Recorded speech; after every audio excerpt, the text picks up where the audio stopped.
guys.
sports fans. We're coming to you live from Peterhouse Girls in Marandera. Ladies and gentlemen, the 2025 Golden Girls brought to you by Rising Stars Media. I am your host, of course, with the most, Ben Muchedzi.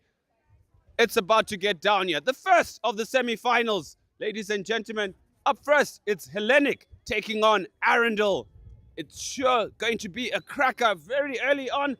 The mood in both camps is absolutely joyful, to say the least. They're all in very good spirits. Now, the warm-ups have gone pretty well. And to follow after that one is Falcon taking on Chisipiti. That is surely not one to miss. But of course, we can only have two finalists. And our final will be played just before midday today. Stay tuned, ladies and gentlemen. It's about to go down. Also, the classification matches will be coming up as well, as we'll see Lomagandi take on Peterhouse at 10 o'clock on this field, as well as the Silver Girls as they go through their respective classifications as well. Do not leave your screens, ladies and gentlemen. It's about to go down here. As I said, I am your host with the most, Ben Muchedzi. Stay tuned.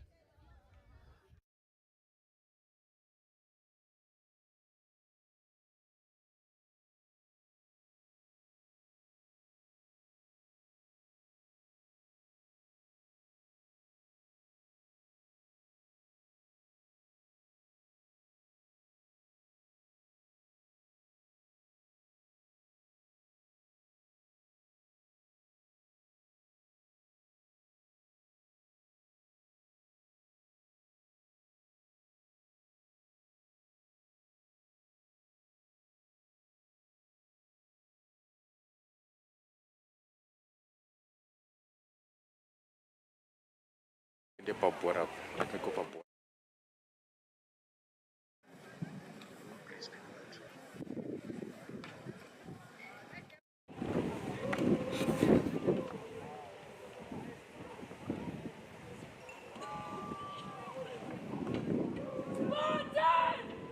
Can I get up? Hoorah! Hoorah! Hoorah! Hoorah! Yes! Yes! Yes! Yes! Yes! 1, 2, 3, Spartans!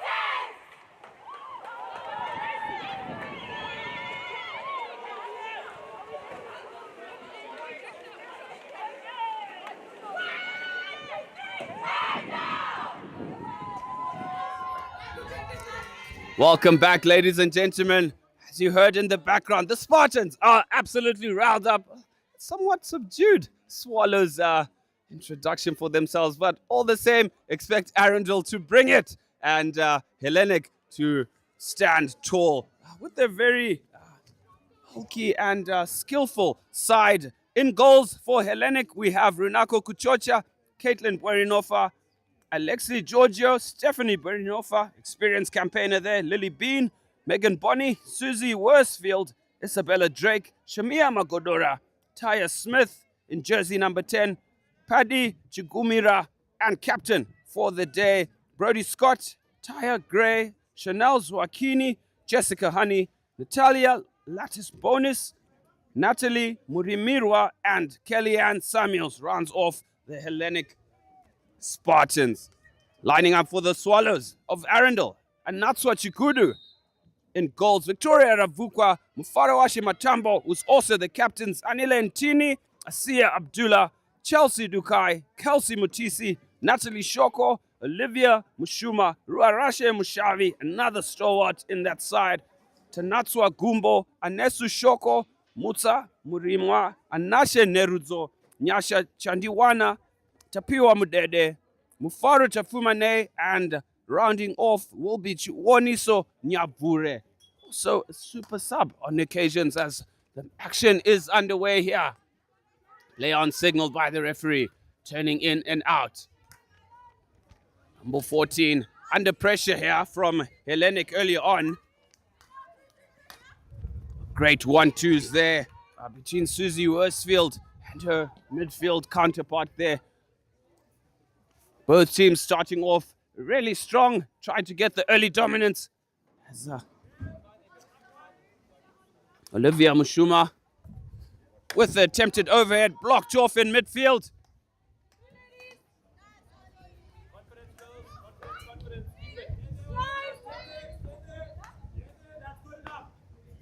Big crisp passing as an interception from Farawashe Matambo. Drives the ball up the right-hand flank here. Looking for her teammate in number 6. A deft touch and the through ball. Perfectly weighted pass there from Captain Mfaro Matambo. Ladies and gentlemen, this one is already boiling as it is. There's lots of energetic play from both sides. Worsfield on the ball here. Turns into midfield.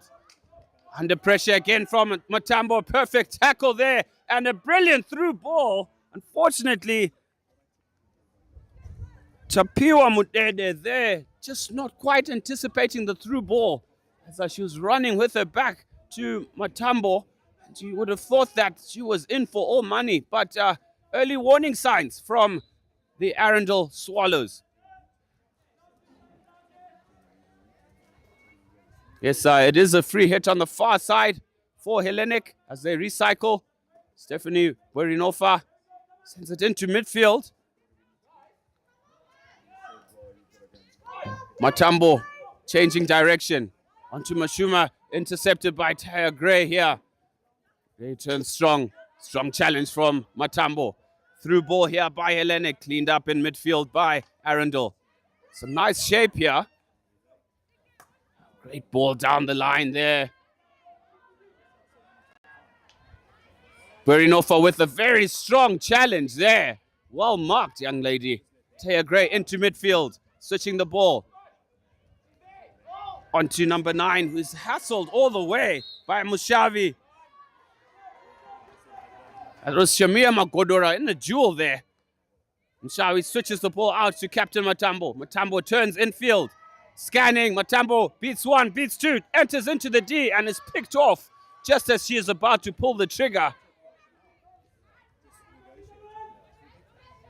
This game has started really fast, ladies and gentlemen. That ball is sent down into the line. Brilliant skill through the legs there. Caitlin Burinova just impeding slightly there. Mudede getting the best of her. As we already see the substitutions beginning to come.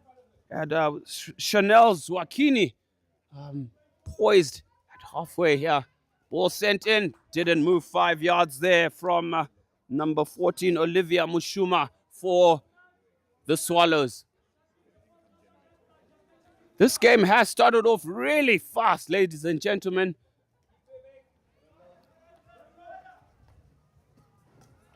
Intercept by Mushawi from that hit out from Burinova. Mushawi sends the ball diagonally into the D. Looks like advantage is being played there. And a clever touch from Matambo finds the feet of Caitlin Burinova, resulting in the very first short corner for the Swallows. Can they draw first blood early on? 7 minutes and 30 to go in this first quarter.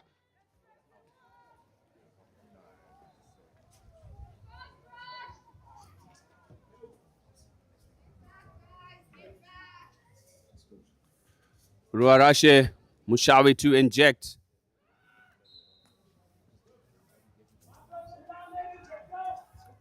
Early break there, unfortunately, from Caitlin Burinova.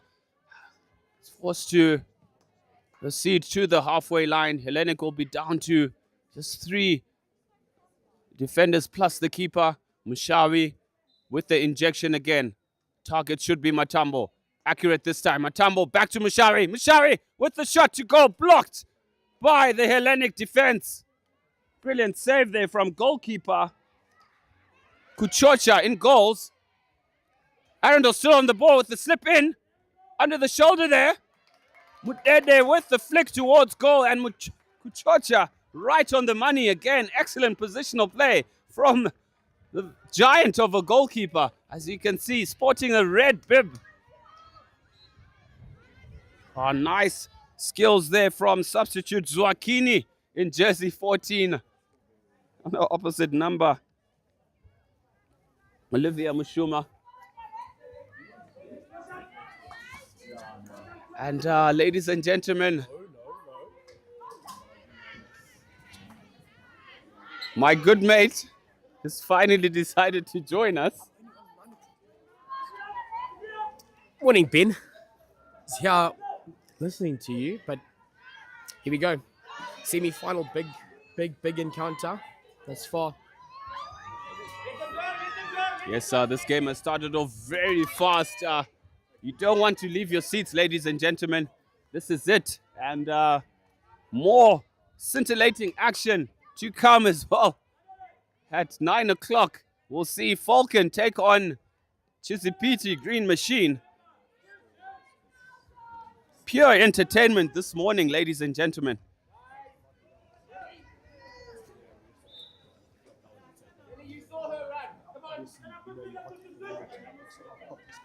Through ball here, intercepted in midfield by Hellenic.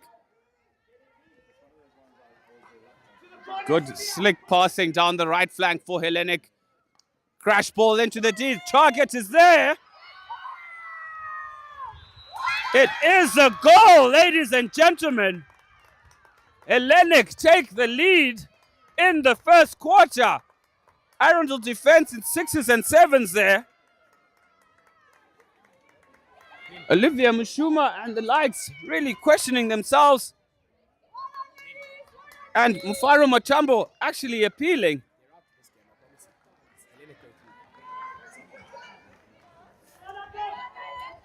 It looked like it did come off the defender from my view, but they are deliberating.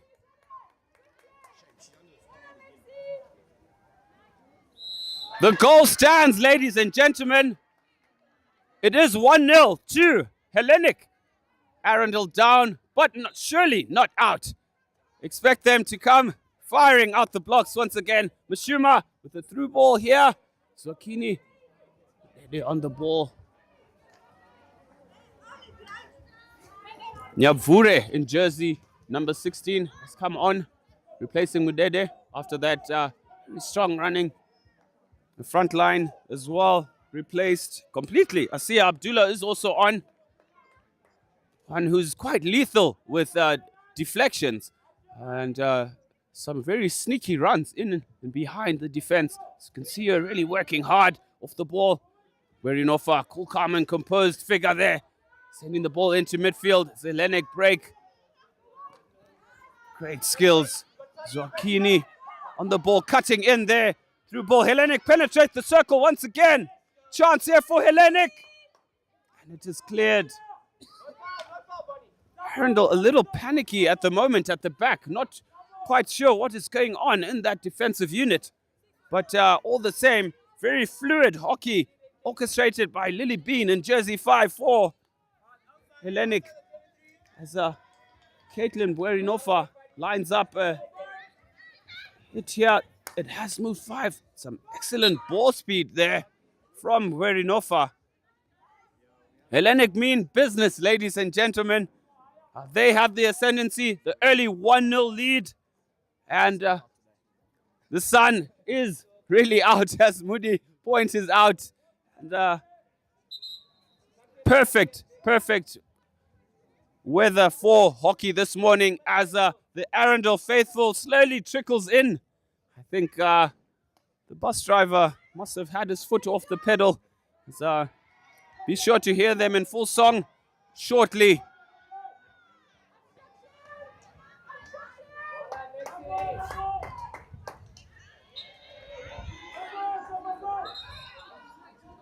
Lexi Giorgio there, strong in defense for Hellenic.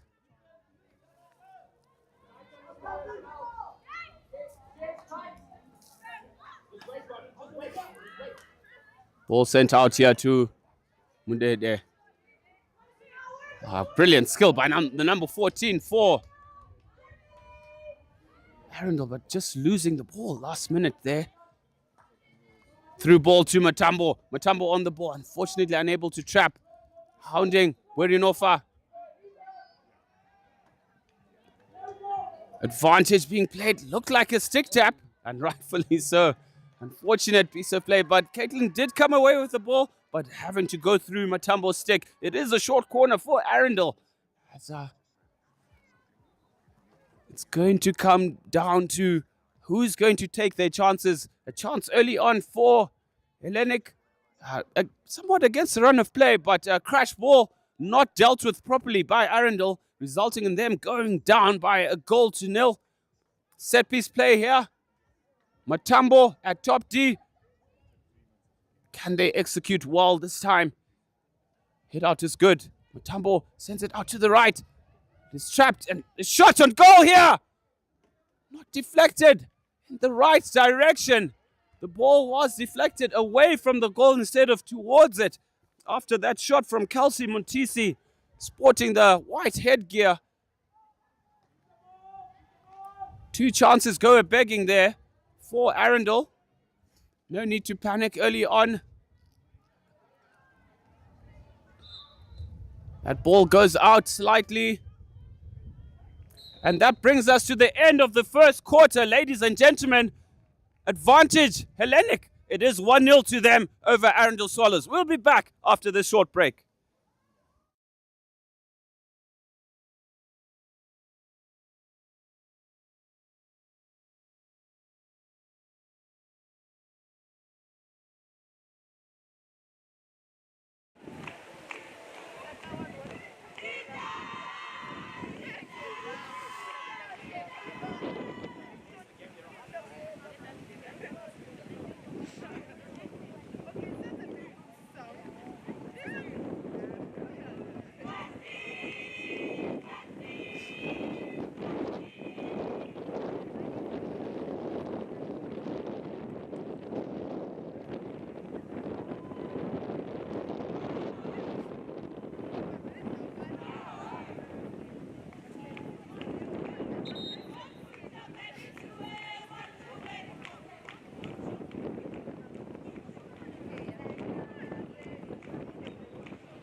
Welcome back, ladies and gentlemen. Substitutions rolling. Tactics changing for Arundel, who will look to pull one back as they are trailing after the first quarter. Captain Matambo just gone off for a breather. Rua Mushawi, 2-man the midfield. As Taya Gray loses the ball there in midfield. Turnover 4.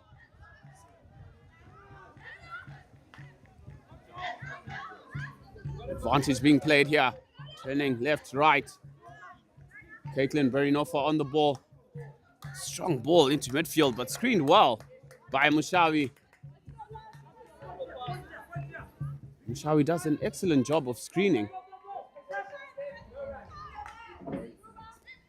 In midfield, the shift ball there for Hellenic. Fortunately, both looks like Chelsea Dukai is on for Arundel in jersey 9. Brilliant ball through by Berinofa.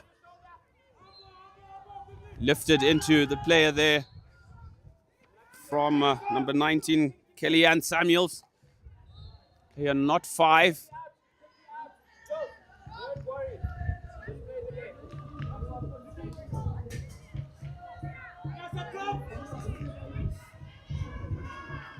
Arundel under pressure here. Good skills from the left back.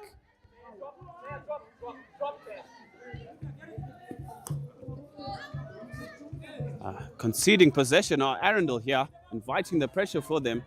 As Taya Gray is on the ball in jersey 13. Passes it straight through to player. Strong running here from Mtisi. Mtisi sends it through, unfortunately there by Steph Berinofa, who sends it back to a teammate who's being hounded there. Pressure tells Arundel turnover high up in the field. Berinofa with the challenge. It is a short corner, ladies and gentlemen. Stephanie pleading her innocence there, but umpire Mugori not having any of it. It is a short corner for Arundel, who will look to get one back and bring the scores level. You watch, Runako Kuchocha will definitely have something to say about that, as she's having a blinder thus far. That tall figure, as you can see in goal. Push out is good. Flick towards goal. Advantage being played. And it is another retake of a short corner there. Will Arundel rue these chances that, yes, they are on target, but precision is important as well in the set-piece play. Perfect push out here. Trapped to top D. Back to Shawi, unfortunately, just missing that ball. Another one.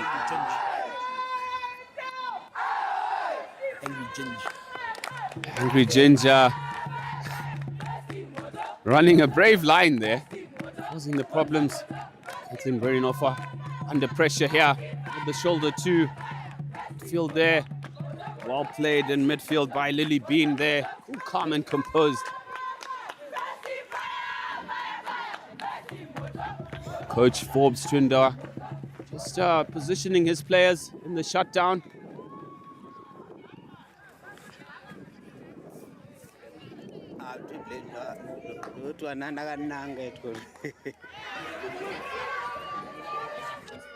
Brilliant skill from Shawi. Advantage played.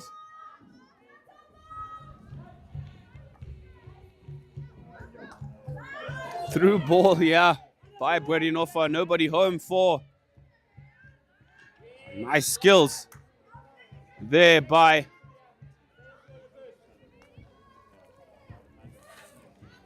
Zanele Ntini.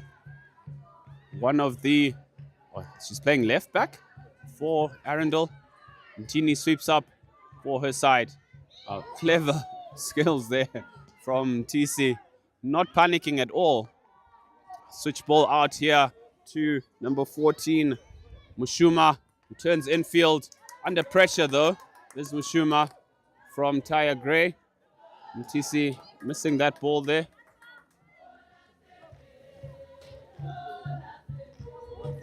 Captain Chigumira in jersey 11 on the field for the first time. Oh, nice ball by Mushuma. Ball sent into the D there, intercepted by Caitlin Buerinofa. As he charges forward with a nice through ball to Chigumira, unable to control it. That ball goes all the way through there.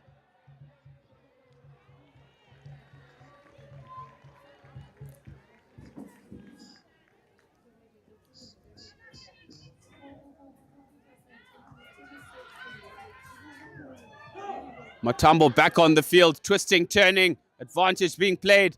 Matambo trying to find the ascendancy there. Plays it back to Mushawi. Mushawi sends it into the D. Blocked off by Hellenic. Back to Mushawi again. Mushawi sends it in. And cleared by Lily Bean.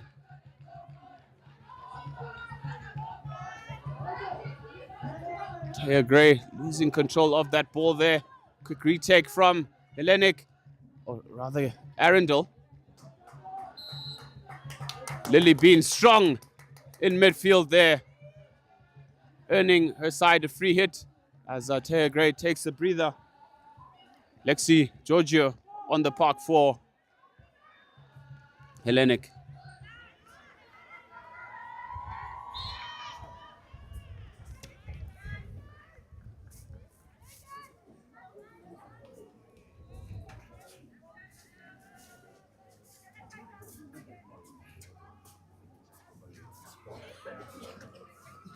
Ntini on the ball.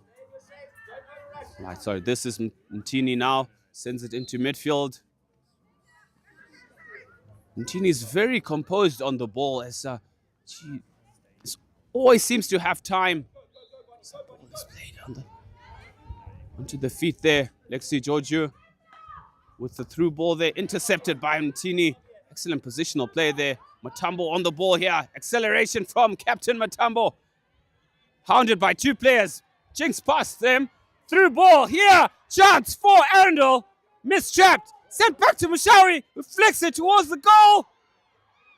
Kuchocha, shot at goal here. No panic. Excellent save from Kuchocha, who smothered that ball from Mushawi. That was their chance, as you're hearing in the background here. Arundel knocking on that door, but I tell you what, that door isn't breaking down anytime soon in Runako Kuchocha.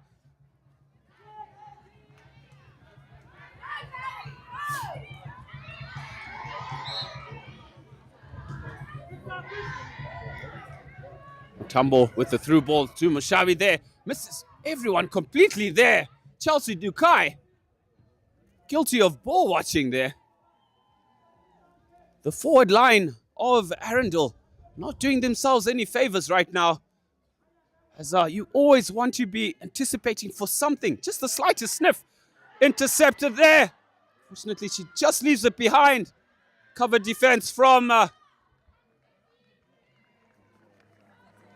Hellenic. Looks like Isabella Drake in jersey 8. Really working hard off the ball on both sides.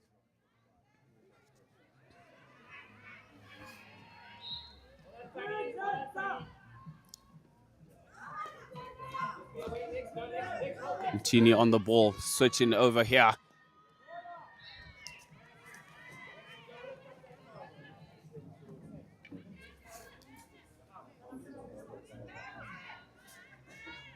Mudede on the ball, sends it through, trying to find a lead runner who does get to the ball there. Back pass to, nice skills in midfield there.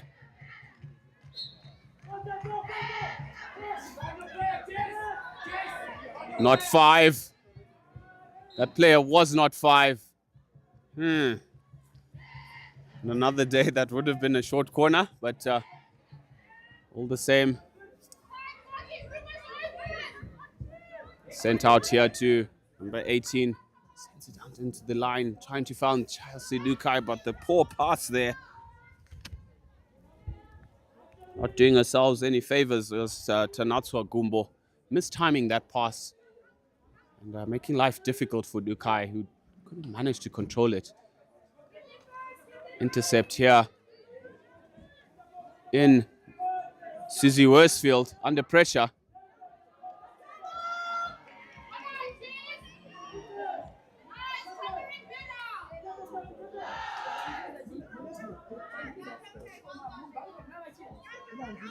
No nonsense stuff from Hellenic as Arundel keep knocking on the door here. Brilliant ball through into the D. Unfortunate foot there from Matambo, who had done an excellent turn.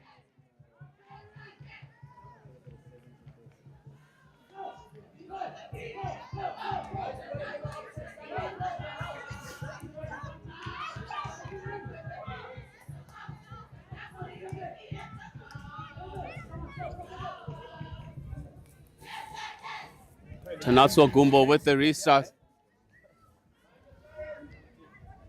All the play seems to be on the right hand of the field at the moment as Hellenic look to break out. Gumira causing problems there. Susie Worsfield with the brilliant ball.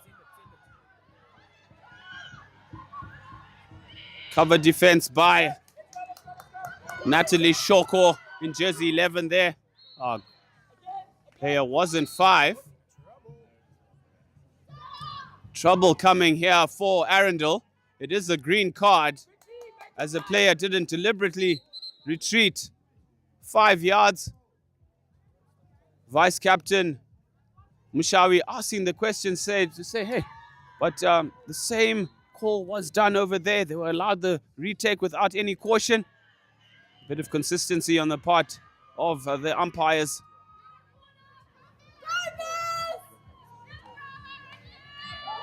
Chigumira on the ball.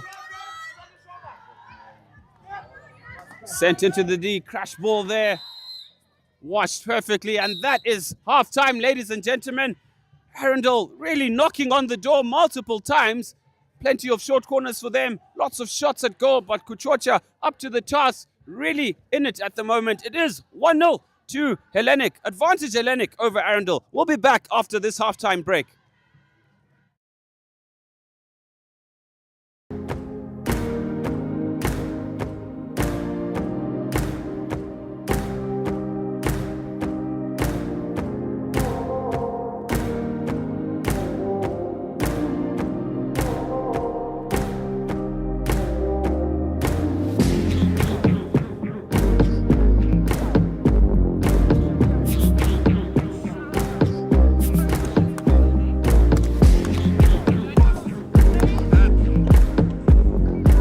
Yeah, it's been a lot of planning, a lot of late nights, a lot of getting together, a lot of brainstorming amongst a lot of people as well. So everyone's quite excited. The vibe is quite nice on the school campus. We're actually closing school early just to accommodate the tournament, so which is quite exciting as well. So to have our heads that have supported us very well to get to this point has been quite exciting, and I think everyone's really excited to actually have this event we hosted at Peterhouse this year.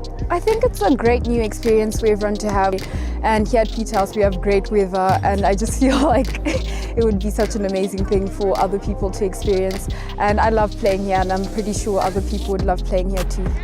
We cannot wait to have everybody out here. The grounds are absolutely stunning out here. Just being in the bush and having an astroturf in the middle of the bush is phenomenal. We're very, very blessed to be able to host everybody, and we just hope that everybody has a good weekend.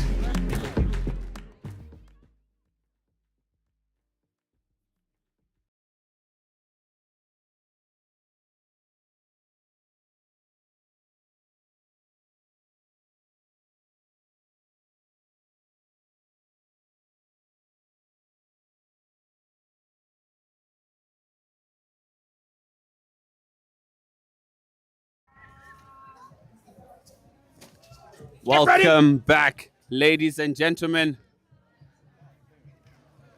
As you can see, Coach Carl Lapham encouraging the giant frame of Kuchocha to just make herself look as big as possible in the goals. It's always intimidating as a striker. I speak from experience.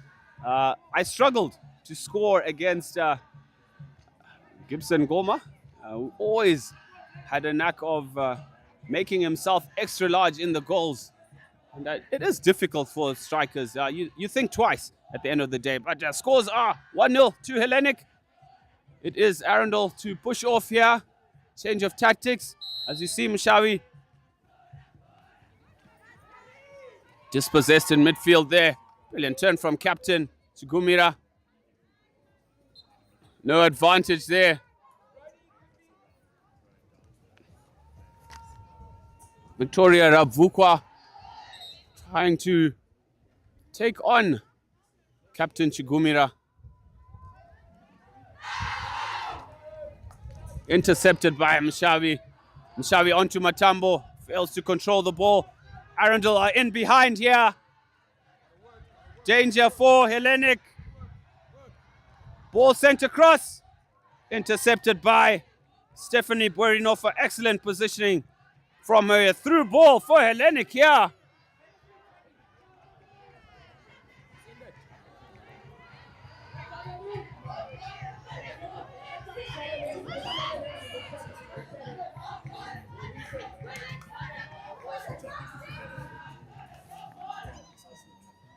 Livia Mashuma sprinting all the way from her right back side to send the ball out on the left-hand side here. Anesu Shoko on this near side for Arundel in jersey 19, switching the play.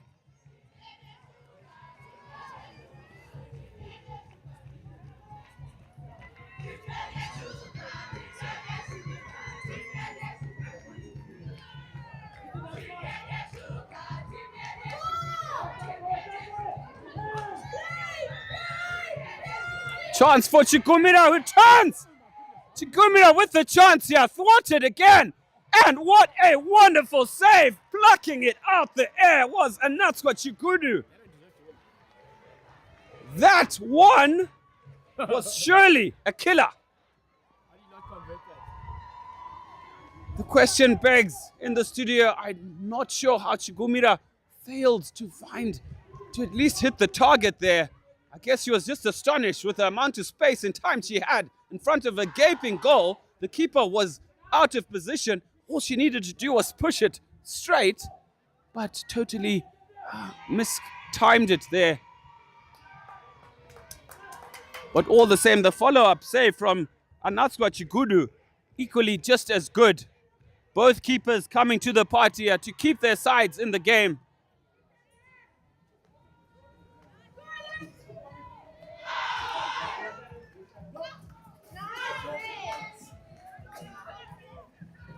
Hellenic really working well. The ball here. Brilliant turn in midfield. Advantage should have been played. I mean, there was a go forward ball there.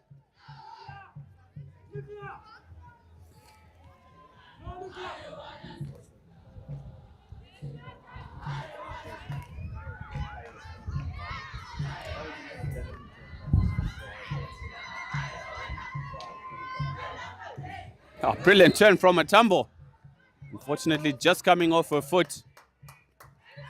Arundel, of course, playing into from right to left towards where their faithful are.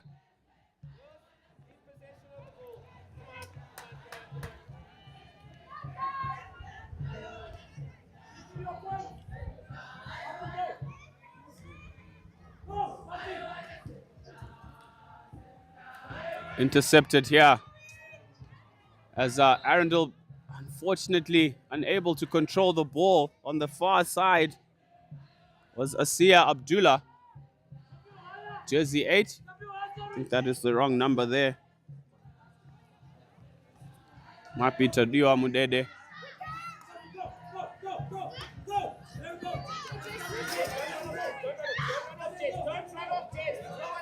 Chelsea Dukai with the restart here. Good ball in midfield there, unfortunately picked off by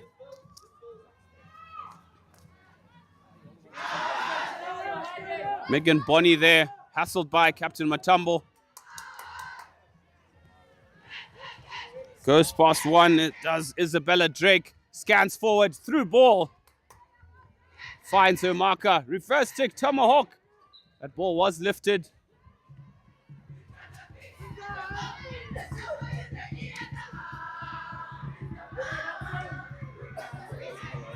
Picked off by Matambo. Through ball by Matambo here. Bwerinofa screening really well. Look at her go, ladies and gentlemen. Sprinting into position as she understands. Chance here for Arundel, center to the D. Loose ball. Chelsea Mudede. Unfortunately, just lifting it onto her shin as she was about to pull the trigger there.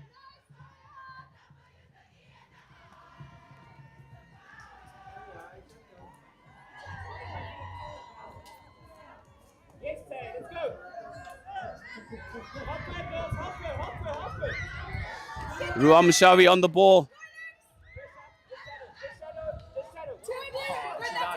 Great tackle by Megan Bonney there.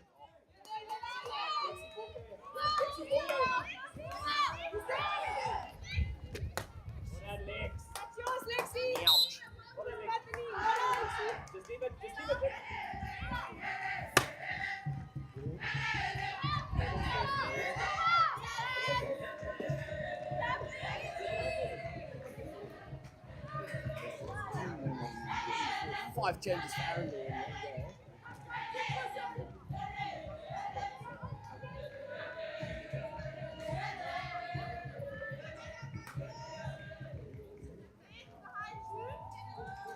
goal.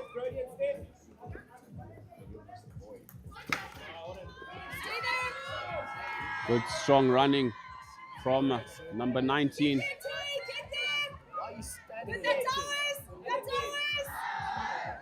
Looks like it should be short corner there. As that ball was caught behind the feet. Mtini on the ball, under pressure from Chigumira, who lays it off. Brilliant networking play from Hellenic as they build it out.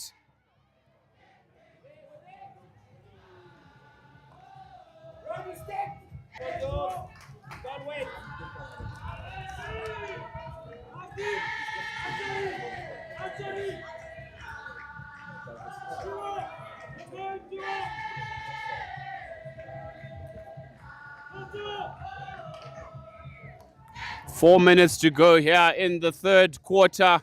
Switch ball for Hellenic. Unfortunately, unable to control it is Kellyanne Samuels in jersey 19.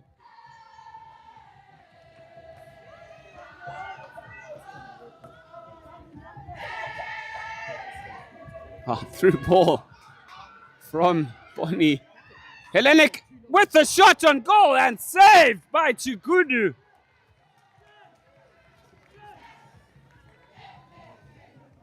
Chanel Zwakini there. A free run-in on goal as the Arundel defense looks to back off a bit.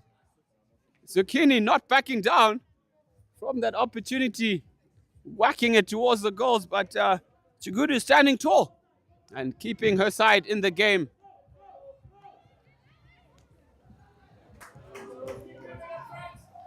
Lily Bean switches it, sends it into the D.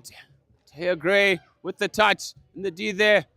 Strong defending. Chikumira out to shot, and it is just deflected wide. Tahir Gray there pulling the trigger. Hellenic really knocking on the door to try and extend their lead to 2. Bonnie onto Bean.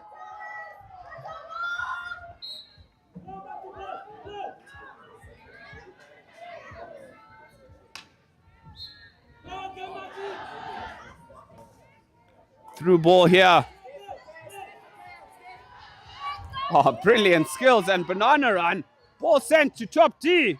Abdullah on the end here.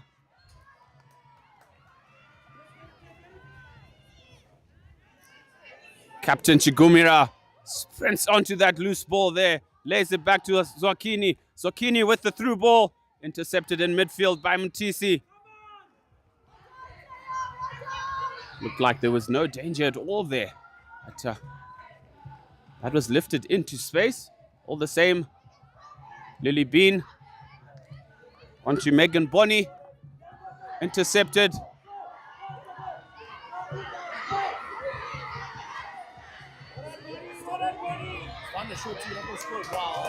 Well tracked by Stephanie Buerinova with the timely challenge again.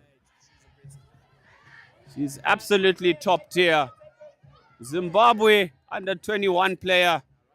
Rightfully so. I mean, her timing in her tackles, her positional play is impeccable and deceptively fast as well. In the absolutely solid player.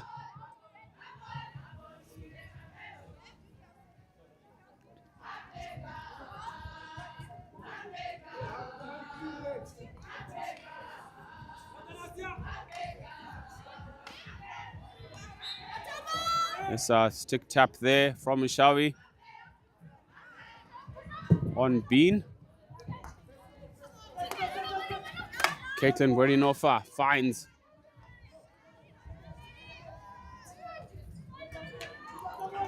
Mtisi sprinting for that loose ball in midfield, picks it up, tries to send it on.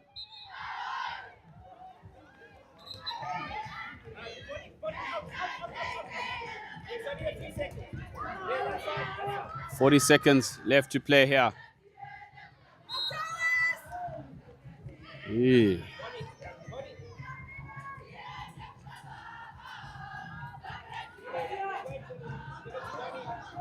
25 seconds to go here. Hellenic will look to slow things down as they would welcome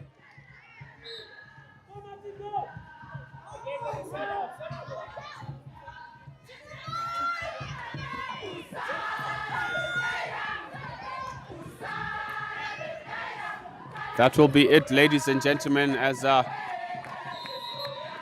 third quarter comes to an end. It is Hellenic 1-0 in the lead at the moment over Arundel. Arundel with all to play for. It's do or die, ladies and gentlemen. We'll be back after this short break.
Welcome back, ladies and gentlemen. 12 minutes is what stands between either Hellenic or Arundel and the final. A coveted spot at Glory, the 2025 Golden Girls, as Abdullah restarts here. Matambo in midfield, watched closely.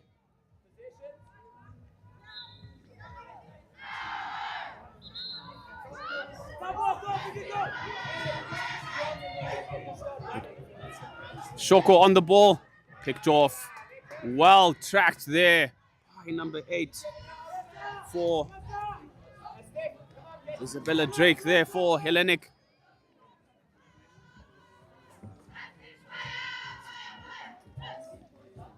Lily Bean.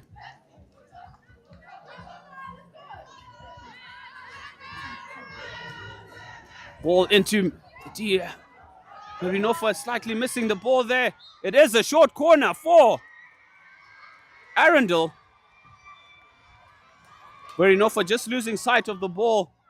It was caught between her feet there. Abdullah pouncing on that, sending the shot away, but finding the foot of the Hellenic defender. Chance here for Arundel to equalize. Can they come up with the trick play?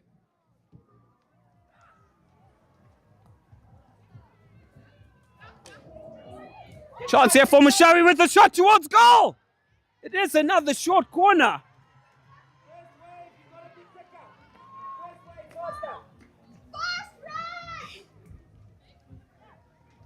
They are asking the question. Arundel really need to have a strong and fluid push out here from Rabvukwa. Finds Matambo at top D. Shot towards goal, saved by Kuchocha. It was lifted, ladies and gentlemen.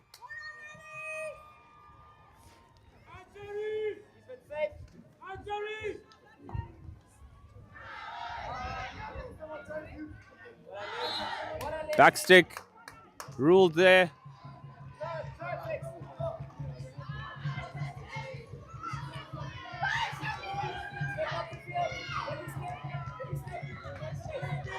Hellenic with the ball through.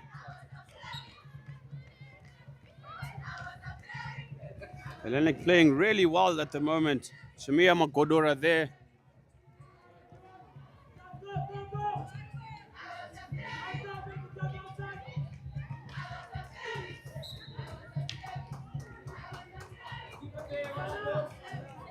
Crash ball in by Hellenic, who seem the more eager at the minute. Try to double their lead.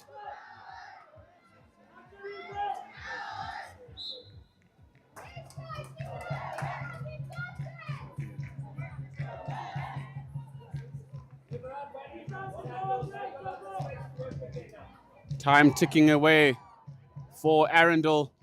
They desperately need possession. Intercepted there. Ball sent out. Looks like an injury here to Stephanie Buerinofa, who's gone down in a heap.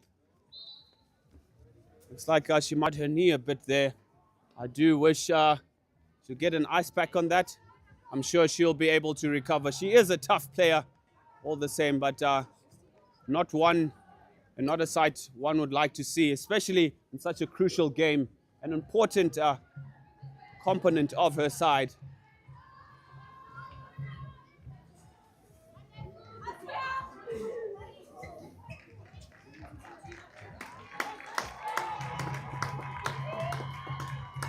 Wonderful sportsmanship and camaraderie, as you see on the field, clapping off the injured player there. As Brody Scott in jersey 12 comes on. Chance here for the Hellenic to double their lead, ladies and gentlemen. It is 2-0. And that just might be good night, nurse.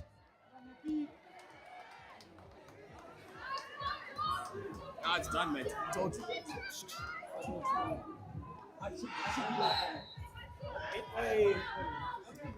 Consultant. Anyone who wants to go get come consult.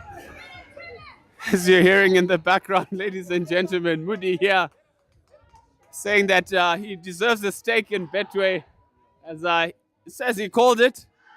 But Hellenic, the hungrier side, one that's taken their chances, few and far between. Brody Scott with a nice turn here. Nicked off her by Ravukwa.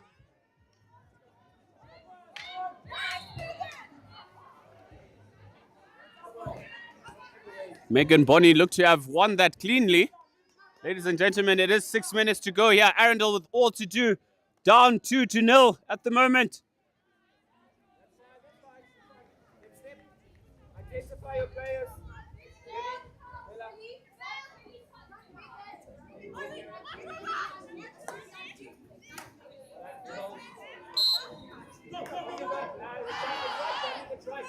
Keep on it, guys, come on!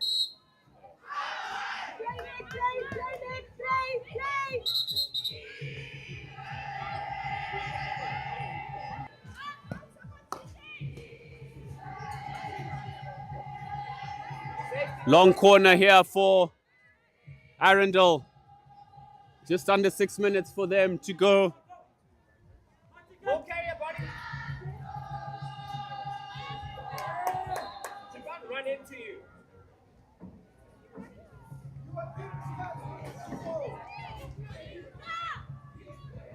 Well done, girls. Reverse stick shot from Mashavi. Fortunately, over the crossbar.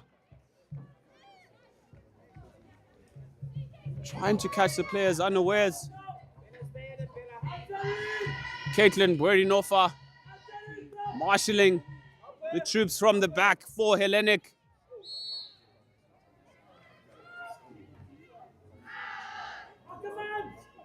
Attempted overhead there, not finding the mark. Second chance again.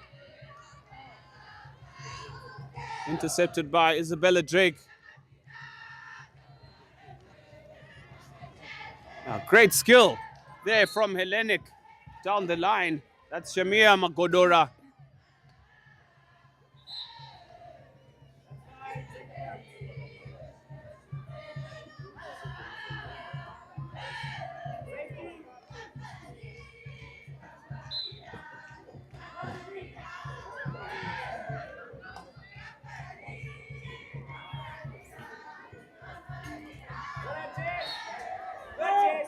Chelsea Dukai on the ball, sends it across into the deep. It didn't move 5. The urgency tells for Arundel. However, 4 minutes to go. They are 2-0 down. They need 3 scores, ladies and gentlemen, to get to the final, which one might say, given where the time is, will surely be Hellenic.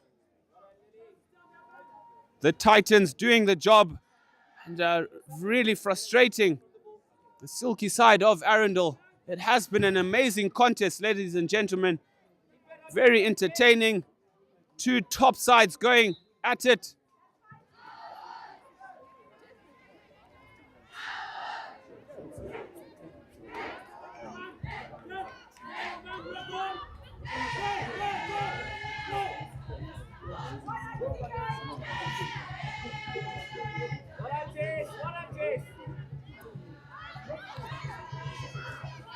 Strong defending and a jewel there. TC, unfortunately, unable to regather that. But the girls are jostling. All the effort that they're putting in is not going unnoticed.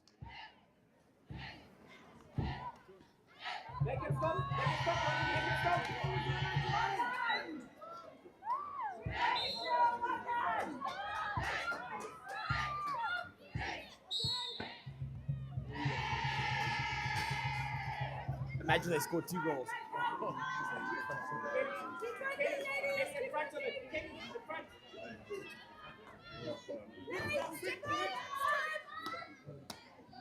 Stopped at top D here. One would say that is it. It is a one-on-one here. Kellyanne Samuels trotting forward, intercepted.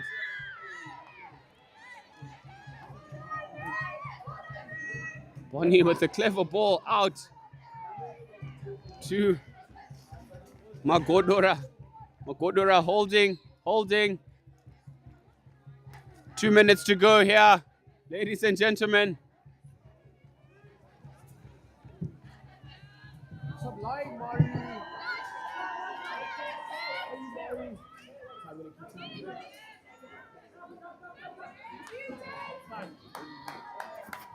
Through ball onto Shoko.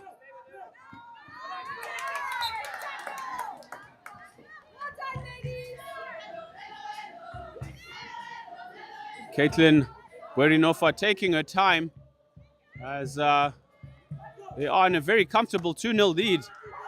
As Shoko or Matambo is clear on goal here. And it is saved, ladies and gentlemen. Kuchocha pulling up the stops. Dukai on the ball.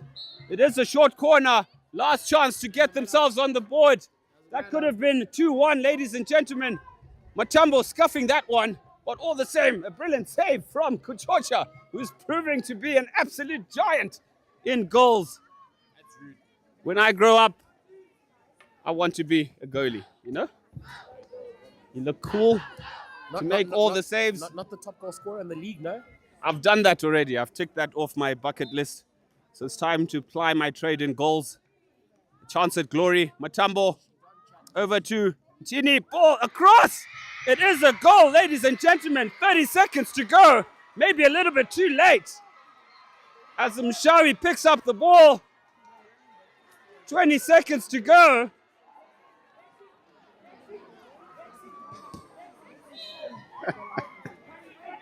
Ten seconds. A little bit too late, one might say. And that will be it. Ladies and gentlemen, Hellenic are going into the final.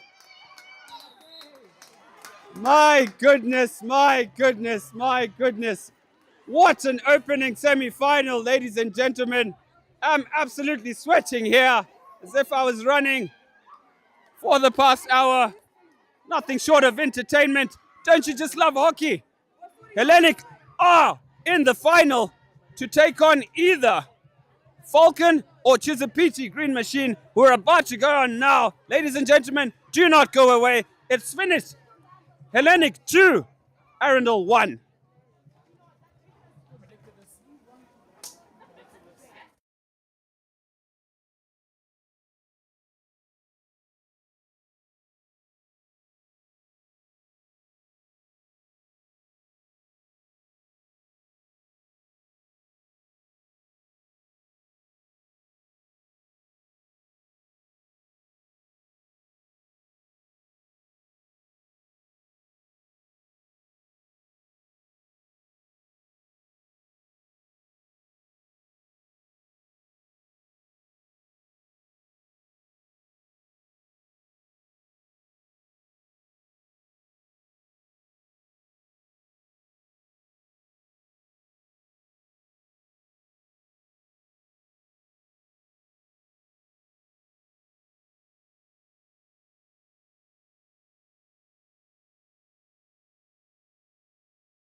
could have been worst case scenario. There's a blatant in the back, and she went. Right, ladies and gentlemen, it's a very good morning to you all, and welcome back here to Peterhouse for Golden Girls action. That is day 3 of 3. We're up to the second semi-final. Hellenic doing the number on the Arundel side. I was just chatting to Ben in the back. I think I should become a betting consultant, as pretty much predicted.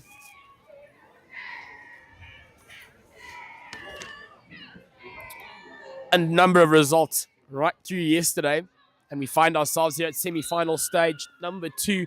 Chizzy, Falcon, lots and lots of heart. Chizzy with a long-standing tradition and history of being a massive powerhouse in terms of schoolgirl hockey in Zimbabwe. They've got in here.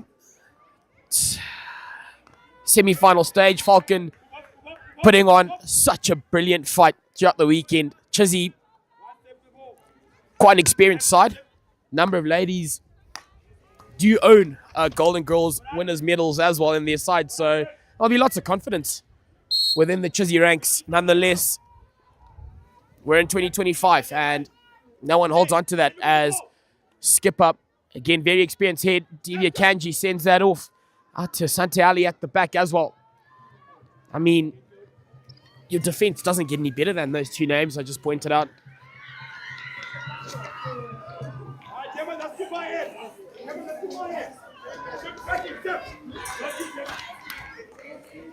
So Falcon just looking to spare the defense, keep them wide, as Cody Hale, XL 40, and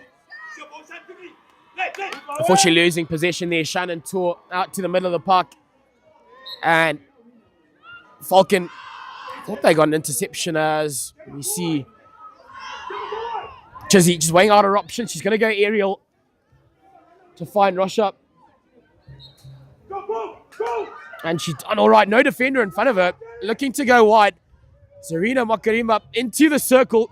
Chizzy creating early pressure for this Falcon side. And right from the get-go, coach on the side, very vocal, and he's got a bit of urgency in his voice early on today. Usually very calm, but again, a massive game. A chance at defending their title.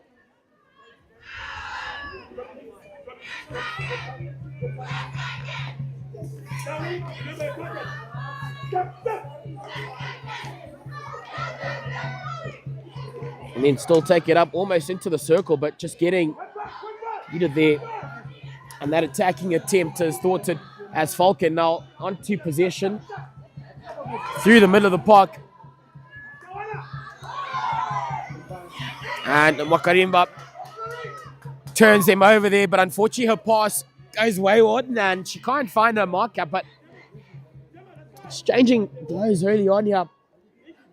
The Falcon side, well, just looking back at yesterday, they bring a physical presence to the encounter, and honestly, I feel a very smart way to work around your opposition, especially in the girls section. You know, it just gives you the edge. All of that, I must point out, being done legally, so I'm not talking bad. Mr. Head of Sport, Mr. Macheka, good morning. Now you'll be enjoying your nice cup of tea and breakfast this morning after yesterday's work for your boys.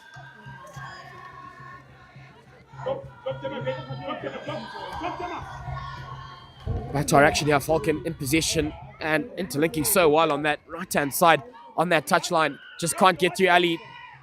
Now you have to work your way around her, because she is a massive name, as Munyawarara lets it off, trying to find Orford up at the top of the park.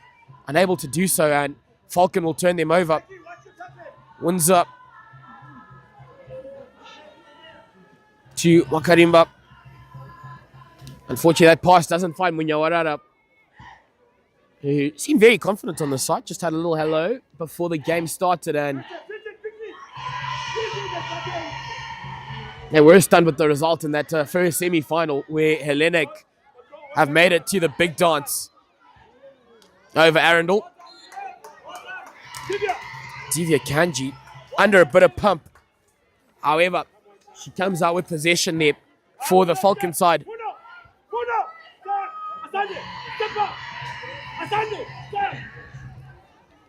Weighing out her options at the back, the skipper Kanji. Step in, step in. I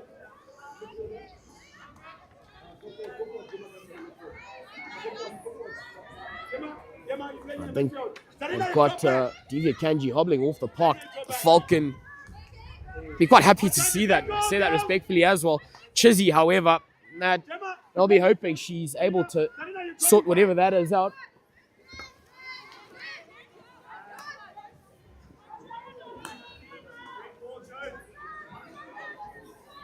That will be massive if Kanji can't make her way back onto the park. Literally looks after them at the back so well. Let's work back, Jess. Let's work back.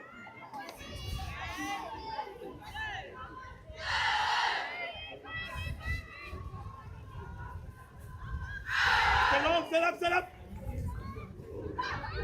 What's happened there?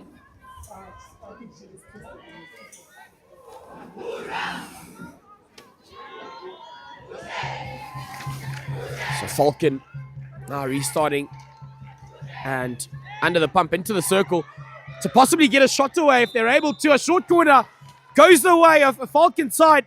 Unfortunately, it comes at a time where their skipper Kanji in that centre back position is off the park. And a golden early chance here for Falcon to put themselves ahead.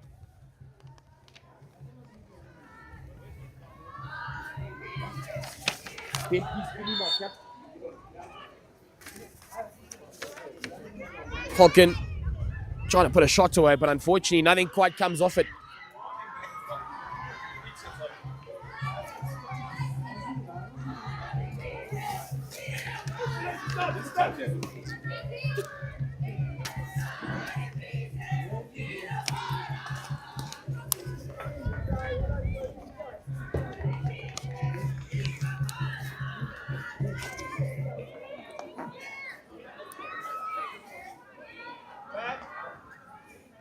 Drop a bit, Danica. Gemma!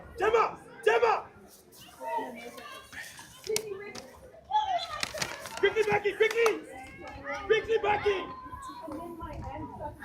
And now Chizzy restarting and just setting that ball up the park. It's been a great job by Munyawarara to turn her mate over, getting some help from Orford, and Munyawarara lets out a beautiful little pass, but just can't find her mate. Trouble at the back for Falcon. They've gotten away with it, however.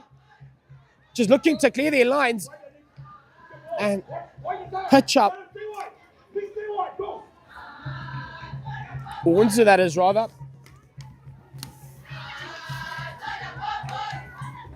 Goes aerial out to the left-hand side and past the defender, making her circle entry now and finding a foot. Short corner will go the way of Chizzy, so some brilliant work. Just choosing to go aerial there. Not something you see quite often in attacking play on that end of the park. But just being a little brave, backing themselves, and they'll get a chance. Well, they're first at a set piece.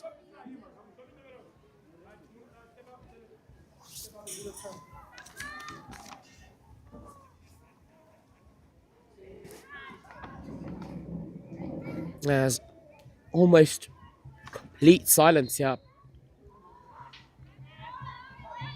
Done a good job. Quite a bit of time. And finding her mate in the middle. Chizzy take the lead. A very well worked move. 1-0 up. Go the green machine. I think that'll be Jess Orford, who claims the first goal, but a very well worked short corner move by this Chizzy outfit, and may mean business early on here.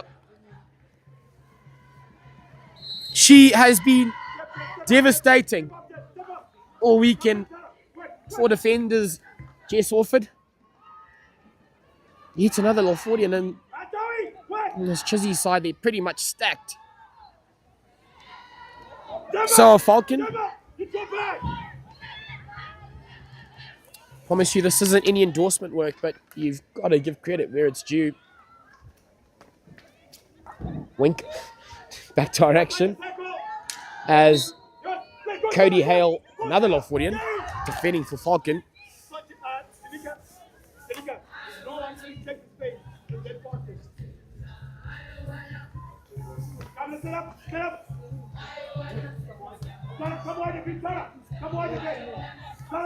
So Falcon just restarting things at the back and not as clinical as they'd like to be at the moment, unfortunately. However, Falcon will hold on to possession there.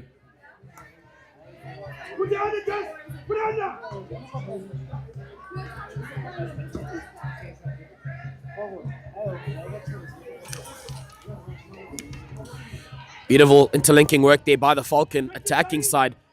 Makarimba does enough to just slow down that attack. They've eventually then turned them over and they'll get advantage going forward. Chizzy want to just slow things down. 1:28 to go in this, the first quarter. We're at semi-final number 2, Golden Girls 2025. Semi-final 1 saw Arundel take on Hellenic. Tell you what, that Hellenic side scoring a goal against a run of play, and then after that, they looked a much better outfit and were able to see it out.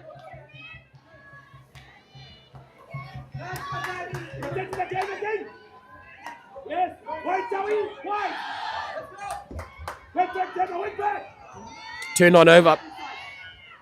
Makarimba in the middle of the park. She's got lots of pace on her and she'll make a good little pass. However, Falcon College, some great defensive work, able to turn them over. And still taking it up, but turned over yet again in the middle of the park. Chizzy will receive possession yet again. Danica Swan, another one of those players who does own a Golden Girls gold medal. And what a way it'll be for a number of these ladies to get yet another.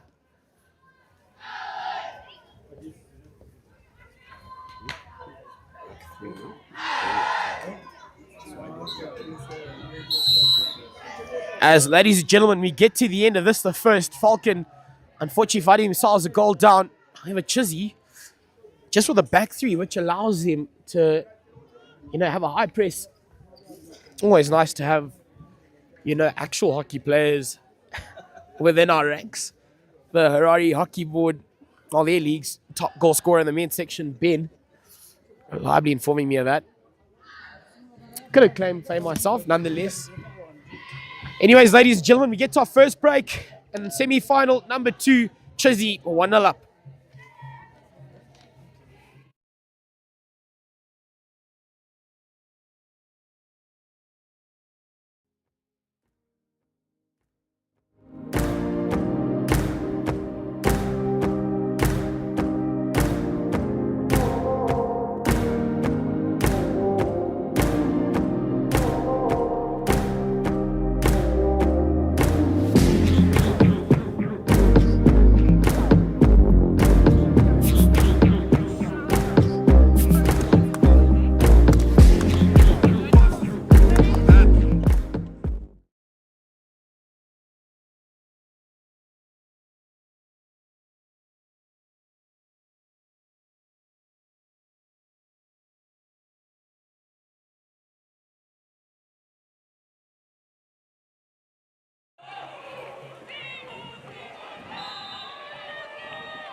As we're back out for our second quarter action and semi-final number 2, Green Machine Chizzy up against Falcon College.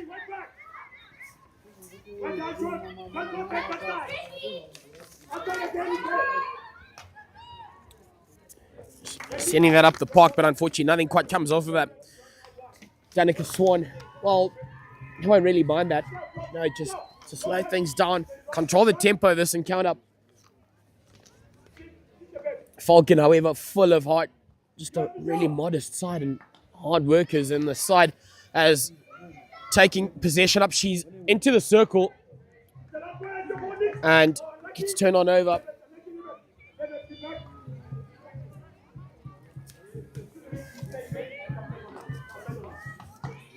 That's the ball, I want you to get the ball. Oh, that's time. Play the whistle, girl. Take the whistle, move on. Move on. Drop. Out to the middle of the park to the right-hand side. Falcon College, unfortunately, turned on over and with a bit of space in front of her. Yes, don't give up. Drop back, yes, don't give up. Don't give up, drop back. Yeah. Watch Come on, 10:22 still, so a long way out as the Falcon College side just look to spread this Falcon high press, literally with just 3 at the back and really stuck midfield rather. Becky, I don't know if you tell him first you. Just keep going there. Drop back yourself. Drop back. Step, yourself. You shouldn't tell him first you. Unfortunately, just unable to regain possession there. Swan, beautiful ball down the line, and unfortunately, not really reading that pass was Michelle Ndada for Chizzy, but again, creating some really good opportunities at the moment. This Chizzy side, Falcon College, haven't really been allowed to express themselves up until now, really, so Chizzy have to take advantage of these periods in this encounter because when this Falcon side come alive, it is just a really well-oiled machine.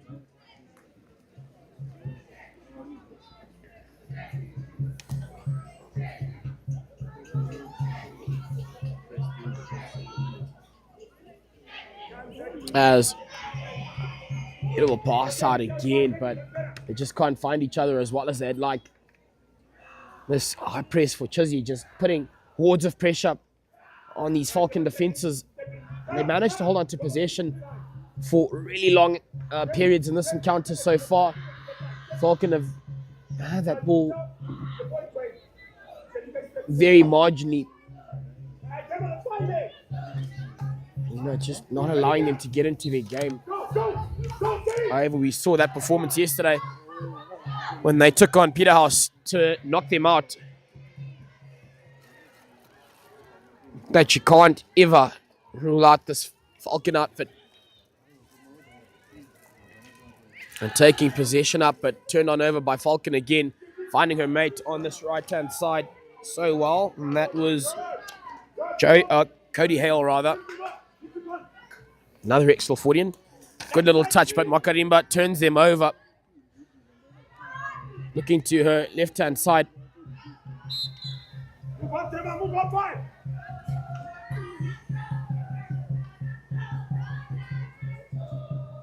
Wait, back, Sarah. Shift it.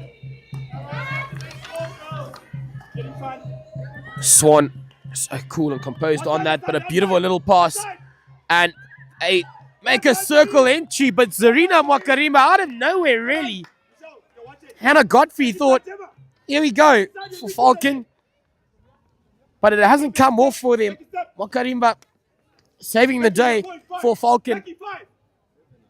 Jodie Anderson to restart. She sends that to the back as she finds Rachel Duckworth.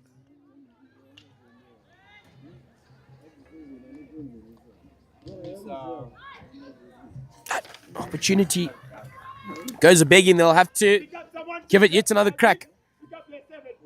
5 up, Tess. 5 up.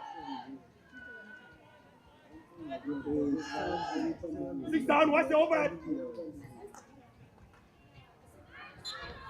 Move on, 5. Move on, 5. Step. Keep stepping. As Falcon And out, Tess. to be taking it up, but Orford manages to nick that off. A couple Falcon sticks. Orford might have held on to that one a little too long. She retakes that early. And Falcon will still get go forward ball. A bit of urgency is the call.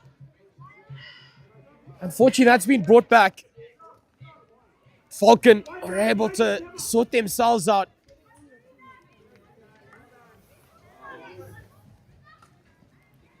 And then out to that right-hand side. Intercepted pass, Shannon Tour.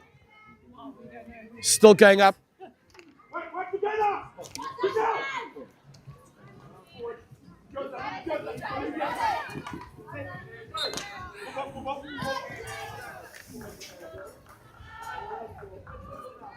Urgency from the Falcon ladies.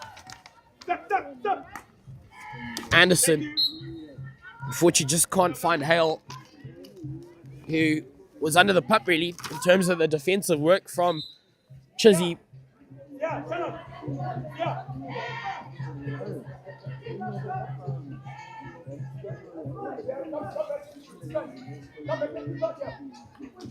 Tour, coming out of a massive sporting family.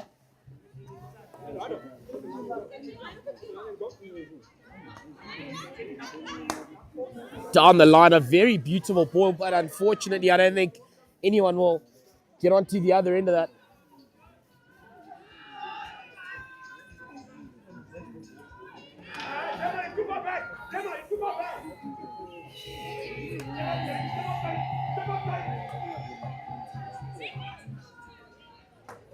Crashing it up the park, and that'll just go over the line.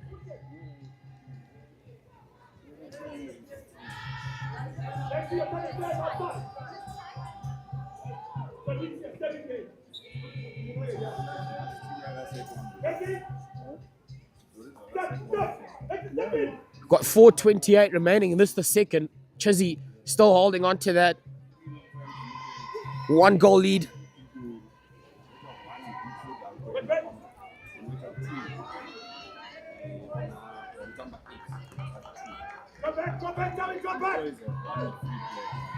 Let's see you coming wide. Let's see you coming wide. Step up, number 7 here.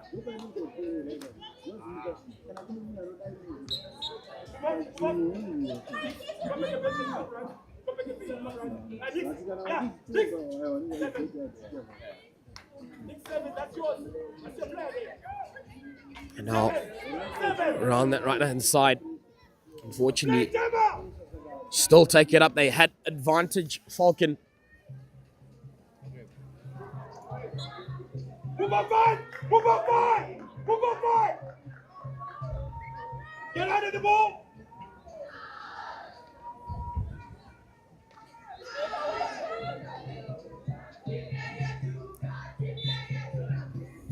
Baxter called by the umpires, and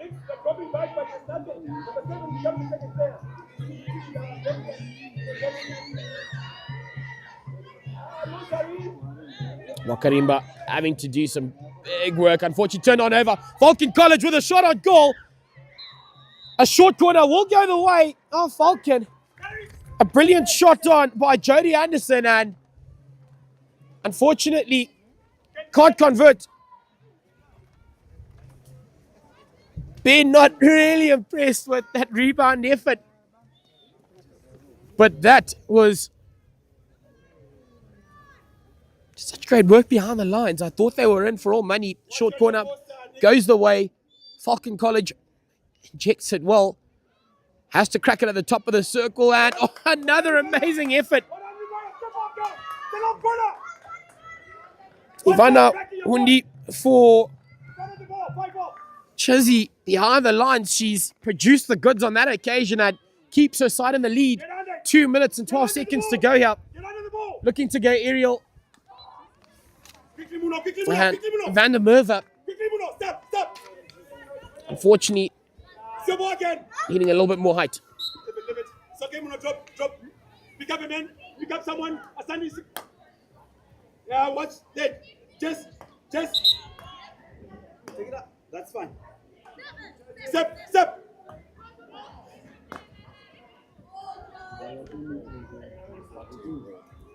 Unfortunately, that just wasn't anticipated, and no one meets that.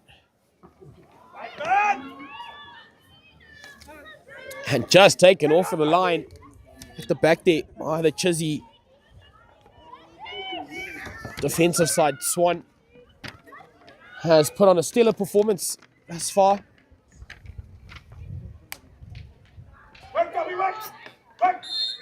Hey, okay, come back. Press the ball. Lexi, come back. Come, Lexi. Yes, Tanika, there. Step in. Step in, Tanika. Stay there. That was... Just playing that down the line. Just couldn't get to it. As Control. Muno Tida Sungai for Chizzy makes a good little pass out to the middle of the park. And then just can't make much of it pitch up as she was being looked after by the Falcon defences. Someone will be making their way out to the bin for a little bit of time. Green card goes the way of Munyawarara.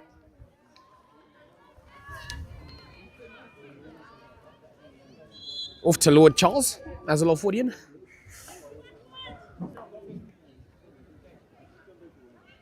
Makarimba at the back.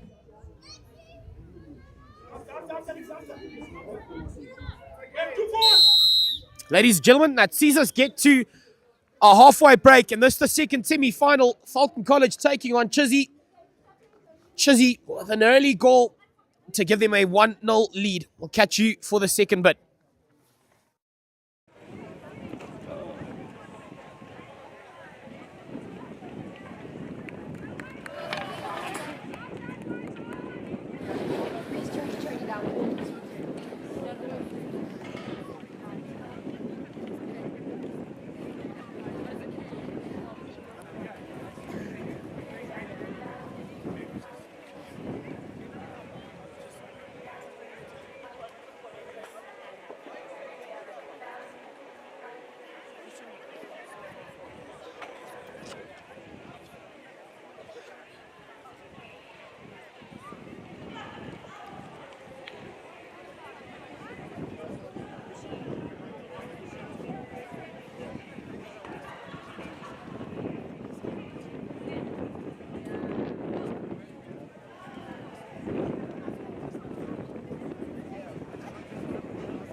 Okay, ladies and gentlemen, to Peter House as we're at Golden Girls 2025, the first staging up, and we're up to semi-final number 2. Can inform you, Hellenic have booked that first spot to that golden dance, and now it'll be up to Chizzy and Falcon to join them for that. Chizzy to try defend their title. Falcon College to make their first trip up there and give themselves a crack. It's been a very, very good weekend for both sides. Chizzy, obviously one of your traditional powerhouses, in Falcon, tell you what, doing wonders with their hockey program.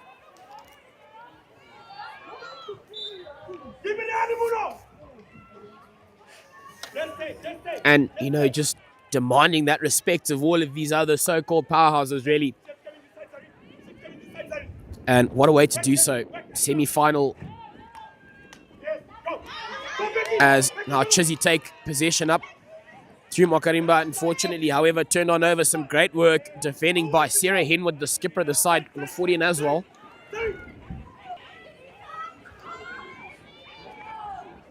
She can't get to that.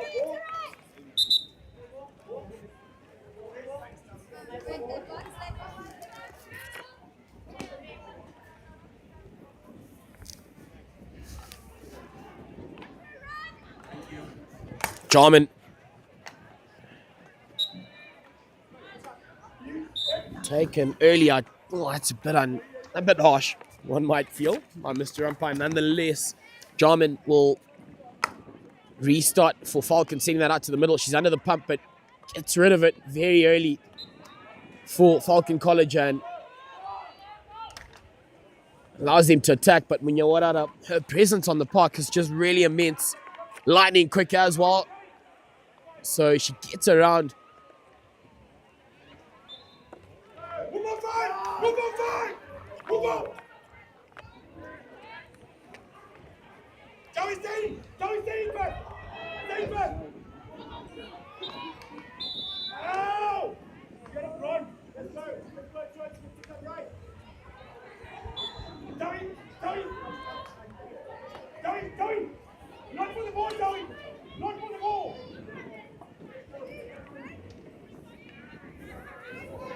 And then now looking to attack again as Munyawarara. She's all over the show, really.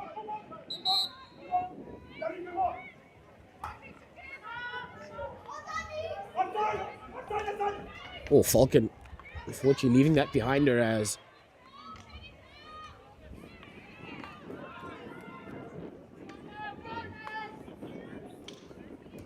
ball's back out, looking to clear her lines. Unfortunately, can't do so, or as well as she'd like. Skipper Kanji is back on the park. Seemed to be in a spot of bother for a little bit in that first quarter, right before they scored the first goal. So brilliant to see her as well.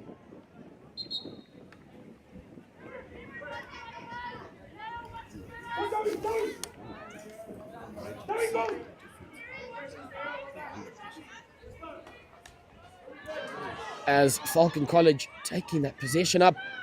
Unfortunately, no one to meet it. It's quite notable. Falcon College have gone back to, beg your pardon, Chizzy have gone back to back four instead of three. So one less up in attack, and it's actually brought a difference. They aren't as dominant as they were when they played with just three at the back and allowed them to have an extra attacking player.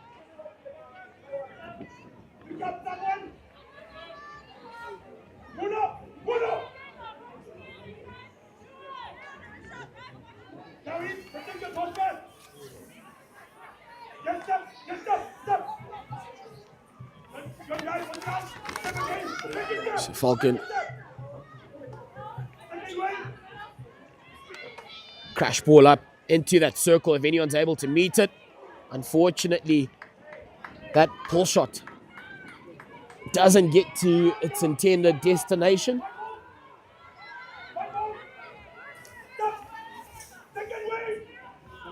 Well turned, looking to make it into that circle, and possession will still go the way of Chizzy. Out onto that right-hand side, cracking it down the line.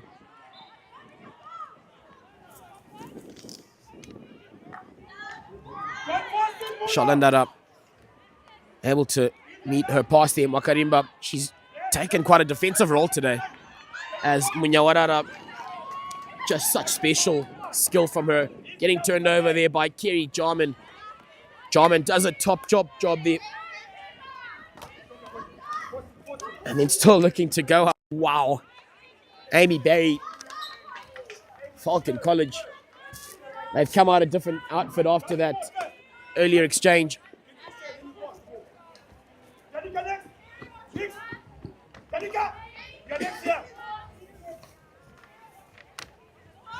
Bagshaw out to Makarimba. Some good vision there, but just no one to meet that pass. Gets past her marker on that occasion.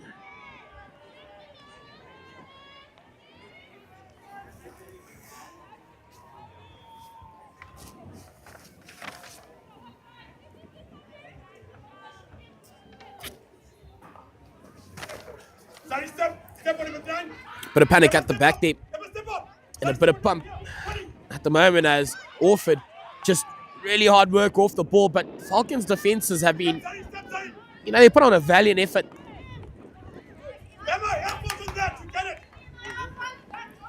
Emma Craven.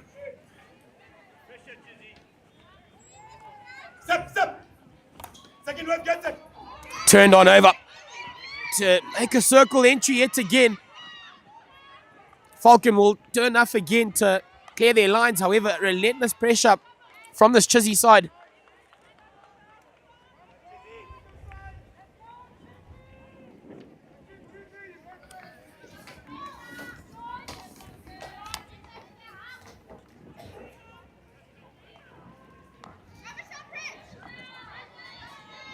That's yours, Emma. Craven, unfortunately, Move on. Drop, Emma, drop. out to the right-hand side. Jarman Second wave. turned on over again. Makarimba, if she got past that defender, was into a nice little pocket of space. Shannon Tor slowing that attacking play down, but wow, Asante Ali producing the goods, and it's that lady again. And then reading that well was Godfrey. 4 minutes remain in this, the third. It is semi-final number 2, Makarimba.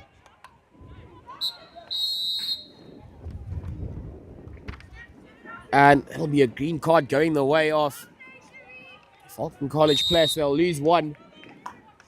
And the skipper, Henwood. Emma, go right. Michelle, come this side. Michelle, come this side. Yeah. Come, Michelle, run. There you are. First your marking first. Come, run.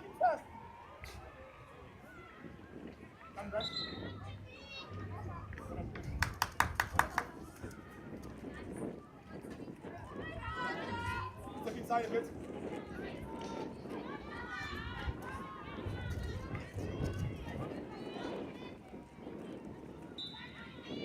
Someone goes, quicker! Take inside, Shannon, take inside. Take inside. I am up! You just go on! And then through the middle of the park. Oh, Falcon College. Now to find Ali.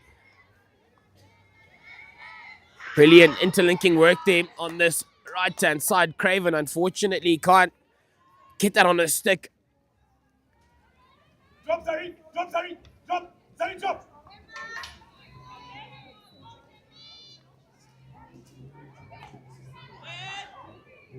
Work, Emma!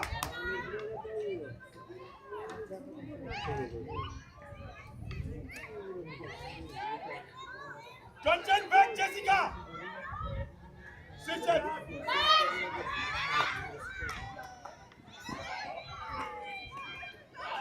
Falcon College. Again, it's just been such a, true show of grit and determination. They won't let themselves bow out of this one. 1:50 on the clock. Jody Borden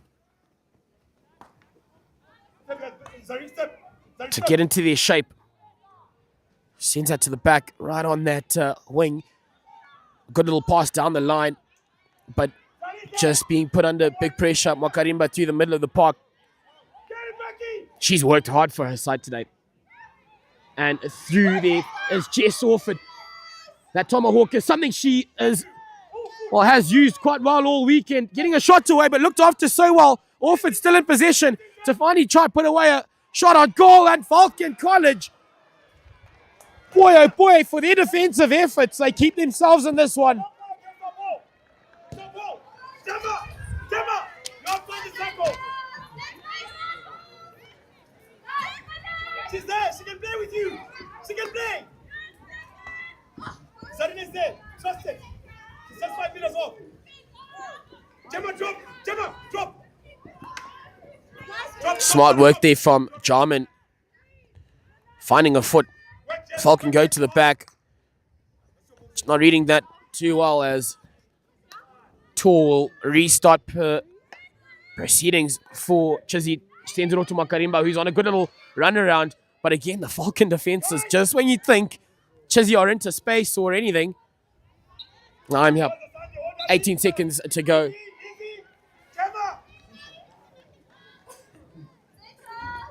As we're just seconds away from getting to the end of this quarter, we'll go into the final bit. Falcon College a goal down. And ladies and gentlemen, we get to our final break. Chizzy still holding on to that 1-0 lead. We'll catch you for the final.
So into our final 12 minutes, 1-0 up are Chizzy over Falcon College at a semi-final number 2, the first place for that golden dance. Goes the way of Hellenic. And now here, will Chizzy be able to see this one out, or will Falcon hold on to a different script maybe? A fairy tale it would be for this Falcon College. The furthest they've gotten in the Golden Girls, obviously, still, less than 5 years into their girls hockey program. Well, at this Golden Girls level.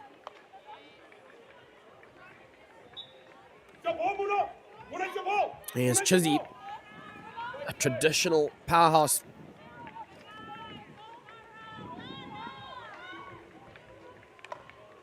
Since before I was born, they've been, right at the top of the ranks.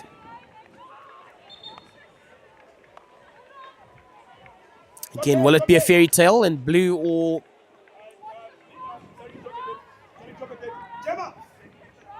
as I predicted, yet another Chizzy celebration tonight.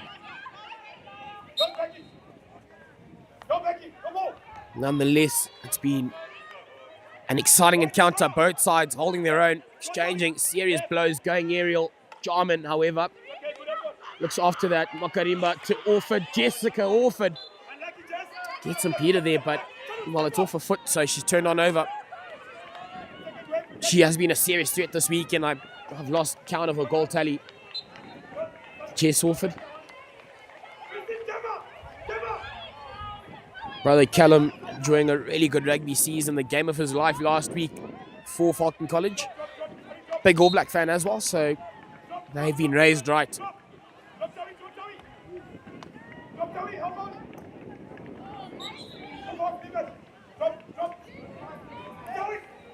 .9:57 on the clock.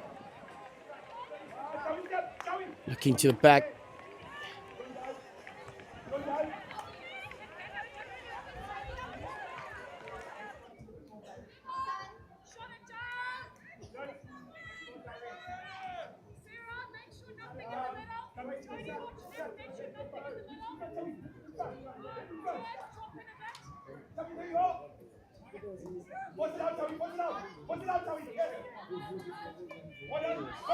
Munyawarara, an ejection of pace. She was off the park not long ago, struggling with her legs.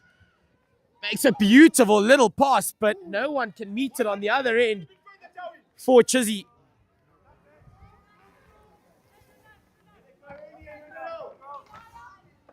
Step, Sarah, step.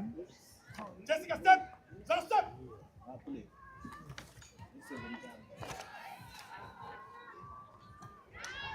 Orford takes it up. They make a circle entry. She's got to get that out to the middle of the park. A short corner will go the way of Chizzy. The hands go up.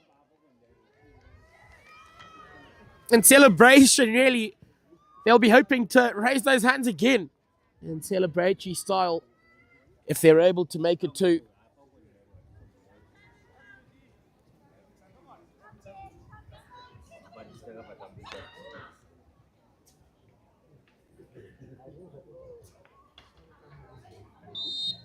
Step up in, Shannon. Step in, Shannon.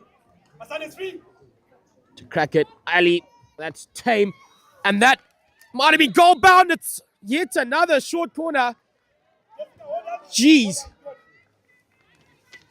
Just thought that Zara Fick had done enough to get that over the line for Chizzy. Unfortunately, not the case. However, they will get a second crack at it. Falcon College, brave in their defensive work. They need another one of those efforts.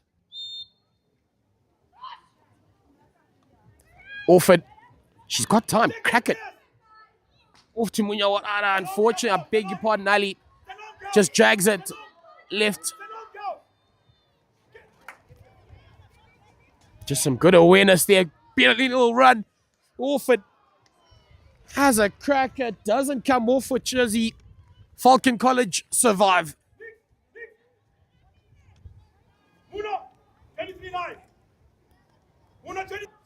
7:16 on the clock here. We're into the final quarter in our second semi-final.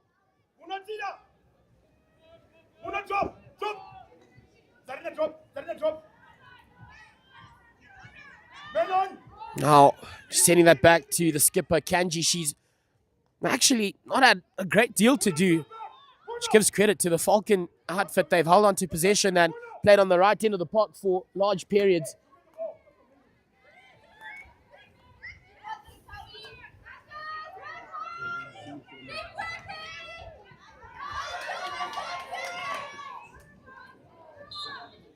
Okay, easy, girl. Easy, Becky. Come, Joey. You not coming wide. Sarina, step here.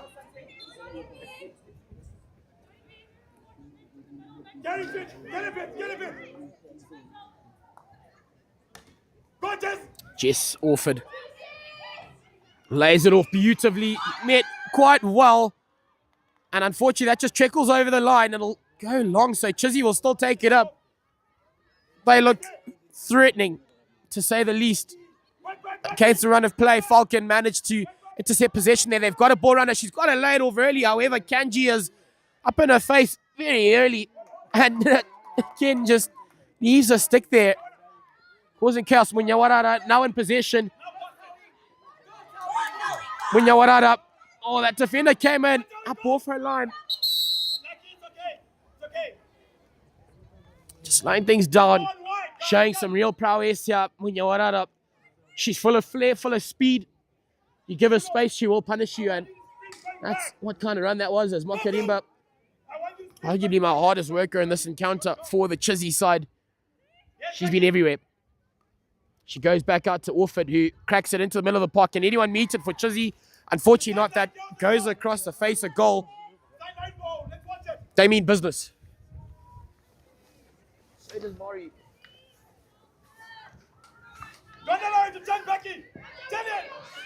Nyawarara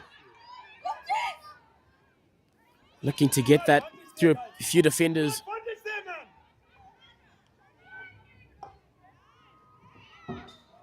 Cracked, and no one receives that.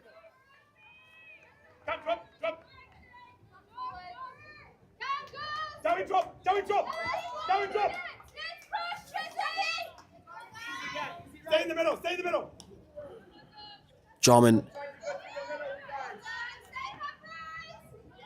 4:28 are on the clock. Falcon College, Anderson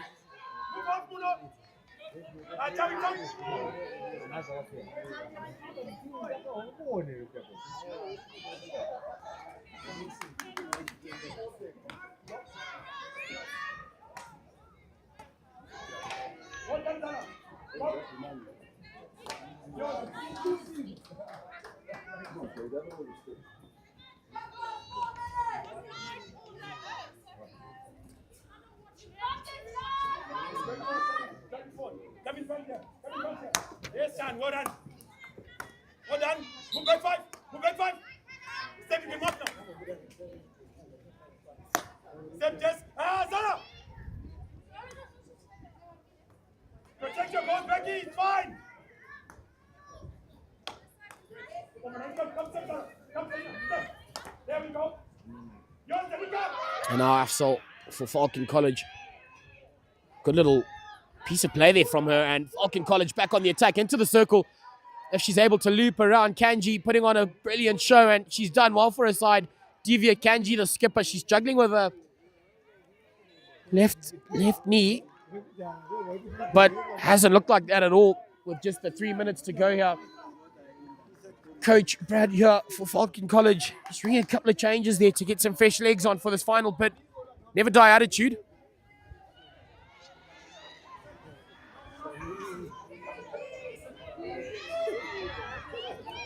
Just imagine what a Falcon goal would do to this place this late in this encounter. In the all-important second semi-final, they're back on the attack. Come on, Falcon. To make things interesting here, a circle entry from Afsal. Unfortunately, just can't get that pass away. Still taking possession up. Falcon College. Short corner goes their way. 2 minutes and 15 seconds. They are down by just a goal in this second semi-final.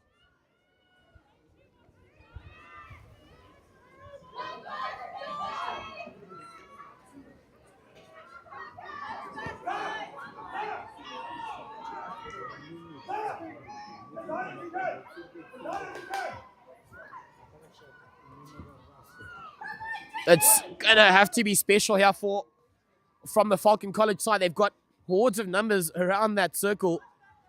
Out to the top of that circle. She has a crack. Over the top. Could it go? A long corner. Chizzy survived that little scare.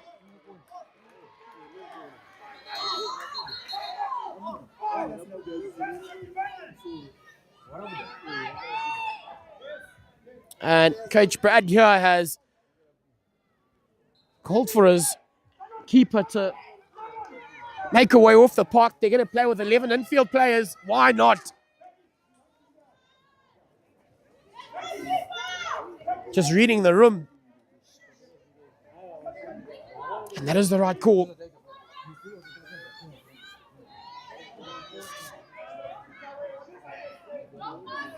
.53 seconds are all that Chizzy have to play with. Falcon College have possession, taking it up. Oh, he slowed them down. She's got a bit of run. Space rather, into the circle to take it up. They've been turned on over. 30 seconds on the clock here. She's been allowed to make a couple of meters. And Chizzy survived that 24 seconds. They won't be in a great deal of rush to get things restarted here. 18 seconds on the clock. Send that up the park. Go aerial even. 10 seconds. Falcon need a circle entry. She's got to crack it up the park. Ladies and gentlemen, 2 seconds on the clock. Chizzy will book their place into that cup final. Commiserations go out to the Falcon College outfit. And hearty congratulations out to Chizzy. Ladies and gentlemen, our final draw has been set and will be a Hellenic Chizzy final.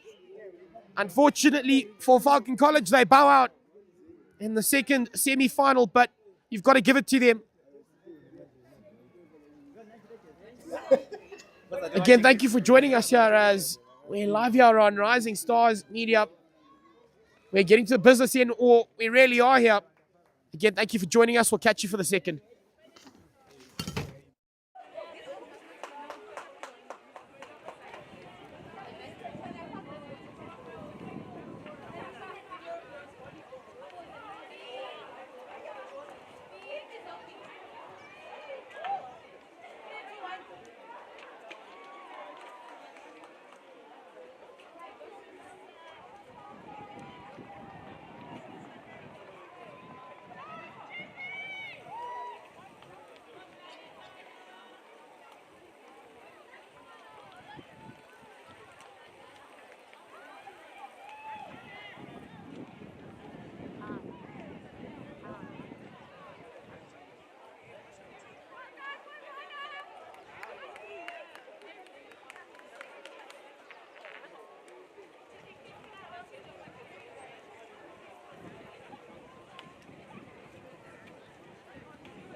A good morning to you once again.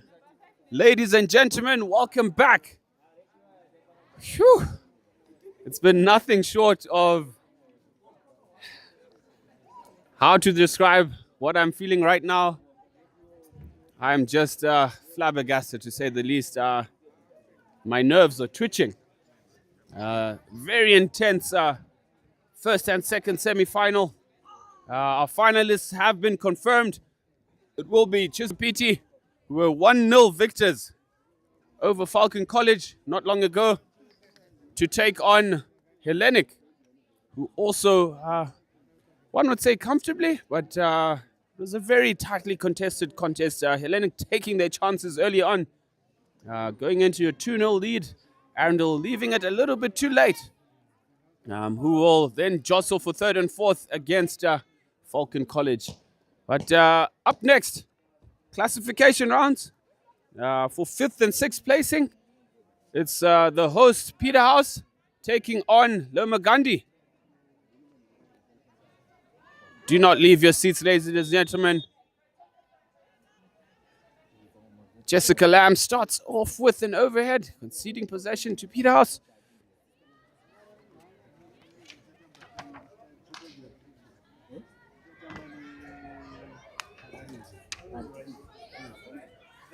Early possession here for Lomagandi.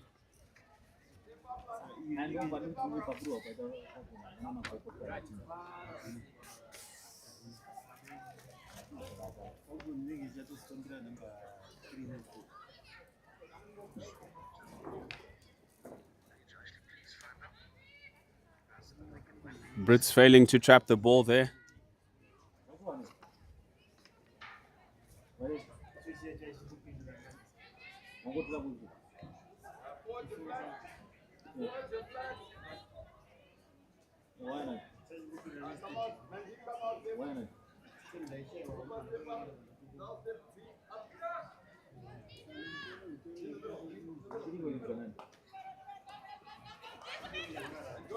Peterhouse on the attack here. Through ball onto Vute. Excellent stick control there by Vute. Vute on the ball once again. Players not five. Quick thinking from Vute.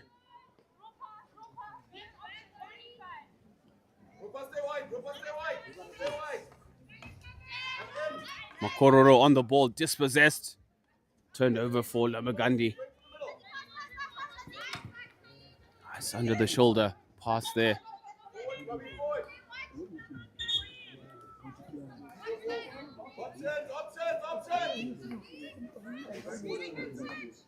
Mutsai with the through ball into the D, intercepted.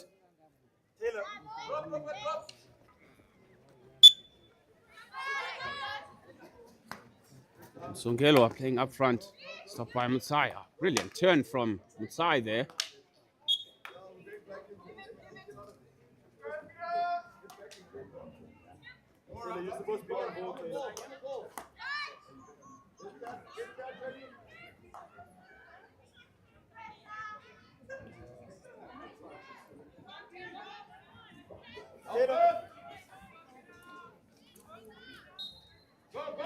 Swakini on the ball. Ooh, not taken in the correct position there. Peterhouse looking to inflict damage early on. Peterhouse, of course, coached by Tapio Pongweni, who is also assistant coach with the under-21 ladies, up against his counterpart, Fleming Muzua. Also an experienced campaigner, goalkeeper as well for the men's senior side. Boras, she's free, she's free. Taylor. Get back, Val. Hold, Taylor, hold. Mary, drop. Left, Mary. Sikali Tubute dispossessed her top D by Jessica Lamb. Illegally so.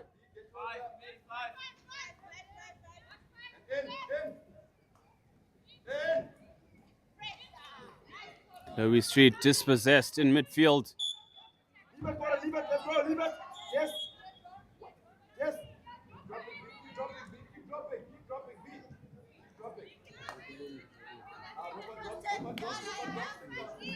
Oliver down the line. Mutsai pressurizing the winger there for Lomagandi. Fadzai Kahari in jersey 7.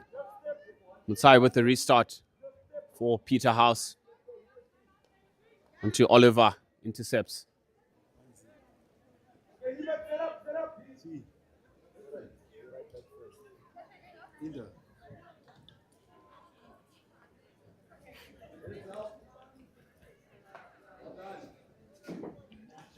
Switch ball here.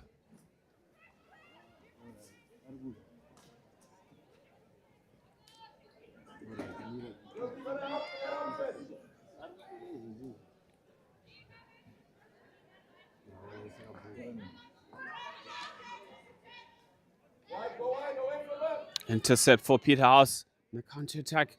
Can they link up here? Chloe Street with the restart here. Ooh. Fortunately, nobody home there. It was a lifted ball, but some clever creativity from Chloe Street in jersey 10 for Peterhouse.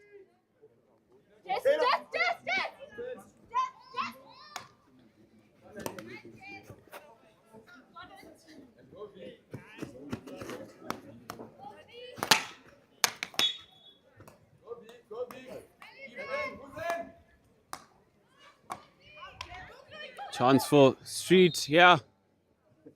He was almost going to pull the trigger, but impeded. Timeously so.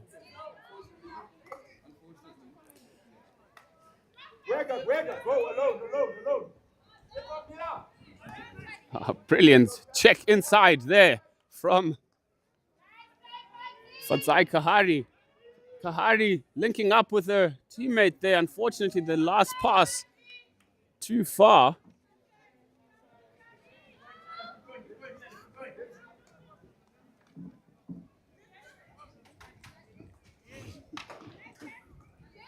Jessica Lamb, firm tackle in midfield from Chloe Street on Lamb. But was a foul.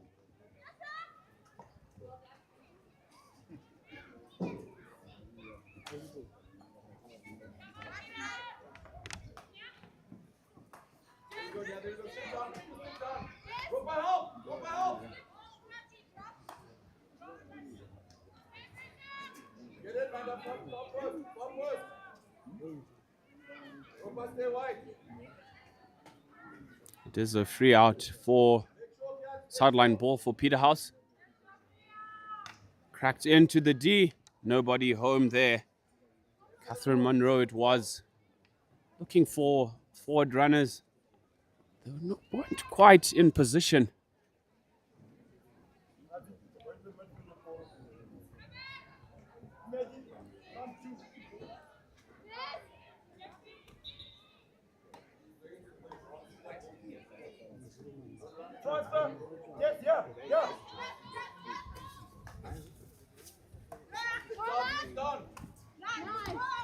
Ball into midfield there. Street pressurizing but losing out. Lomagandi linking well in midfield.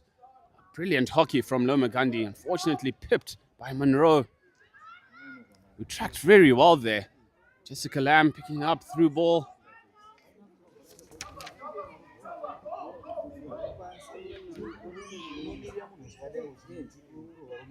Pressure on the ball there from Monroe.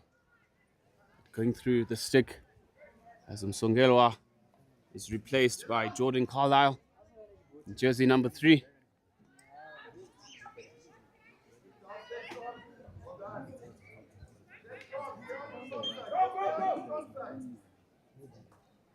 Ball into the D here. Lomagandi linking well. It is a goal. Some quick fire passing there from Lomagandi. And they do break the deadlock with just over 3 minutes to play here in the first chaka. But some fast thinking, silky moves, slick passes, of course.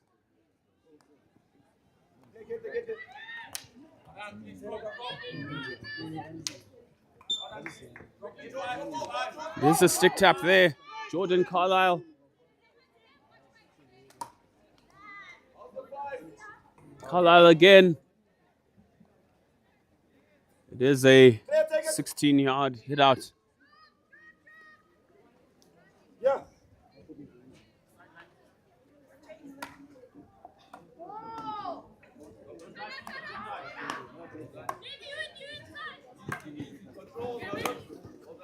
Great ball down the line here by number 18.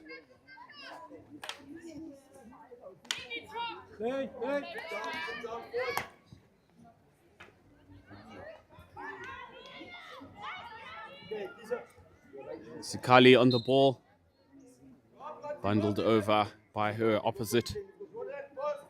Who's watching her closely? Sikali has some deceptive pace on her. Intercepted by Jessica Lamb.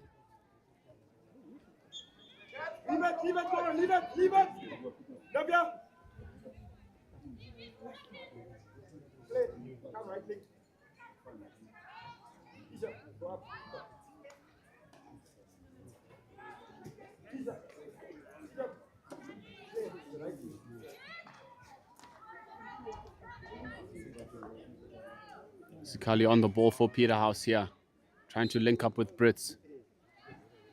It is Mutai who's moved into midfield now from her traditional left back position. Mutai with a brilliant ball through to Brits. It's being closely watched here. Advantage for Peterhouse. Brits with the ball to Vute. Back to Brits. Unfortunately failing. That ball just going just a little bit in front of her, but some good interchanging play there from Brits and Vute for Peterhouse. Some promising signs though.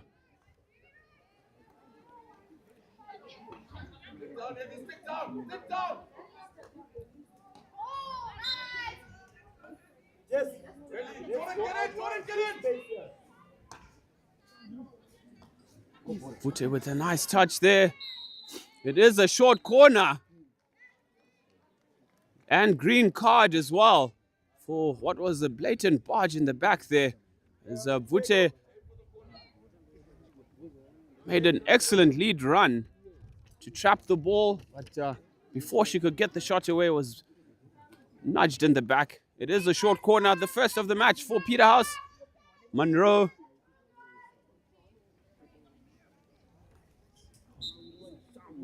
Carlisle to inject.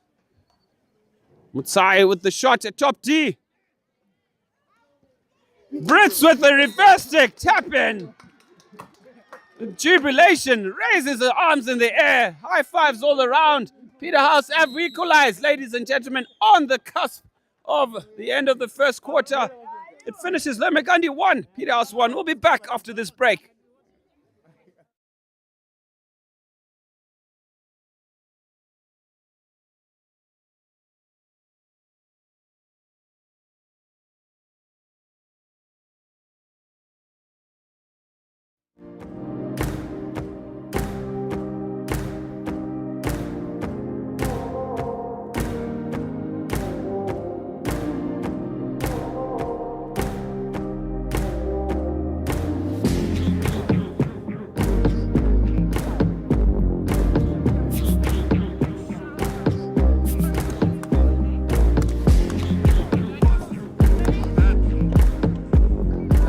Yeah, it's been a lot of planning, a lot of late nights, a lot of getting together, a lot of brainstorming amongst a lot of people as well. So everyone's quite excited. The vibe is quite nice on the school campus.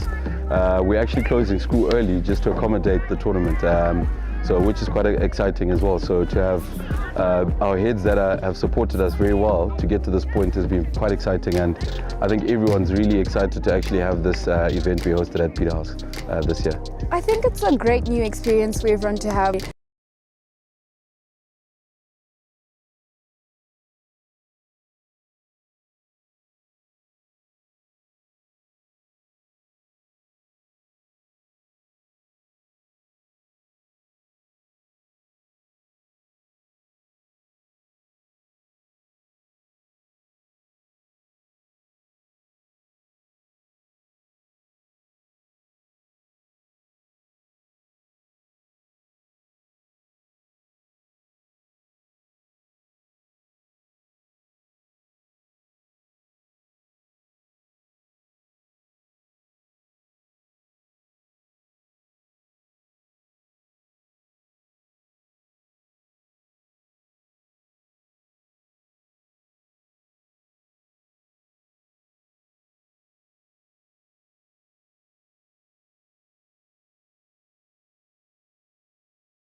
Mia Hammond into midfield to Mutsai. Brilliant turn from Mutsai, trying to create space for herself. Zikali on the ball here. Zikali round Jessica Lamb. Through ball, unfortunately unable to be trapped by the forward runner for Peterhouse.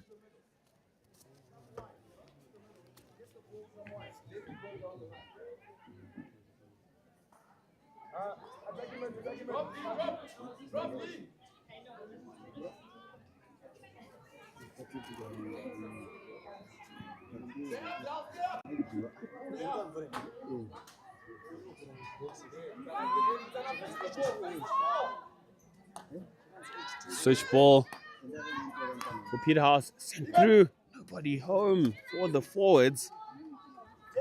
Peterhouse forwards are sort of in a very flat line at the minute. So one of them needs to be either high up and running that baseline. And the others more supportive role as a link up with the midfield.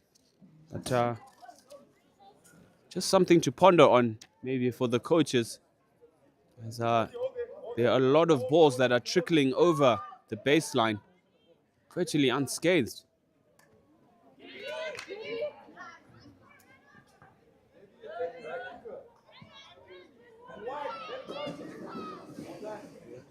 Zikali on the ball. Looks forward, trying to find Vute, but intercepted by just Lamb.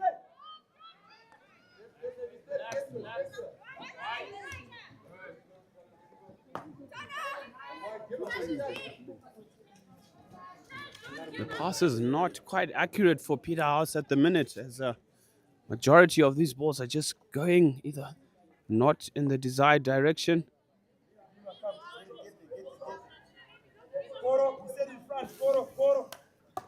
Intercept there for Peterhouse. They have a clear run in. Sent into the D there. Brilliant screen defending from Jessica Lamb. Just left her stick in there, managing to deflect it onto that one there. Again, must be very disappointing for the coach as just off the bat, failing to find the mark. I mean,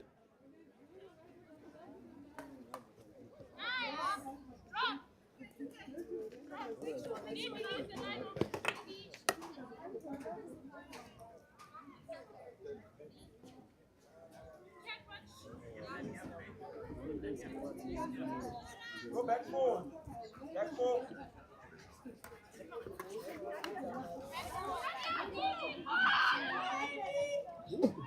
a chance for Peterhouse here. Fortunately, their basics letting them down where it matters most. As you hear moans and groans in the crowd behind me, really spurring their charges on. I mean, how many chances would you need? And it's just not quite sticking at the moment for Peterhouse. Will they begin to rue these missed opportunities later on in the match? And to come after this one, ladies and gentlemen, in about 30 to 40 minutes time, we will see the final of the Silver Girls Wise Owl School. The Talons will be taking on the Owls of Watershed. I mean, what a feat it is for Wise Owl School, really growing in leaps and bounds, courtesy to the teachers, management, and board of trustees, really paying for the growth and development of their children in their institute. I mean, they've done phenomenally well across many sporting disciplines, and this is just the tip of the iceberg for a lot of success that is coming out of Wise Owl. So flowers to you guys, and wish you all the best against Watershed as well. We've done particularly well as well with some very impressive results throughout the season. They jostle it out for a chance to be promoted to the Golden League, that is for next year's round. Do stick around for that, ladies and gentlemen, as we have just about 3 minutes to go in before we get to some oranges and water. And both teams looking a little bit subdued as sort of feeling themselves out a moment. Isn't some Monroe onto Brits. Brits with an acceleration of pace, picks it up there, and she is handsomely picked off there by number 12, Faith Beamer. Beamer into midfield. For Fadzai Kahari. Switch play.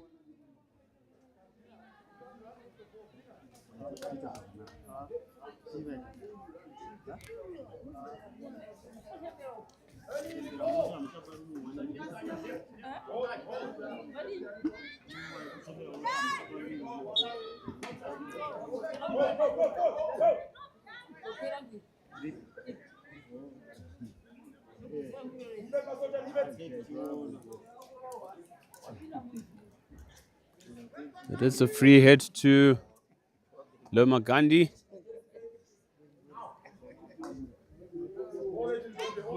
Jess Lamb switching the play wonderfully there for Loma Gandhi, creating the space out on the left-hand channel, looking to apply a different point of contact.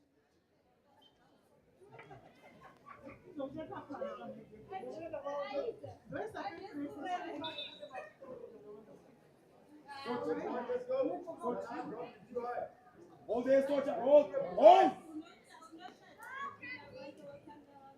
Now you step up.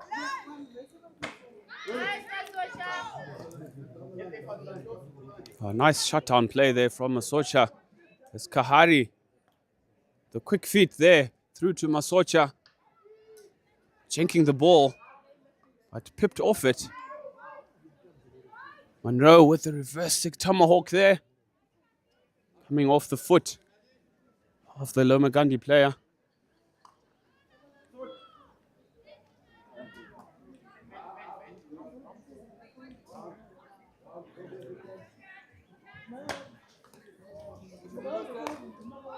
Chance here for Peterhouse.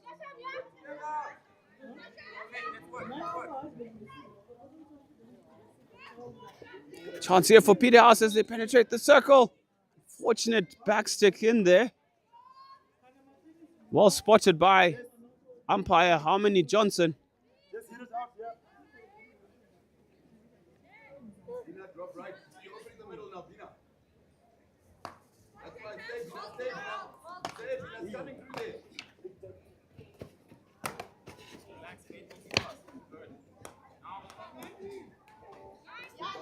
Good 1-2 plays down the left-hand flank here for Loma Gandhi.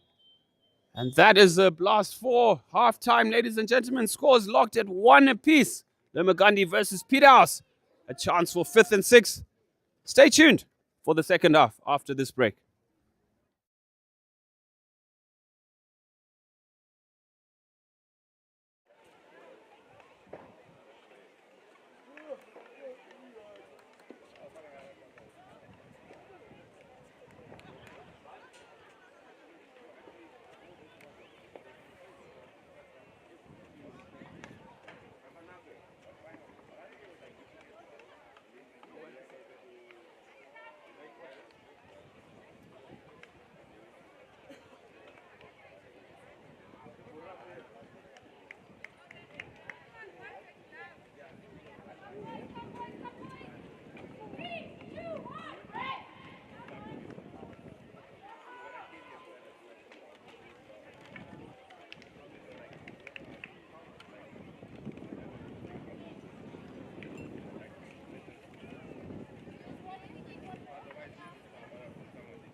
Welcome back, ladies and gentlemen.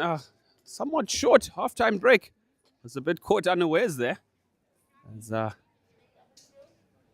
just enjoying some cake and candy behind the scenes. As we're poised to start.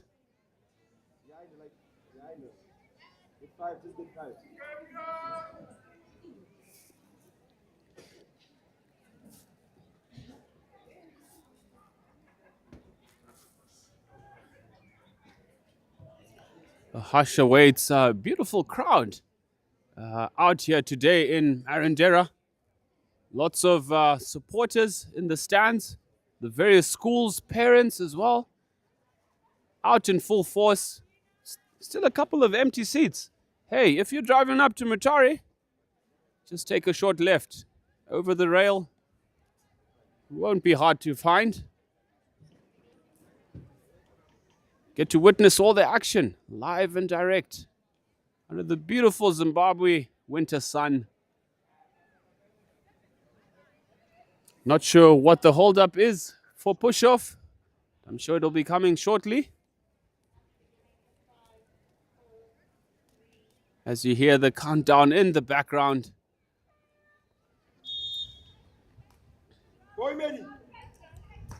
And we have it underway. Jordan Carlisle on the ball. Back to Monroe. With the ball way across the field.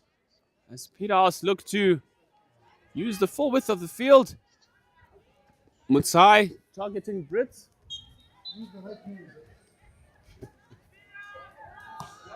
Good morning to you too, Mr. Banda. Nice of you to join us today. And Limagandi recycling here from deep. Handled by Zikali is jersey number 5 for Limagandi. Nice through ball, screened well there by Peterhouse out to Mutsai. Excellent trap from her. Through ball out to Brits, intercepted though by Limagandi. Mutsai turned inside out there as Limagandi looked to penetrate the circle there.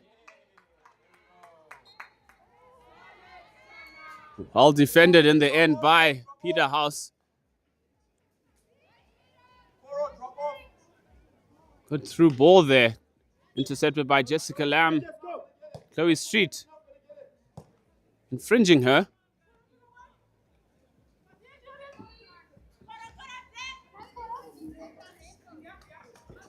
Good 1-2s from Limagandi. Ball sent into the D. Nobody home. Chloe Street.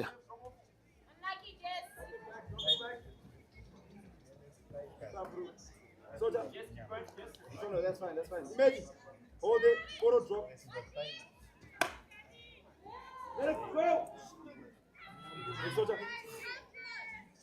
Let's keep it that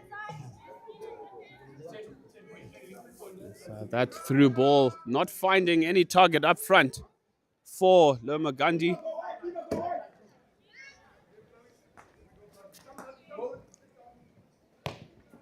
Nice skill down the flank. Ah, brilliant pirouette there from Rutendo Sitole. Nice stick work, young lady.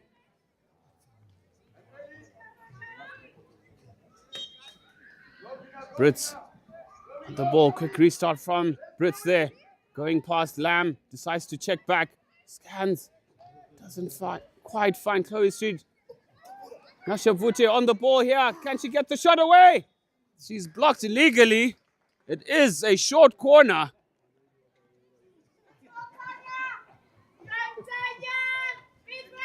Short corner for Peterhouse here. The scores are 1 apiece. Shout out to the umpires manager for the tournament, Mr. Monash Mashoks. It's always dealing with issues behind the scenes as it's not an easy job to umpire. All the same, Chloe Street with the shot at top tier. And just hits the foot of Zikali, who was diving there, stretching out and trying to get the deflection on the right-hand post. Unfortunately, the ball just hitting her foot instead. Close call there for Limagandi.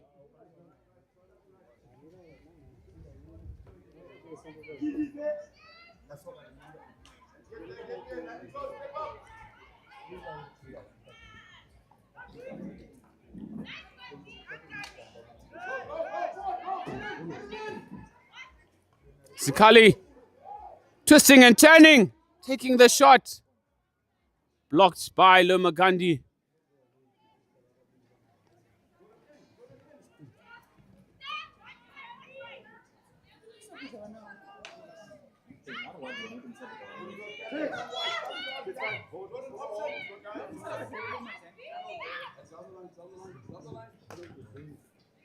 Nobody home there from Monroe with that through ball.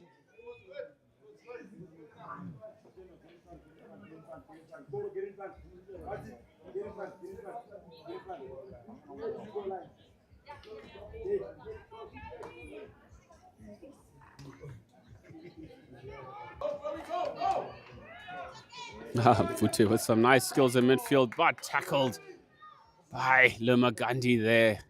Not giving her a sniff at all. That one coming off the foot of Brits. 7 minutes to go here in the third quarter. It is 1-1. Still, we actually haven't had one-on-ones or shootouts to break the deadlock, as most of our games have either finished with an outright victory, knockout games. I do feel a goal or two coming on as both teams continue to look to find an option here. Brits sending the ball across here to Carlisle with a clean shot at goal. Carlisle failing to hit the target. Pressure though from the Lemagandi defenders, but one has to say, you've got to hit the target.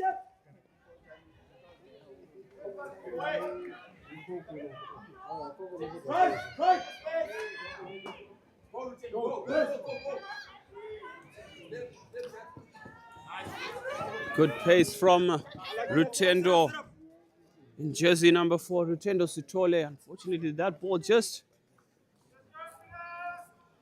eluding her. Looks like she's got a little bit of a strain as well, as she subs off for a well-deserved break. She's played particularly well throughout the tournament.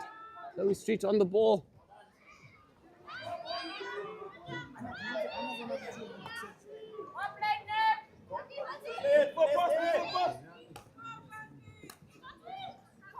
Mugandi trying to find an option here. Brits on the ball. Turns on the burners. Goes past Jessica Lamb.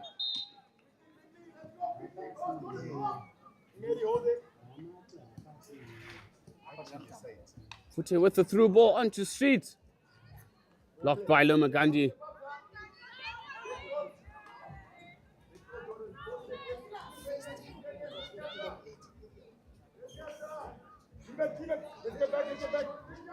Carlisle to Bute. Bute into the D with the shot blocked by Jessica Lamb. Fortunately, just coming off her foot. Peter House pulled the trigger there. And Jessica Lamb sniffing danger. Really going in for that block. Unfortunately, just coming off her foot. Short corner to Peter House. Do expect a drag flick from top D. From Mutsai in jersey 20. Pink boots. Of course, Mutsai traps onto Street.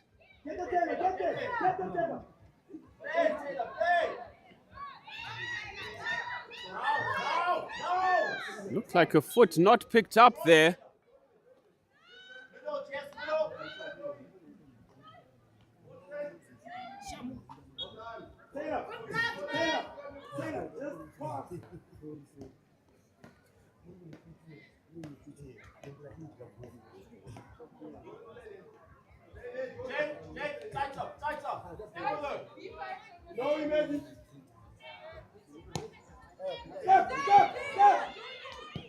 Ball into the deep by Peter House, blocked by Lomagandi.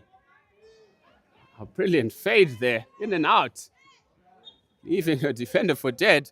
But Carlisle didn't give up and came up with the free hit. As Lomagandi looked to build it out here. A great turn in midfield there by Lomagandi. Foot not picked up there.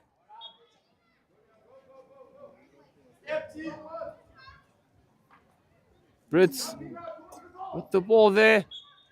It is a short corner. Chloe Street with a quicker reaction versus Jessica Lamb. Just popping it onto Lamb's foot. It is a short corner again. Peter House continued to knock on Lomagandi's door. There's just under 3 minutes to play in the third quarter. Can Peterhouse. Vute to Brits. Mutsai stops it there. Chance for Peterhouse. Shot at goal. Saved by the goalkeeper. Another foot in there. The Magandi defense panicking a bit there, but all the same, it's working. There is no goal that has been scored. As we see Zikali and Brits swap. It's off to Zikali. Intercepted by Vute with the reverse stick shot. Chloe Street just impeded there. The stick tap. Peterhouse have got to try and convert here. They've had multiple shorties, but just failing to get that lethal shot away.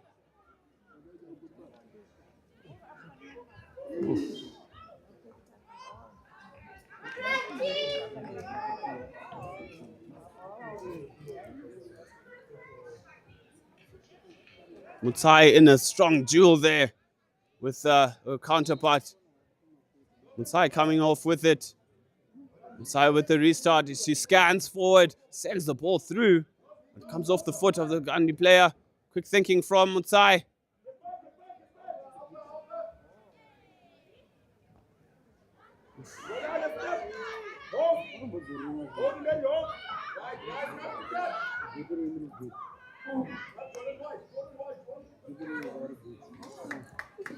An unfortunate piece of play there.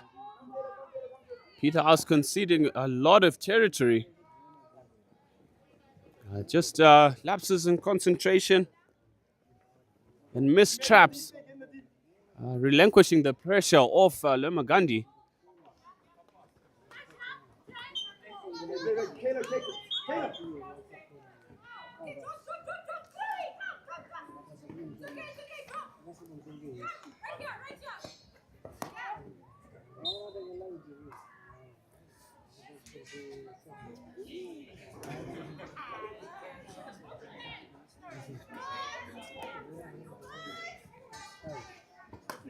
Yeah, questionable call to say the least. All the same, play continues. That brings us to the end of the third quarter, ladies and gentlemen. A little bit of humor there, but it is 1-1. Lemagandi between Peterhouse, 5th and 6th placing at stake. And we will be back for the fourth quarter after this short break.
Welcome, ladies and gentlemen, the fourth and final quarter. This 5th and 6th classification match.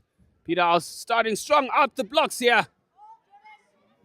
Both will definitely want to throw the kitchen sink because it is 5th and 6th. After all, the hosts will be bitterly disappointed for not making the business end of the tournament. But all the same, they've managed to claw their way back after Lomagandi's early lead. As Carlisle combines with Monroe on this near side here. Peterhouse looking to attack here. Jessica Lamb interjecting. Carlisle with the through ball. Peterhouse almost into the circle there. The final touch, not quite going the way that she wanted. A lifeline there for Loma Gandhi. It is a free out for Loma Gandhi there. Ladies and gentlemen, the business end of the 2025 Golden Girls tournament held at Peterhouse Girls in Marandera, brought to you by Rising Stars Media, bringing you all the best action live and direct to your screens around the world. 5th and 6th up for grabs right now. Upcoming, it will be the Silver Girls final, a chance to be promoted into the Golden League. Watershed taking on Wise Owl. The talents from, it will be a Marandera derby virtually. I'm sure a lot of eager fans will be trickling and making their way into what is looking like a very beautiful and colorful crowd. Lots of school colors on display. I see the Arundel faithful. I also see Eaglesville, Watershed fans here, parents, colleagues and friends of the players today. A wonderful tournament we've had so far. This day 3 of live coverage from here as Peterhouse played pretty early there. And a deliberate breakdown in play, not retreating. 5 earns herself a yellow card. 5 minutes. Will Loma Gandhi be down a player? Advantage Peterhouse, one would say. Can they make the most of it?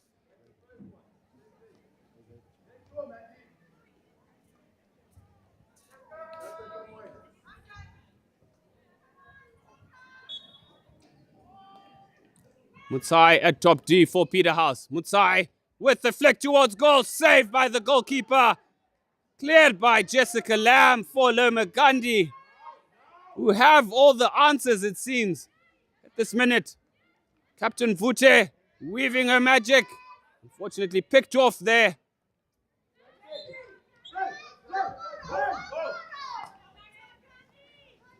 Loma Gandhi on the charge here. Monroe have something to say about that. She picks it up for Peterhouse. Good pressure though from Loma Gandhi. Not giving up.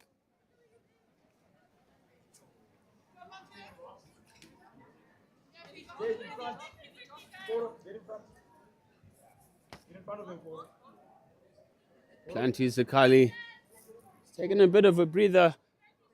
Goes back on now to try and chase glory for the hosts, Peterhouse.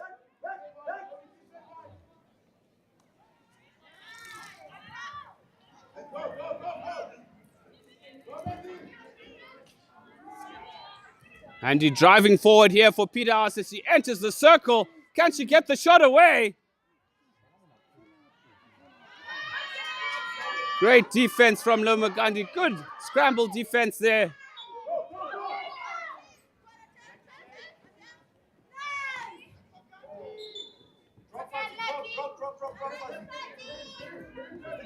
Monroe scans forward, trying to find Chloe Street there. Unfortunately, not quite accurate with the pass. A lot of tired legs there. Oh, well tackled there. Looked like a clean tackle, but the umpire ruling it was backstick. A lot of tired legs, ladies and gentlemen. It has been a long tournament, 7 games in total for each side. But not short of any effort at all as Mutsai brings it out for Peterhouse.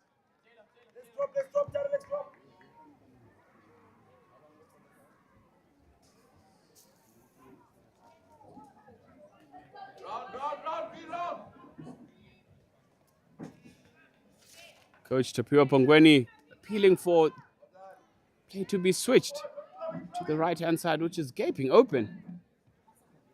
Brilliant skill from Street there. Jinking past one. Street with the reverse stick shot. Unfortunately, not finding the target. She had time, ladies and gentlemen. Hearts and mouths for the Lomagandi bench here.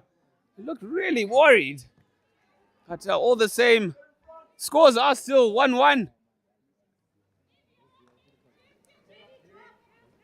One might say Chloe Street blew a very pivotal chance for the hosts there. I mean, it is that one chance.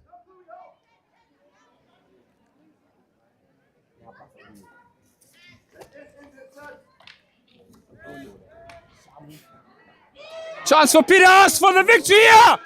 Saved by the goalkeeper. Well saved by Tanya, the goalkeeper. Tanya Chimweta, ladies and gentlemen, hats off to you, young lady. Definitely keeping your side in the match. But it is a short corner. I mean, ladies and gentlemen, it's going to boil down to that. One moment. One chance.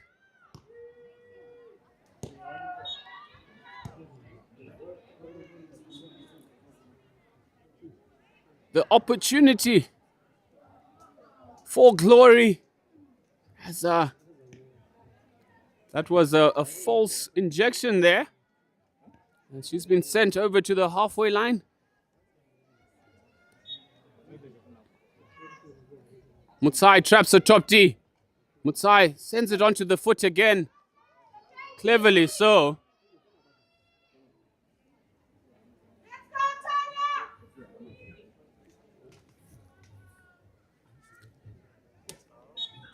All eyes are on deck right now. Mutsai with the ball at top D, slips it to Fute. Fute trying to weave some magic there. Twisting, turning, Fute creating some space, gets the shot away! Blocked by Lemagandi! And it is another short corner, ladies and gentlemen. Brilliant pirouette there from Nyasha Vute. You can't afford to blink when she's on the ball. Another chance for Peterhouse. They are knocking. Shot towards goal there. Saved by Chimweta again. Zikali with the follow-up shot. Unfortunately lifts it into the defender. Lemagandi played out early. 4 minutes to go here, ladies and gentlemen. Lemagandi driving forward. Mutsai breaking down the play there. It is a yellow card, and that is her match done. Ladies and gentlemen, Peterhouse will finish the match with one player short. Let's go. Let's go. Not fine. Go quickly, Jess, quickly. Players seem to have touched the ball there to the appeals from Chloe Street. Image.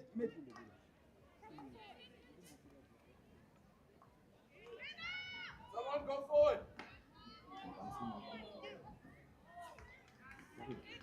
It's your ball, Laura. Back four.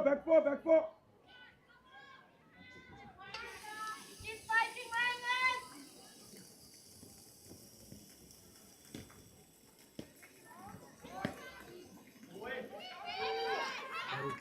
2 minutes to go, yeah. Brilliant ball through for Lemagandi. Well covered by Monroe in jersey 11 for Peterhouse.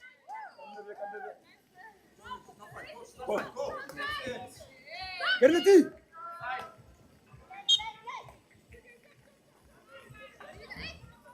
Okay, The scores are 1-1, 2 minutes to go, ladies and gentlemen. Lemagandi in possession. Trying to string those passes together. Lifted ball, unfortunately.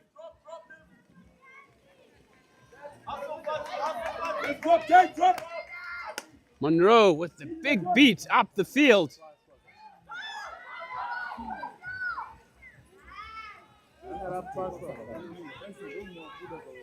Zikali beaten there in midfield as Lemagandi looked to rush it out. Intercepted.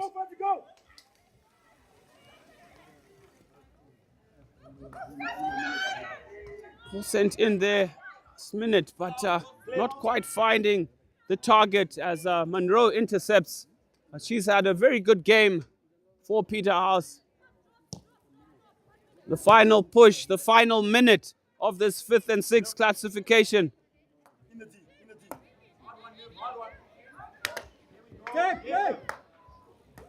Chance for Lomagandi here.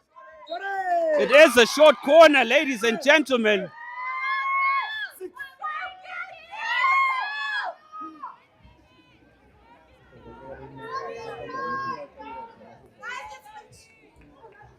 The crowd is hushed here. A lot of hands on hips, hands on heads, and hearts pounding, I'm sure. The pressure tells, ladies and gentlemen. It boils down to this one moment, 16 seconds to go. The final shot. These opportunities only come once in a lifetime. Chance at glory for Lerma Gandhi. Trapped at top D. A shot! It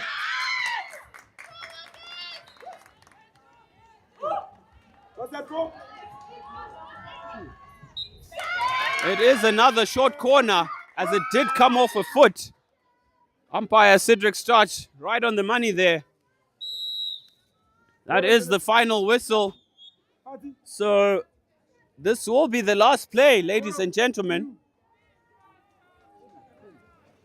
Go. Go. Far post. Make sure it doesn't leave that dotted area. Chance for Loma Gandia, putting it into the middle. Ladies and gentlemen, that is the end of the match. It is finished 1-1. We will likely go to one-on-ones.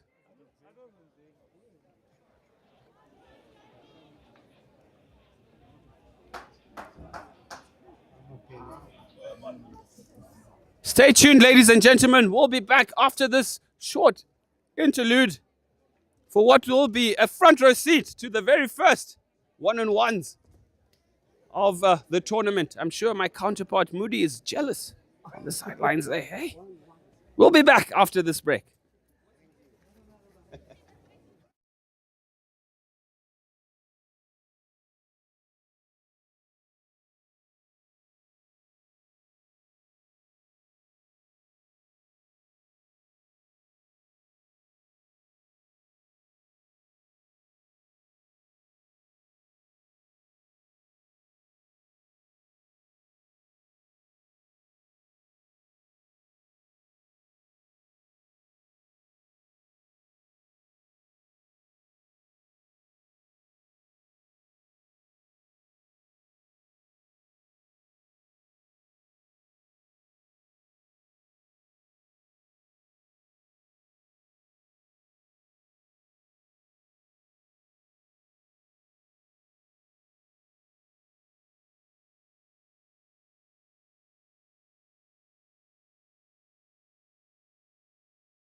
can't.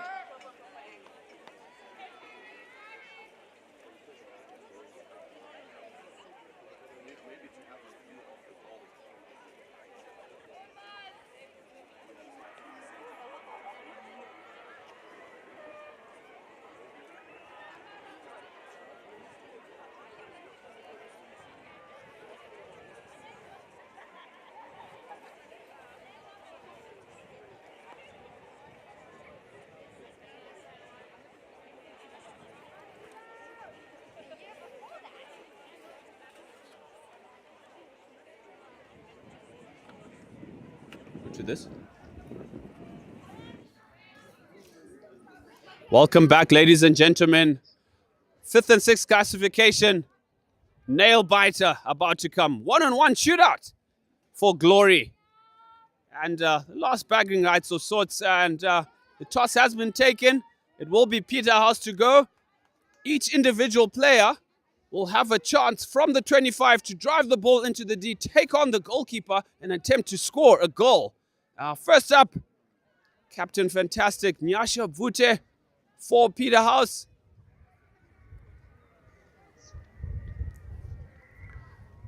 Poised, umpires ready, technical team also ready. Cedric Starch signals. Vute into the D. One-on-one here. One has to say she will get it and tucks it away comfortably with a strong fist bump. That is confidence, ladies and gentlemen.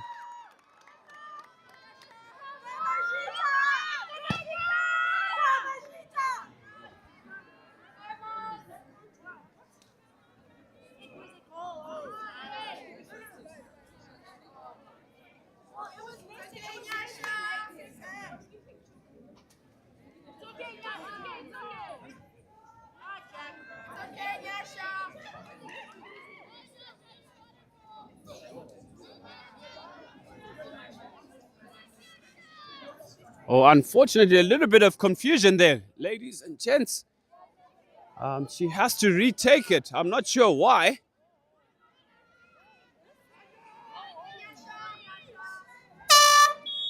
Retake again for Vute, who makes sure this time, of course, 2 times running, confidently so, as he saw the peace sign. That's what you like to see, ladies and gentlemen. 5 attempts. Peterhouse have 1 in the pocket. The crowd goes hush as Lomagandi go for their first attempt. Lomagandi round the keeper and unfortunately misses the target there. Hard luck, young lady.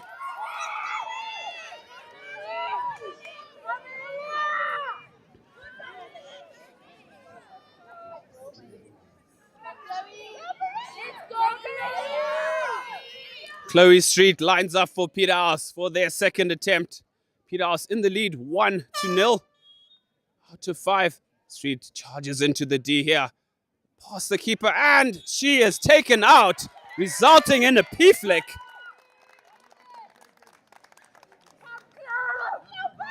Anyone can take this P flick.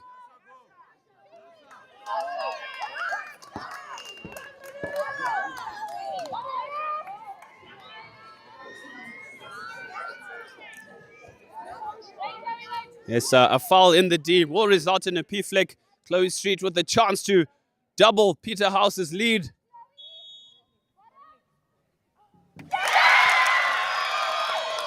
Hearts and mouths, ladies and gentlemen. She almost scuffed that, looking to rocket it into the top corner. But it did the goods. It did cross the line.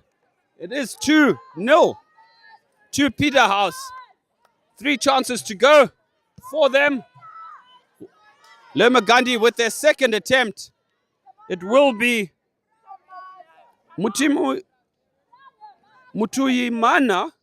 Nzokira in jersey 17. She approaches into the D. Past the goalkeeper. With ease. Lemagandi are on the board. It is 2-1, ladies and gentlemen.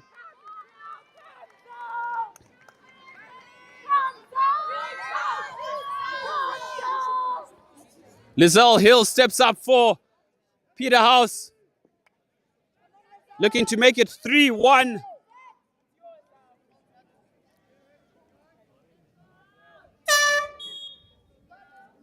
Miss Hill charges into the D, changes direction to the right.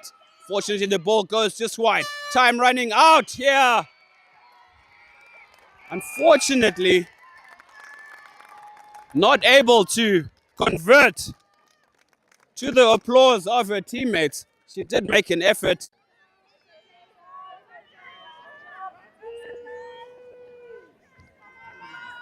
Score remains 2-1. Still advantage Peterhouse as Lemagandi steps up. That's Taylor Oliver. Taylor charges into the D, scans. Will she go left? She goes to the right. And it's a diving save from goalkeeper Mazita Chingwena.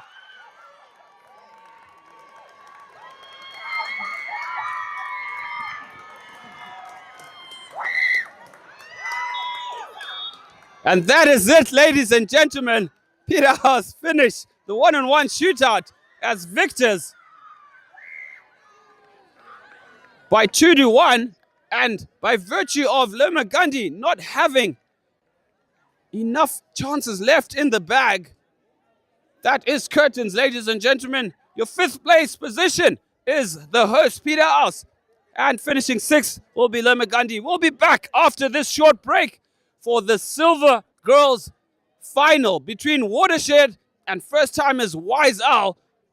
A chance at glory and promotion into the Golden League. Ladies and gentlemen, do not leave your seats. We'll be back after this short break.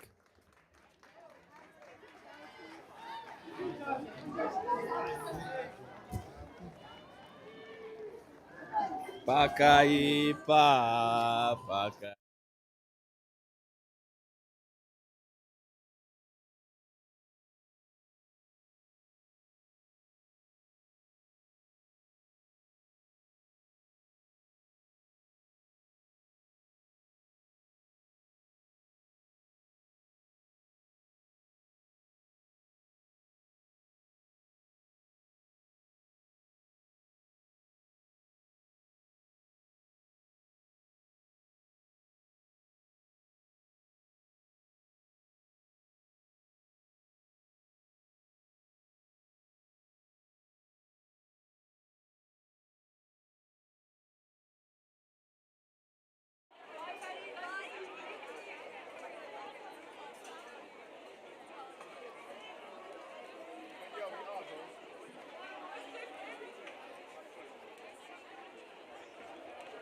Good afternoon, ladies and gentlemen. This is finals footy or hockey.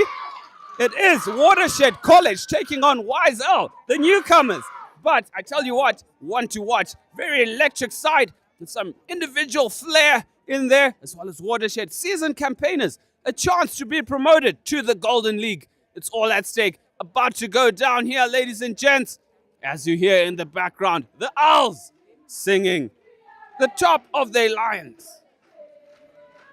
Just to go through the two sides here, lining up for YSL, Chanza Kimberly, Sakonda Denise, Lupanzi Maduke, Noku Nyagwaya, Ropafadzo Niwatiwa, Kaylin Maramba, Faith Benesi, Leona Machaka, Shama Nyavira, Blossom Hondo, Tadana Mkonto, Jillian Goteka, Nicole Mufukwa, Lina Nyabote, Ruarashe Dupwa, Mutsachi Banda, Tadairwa Jana, Vanessa Sadiki, and for Watershed, Leslie Saungweme, Zeb Gatsi, Rufaro Chiwafa, Chinotenda Dube, Anenyasha Mapumo, Tanisha Besileni, Loveness Mafira Kurewa, Shannon Mangarasau,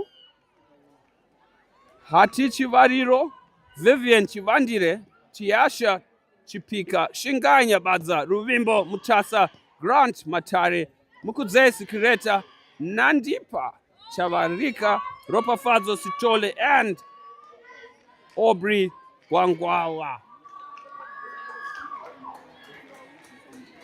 Ladies and gentlemen, it's about to go down. I'm joined in commentary. Of course, I made a little bit under the weather. I think it's the flu coming on. It has been a very chilly weekend and long 3 days. As you hear the YSL Talents faithful on the left-hand corner in comparison to the Owls of Watershed, all in full song, singing their lungs out for their sides. A chance at glory, Moody. Yep, a Marindira battle here in the Silver Girls final. YSL taking on Watershed. As we get a really fast-paced start from both sides.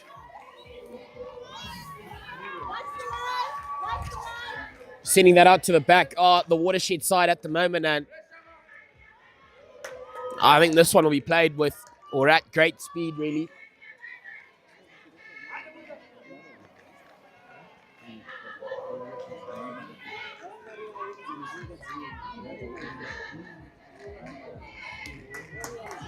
Going aerial on that occasion, unfortunately, nothing coming off of it, but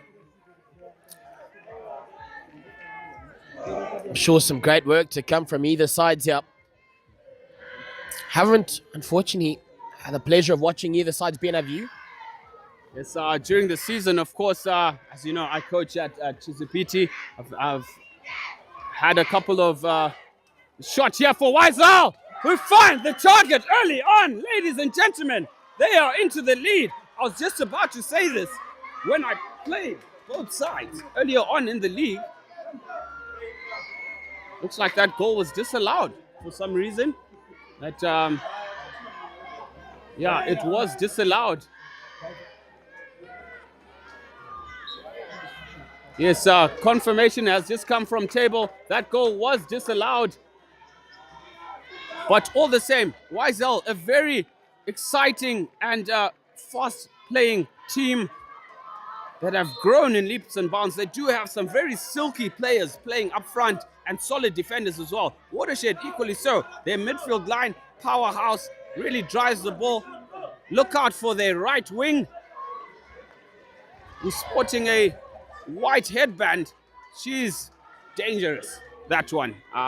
Do not blink, and she will cause you problems for sure.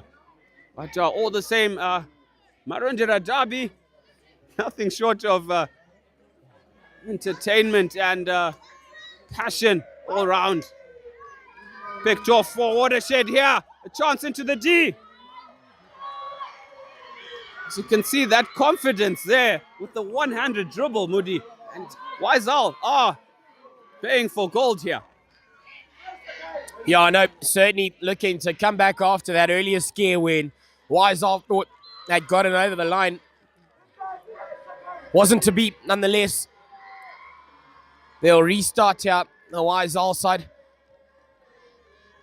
Tell you what, I've just really enjoyed the standard at the beginning stage of this encounter. Should they be in Silver Girls? Well, obviously one of them will get that promotion. So, yeah, I can tell you what, it is well earned as well as, one always expects, the standard to drop. However, I guess it is the final. So it is the two top sides that are vying for that Golden Girl spot. Yes, it just goes to show the level of development that's been happening in the hockey circles around. A large swing and a miss there from number 16, looking to beat the color off that ball. Unfortunately, missing it totally.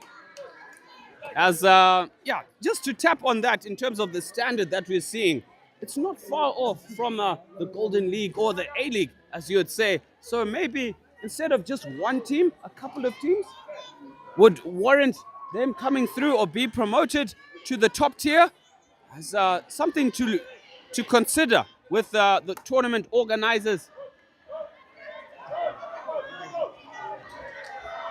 Nice 1-2 play there. Brilliant through ball. Blocked off at top D by number 12 for Watershed.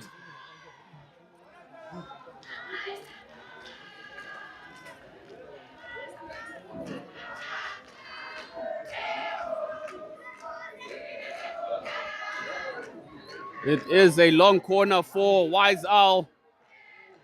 Ball does move 5. Sent into the D here. Can they create a chance for themselves? Wiseall. Defenders in 6s and 7s. Looked like a little bit of a foot there. As I told you, look at her go, ladies and gentlemen. One to watch is that winger for Watershed. She's got some jet shoes on her.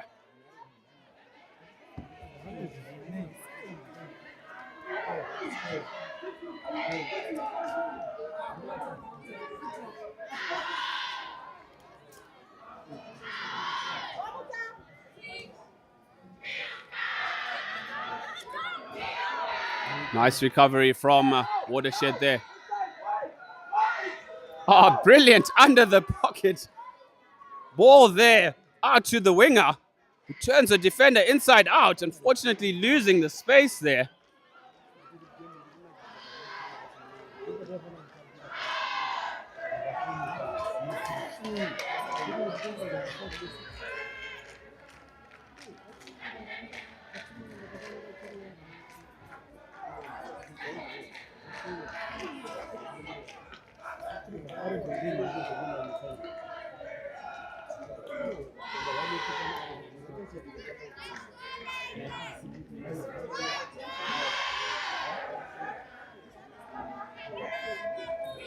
Wiseall with the restart here into midfield. Nice 1-2 passes by Wiseall. I'm loving what I'm seeing here, ladies and gentlemen. This doesn't feel like a Silver or B-League game. I mean, the level of hockey here. Just look at her go, and she's taken out yet again the second time. Umpires need to protect the players a little more. Moody, that right winger, has got some jet shoes on her. Trust me, she's going to cause problems for people. As she looks like she's carrying a bit of an injury now, which is unfortunate. But one to really look out for is their number 10. That's Hatidu Zezi Chivariro.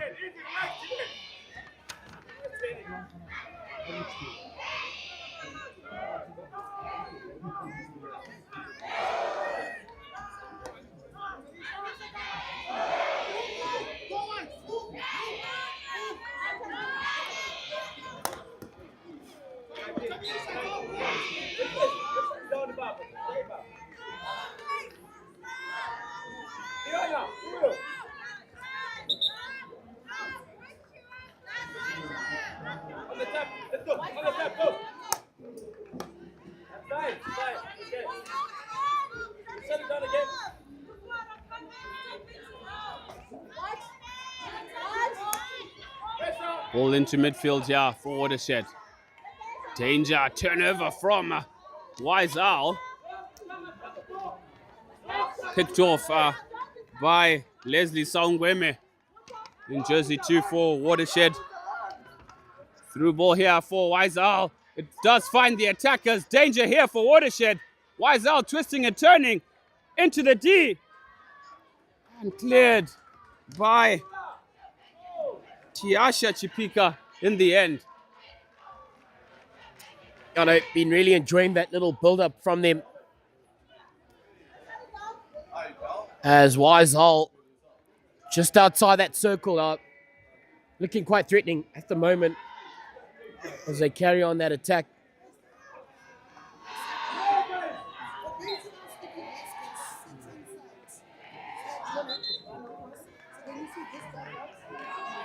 So it'll be Watershed ball.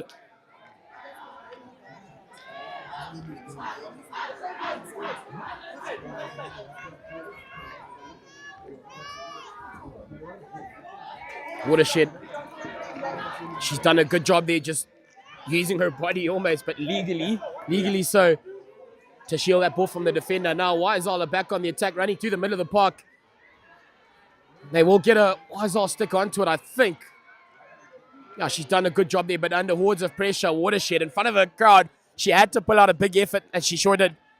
Yes, that corner is proving to be very noisy. I wouldn't like to be playing in that corner myself because, yeah, you catch a few stray bullets from the crowd for sure. But Watershed are on the attack here. Brilliant ball into top D. Cleared away by Wise L, who are playing a very direct kind of game. Brilliant 3D skills. You go, young lady. Ben, just the noise here all of a sudden. It's probably been the loudest game we've had. And what a spectacle it is. Both sides obviously being Marondera schools. So easier for them to ferry their supporters out to the Peterhouse Astro for Gold and Silver Girls 2025. Again, thank you so much for joining us here live on Rising Stars. We've also got action coming your way next week, right here. Same link as it is the boys who will take part in their Super 12. Yes, more exciting action brought to you, of course, by none other, the best in Rising Stars. As a brilliant touch round the corner there from Tadana. Tadana finding her teammate. Wiseall played quickly. Skills left to right. She tucks it under the shoulder. Cross to P-spot. Secondary shots, a goal. Cleared by the goalkeeper and cleared off a line by Chipika.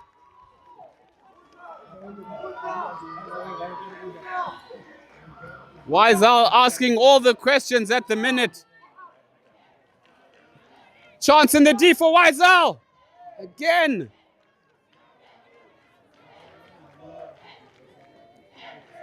Very direct. Shot, a goal here.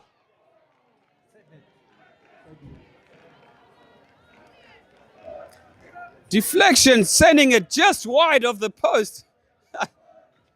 Everyone had their hearts in their mouths for a bit there. Wasn't sure what was going on. Chipika putting a stick in the way, just deflecting it the other side of the post, hitting the net rather.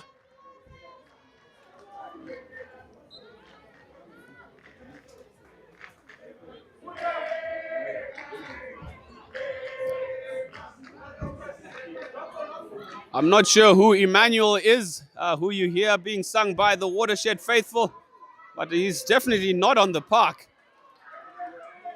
As this is a ladies' competition. And that brings us to the end of the first quarter, ladies and gentlemen. A blockbuster right before your eyes. It is Watershed 0, Wise Owl 0. We'll be back after this short break.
Welcome back, ladies and gentlemen. The second. Welcome back, ladies and gentlemen. The second quarter for the Silver Girls final. Nothing short of exciting play that we're seeing from both sides. Wiesel asking all the more questions as we see Watershed starting fast out the blocks here, trying to gain that early ascendancy in the second chukka. But both teams really going at it, throwing the full kitchen sink at each other. Yeah, literally, why not? I mean, you've worked so hard to get yourselves here all weekend, and it is the final, and, you know, a possible chance to play on the main circuit next year, as this is a promotion encounter as well. It's more than a final, it's a promotion to, a possible promotion to the Golden Girls next year. Setting that ball up the top, I think the Watershed lady will be happy to watch that well over the line.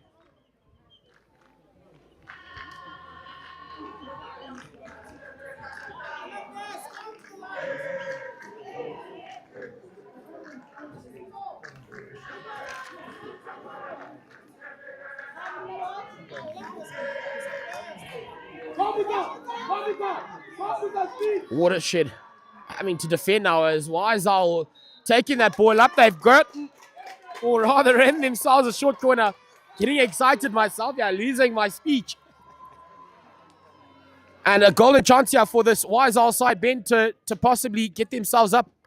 Yes, very much so. We're all eyes on deck right now. We might sometimes forget to talk. I mean, it's so exciting from what we're seeing here. But Wiesel really committing forward and putting pressure on the backs for Watershed. The first short corner of the match. Expect something to come off here.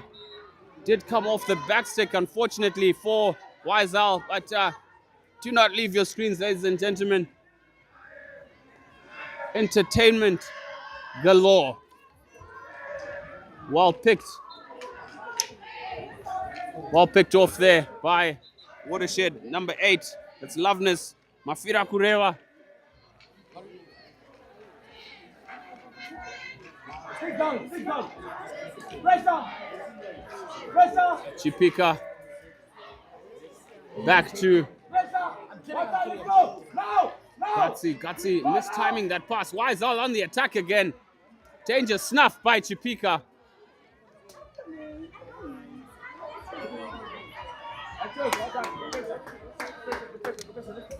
Both teams putting in a lot of effort, falling over sometimes because they're really committed towards the cause. Woody.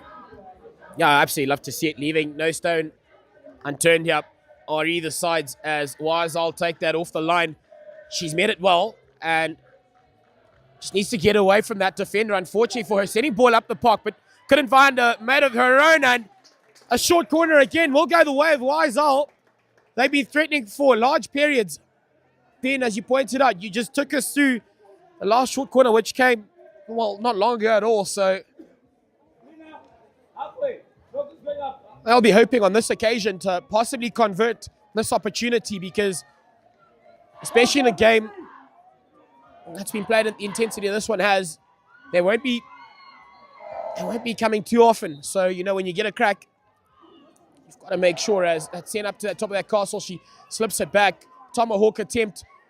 I think only Jess Orford converted that this weekend in the Chizzy outfit. What's going on here? Can't stay on their feet, these ladies.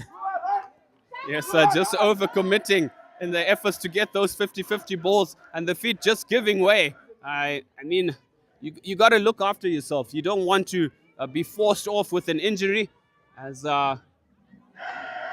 player welfare is also important. It's not just about committing, putting your body on the line, but you also have to be careful about it, as Shivawariro is back on the field for Watershed.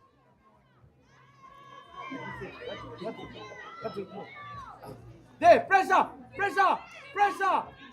Gutsy on the ball for Watershed, sends it through, finding a teammate who deflects it into the D. Watershed with that chance, unfortunately not able to get to the end of it. It is a free out for Wiesel, who played early, trying to find the winger. But guilty of ball watching a bit there. So there was ample time to sprint onto that and gather it.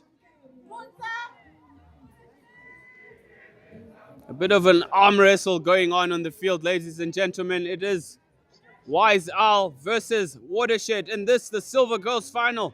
Chance at promotion. Oh, clever little flick underneath there.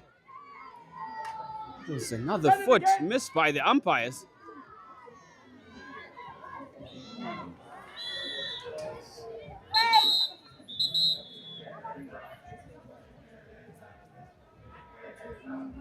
There's too much commitment there, and resulting in a green card for Faith Benesi, earning herself 2 minutes in the naughty chair.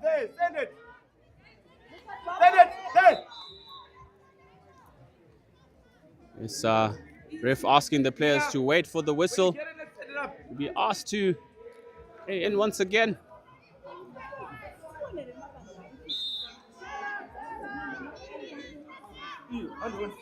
Pressure! Pressure! Yeah, let's go!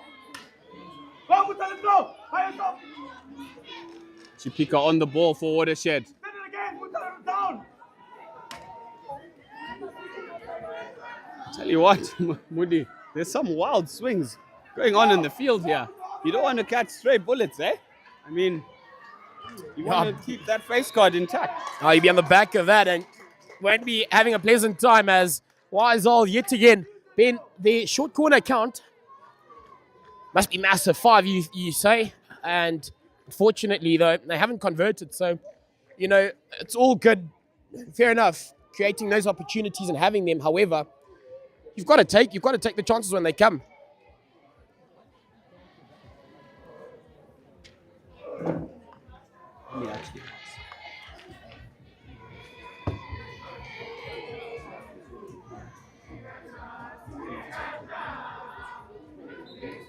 So Wiesel straight to the top of that castle. She slips it back in. They've got an attempt on goal, and tell you what, Wiesel could have created something. The goalie coming out of that Watershed camp, keeping her side in this one. Unfortunately, it just doesn't quite come off. 4.5 minutes still remaining in this, the second.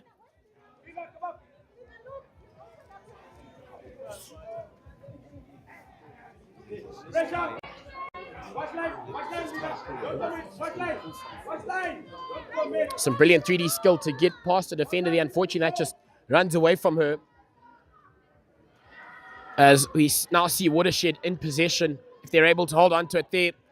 She's past 2 defenders, showing a good clean pair of heels. Bit of a pace injection as well. They'll reset, however. Just needing to get a couple of numbers up the park. They've done exactly that, so isn't met cleanly. And that attempt to take ball up gets past a couple of her own mates. And through Watershed, a crack. They have a second bite at the cherry, and unfortunately that just goes wide. Some great work in goal from Wiesel. She made 2 saves off the line, and they just could not get that over that line. Yes, the goalkeeper doing a quick double save there, but not doing herself any favors because she kicked the ball right back to the opposition. But kudos to her for actually getting both saves away. But you'd want to clear that ball as wide as possible. Heat of the moment stuff. Watershed win the first shots on target virtually. I was already grimacing at that one, and Both of us. I mean, they fully committed, these players. I mean, no fear at all. I'd like to just, control that ball. She had a bit of time and no real, immediate threats in terms of defenders around her. She had that time to control it nonetheless. Wiesel in front of that Watershed support. Has she been turned over? She'll get some go-forward ball. Would like to take it earlier. Pour some numbers up the park. They've literally got no one in the circle yet. You know, it's just anticipating play. You know, putting yourselves in the right end of the park, in the right positions at the right times. You know, you've got to create something out of nothing, really. And, you know, just being in the right place is something you can, as a player, foresee. Nonetheless, looking to take it up, and he'll lose possession there. The Wiseall side, Watershed, survive. Yes, Chipika in the heart of the Watershed defense, really marshalling the troops around her as she's playing that sweeper role. As the defender, Gutsy there, picked off by Wiseall. Into the D and a shot. Picked off by Chipika, who's positioning herself really well so far. A standout in that defense for Watershed. Seems to keep saving the day right on the brink when you think something's about to happen in favor of Wiseall. She's like, not a chance. I'm going to be here, and you're not getting through me. A minute 17 to go. Yes, the halftime mark draws ever closer. Scores still deadlocked at 0-all. Wiseall taking on Watershed. Marundera Derby, bragging rights at stake, as well as promotion to the Golden League. Send it again! Send it! Time! Send it! Send it! Send it is the call from the coach. I'm not sure where they're supposed to send it to when they're not in possession of the ball, but all the same, want to at least have a target up front in order to be able to send it to them. So a little bit of confusion as to where the restart should be taken from. Ball sent into.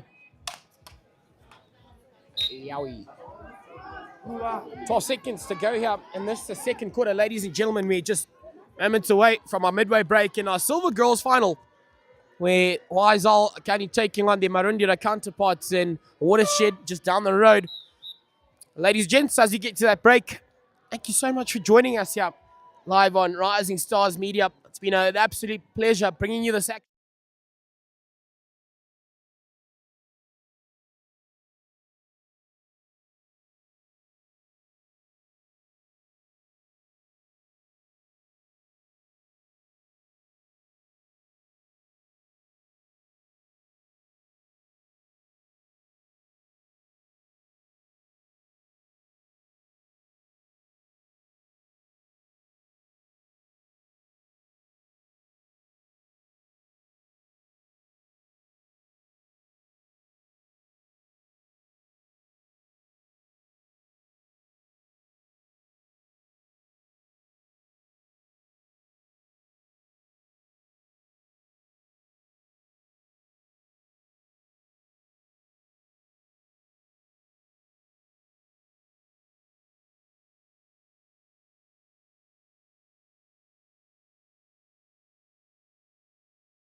Welcome back, ladies and gentlemen, to Peterhouse Girls School Astro 2025 Silver Girls Final.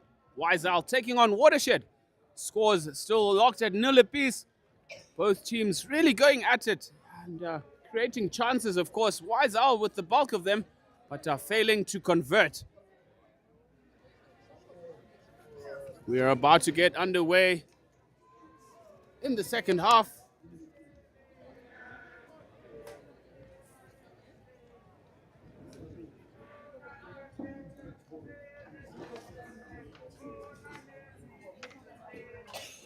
After this should be the third and fourth playoff between Arundel and Falcon.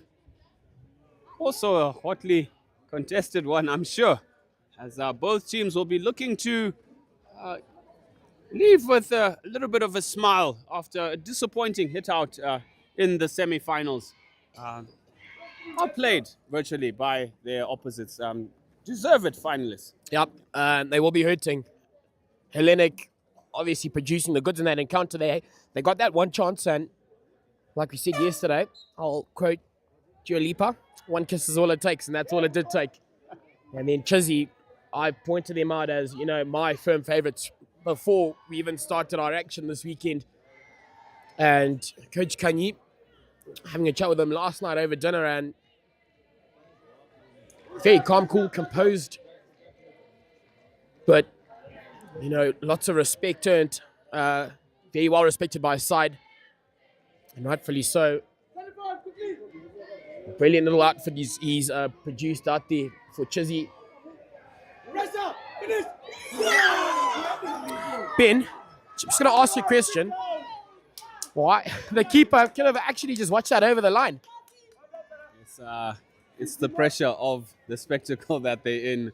You don't think straight sometimes, and you don't want to kick it back to the opposition, I mean, that was an easy tap-in. Unfortunately, just missing it by a whisker. It could have trickled in that far left-hand post. But all the same, as I had predicted, we saw both finalists really step up a gear today. Very physical and well-drilled unit of Hellenic, as well as a little bit of extra finesse we saw from Chizapiti. I do feel they have an extra gear as well, still to go. But they were always my favorites to begin with. Don't know if I'm allowed to, point this out, but I made a bet with our producer / director, Mr. Case Tembo. And I can tell you that he does owe me some good paper. Yeah, of course, we have the front row seat here, and we're seeing all the action live and able to read the language of the players better and to see, these ones really do have a chance as Chuariro goes through one, pass through two, rather, continues going, banana run to the D.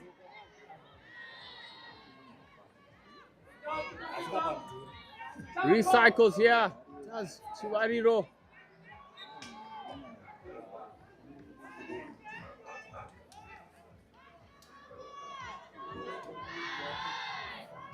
Watershed looking a little bit tired.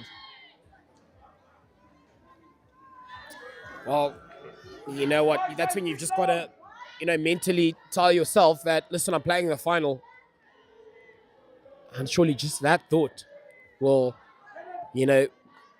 bring a surge in your energy levels, because this Watershed side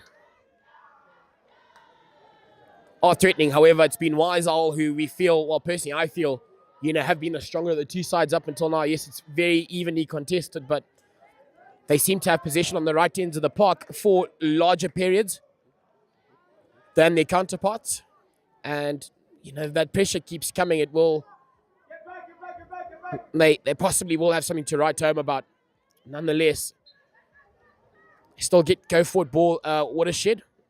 Didn't hear the umpire's whistle, but she will be brought back nonetheless as they carry on this attack. I'll say it again, one kiss is all it takes. It doesn't matter who you are. I can tell you, not too many people would have given Hellenic respectfully a chance over the Arundel outfit this weekend, and look at how that went. As we see Wiesel, will she have the jet shoes to loop around? I think that one will just trickle over the line and run away from her, but her home supporters will literally be jumping up and down to spur her on. Yes, both sides playing towards their faithful, and nothing short of encouragement you'll be hearing with the loud cheers you'll be getting. But just to quote an artist for myself, Eminem, just lose yourself. You only get one opportunity. But I'm sure Never this- let it go. Yeah, at this point in time, I'm sure the arms are heavy, legs are jelly.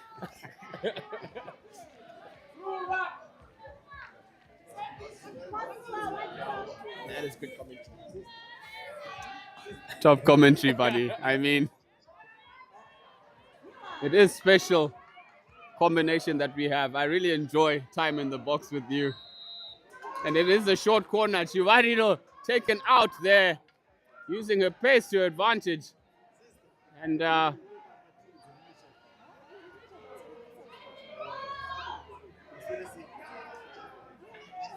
Watershed will have, or rather Wise Owl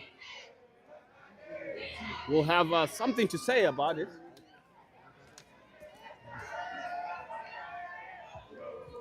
As they line up for defense here, looks like they will be running a 2-2.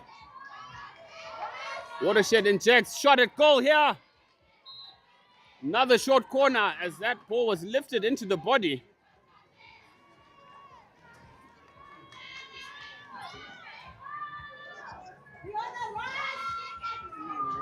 Let's go, big guys! Go, big guys! Sprint! Stopped at top D, slipped to the right here. Shot and goal. Silver, and it is a goal tucked in, ladies and gentlemen. Watershed have broken the deadlock here.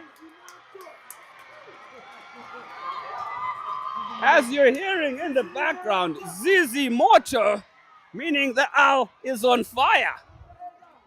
In Wiesel, I don't know what's happened to their side, but they were on top of things, and then over the last couple of minutes, as Watershed side have come out of nowhere, they've kept them plugged on that end of the park, playing in the right spaces on this Astro, and they've gotten themselves a goal. And boy, oh boy, did a roof get lifted off of this place. Sent into absolute delirium. They've got 5.5 minutes to play, and back on the attack again. She's got acres of space. Defenders aren't coming up to her. Almost static. Bit of miscomms. However, she almost got away with it. Just needing to, work together better on that occasion. Almost coming at a crash, and that slow down that attack. Allow the Wiesel defenders to, get themselves set up for that effort. So I like the positioning of Watershed, which has given themselves the advantage here. They have a striker who's hanging back. That has caused problems for Watershed. The player looked to have been taken out there. Yes, it is a hit out to Wise Owl. But Wise Owl no need to panic. I mean, they still have a quarter and a bit to go. They do have the advantage. Here we have a chance for Wise Owl, and she's just left the ball behind her. Ooh, coach killer that one. But of course, eluded by the bounce. Easier said than done.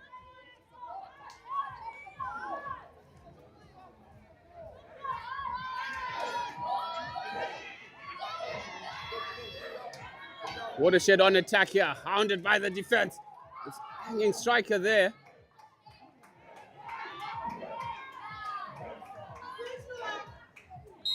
Chipika, unfortunately, stepping on the ball there. Chipika has been moved into midfield, where she is more accustomed to. Tactical changes here by the coach for Watershed as he tries to commit more players forward.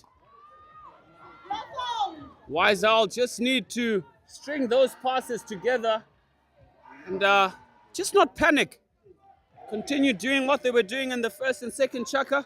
Yes, they're a goal down, but all to play for, ladies and gentlemen. Wise Owl are in the, or rather Watershed are in the lead. Interesting, both schools their various mascots are, or spirit animals, are owls. The Talons versus the Zizis. Yeah, interesting encounter. And taking the ball up, I think she'll certainly earn her side a short corner for Wiesel. He's going to make a comment. I think if this was played under lights, they'd be having a field day. Not that they aren't. As we see Wiesel with a chance here, imagine what that would do in front of their crowd again. if they're able to convert here, we'll go into our final break, pegged at a goal each, and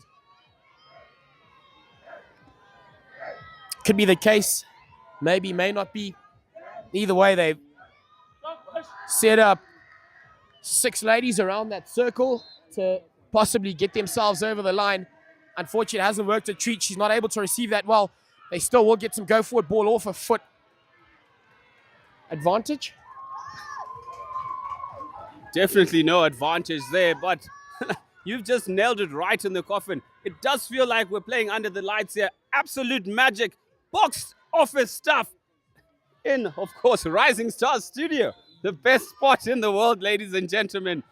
I mean, just wow, just wow. The crowd all around is on their feet. Everybody's eyes glued to the Astro.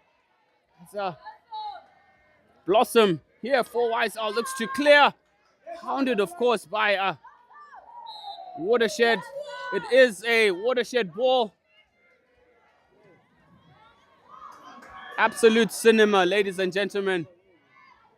Chipika changing direction. Quick thinking and passing from Watershed as they look to penetrate the YSL circle. Chipika with the shot at goal. It is a save.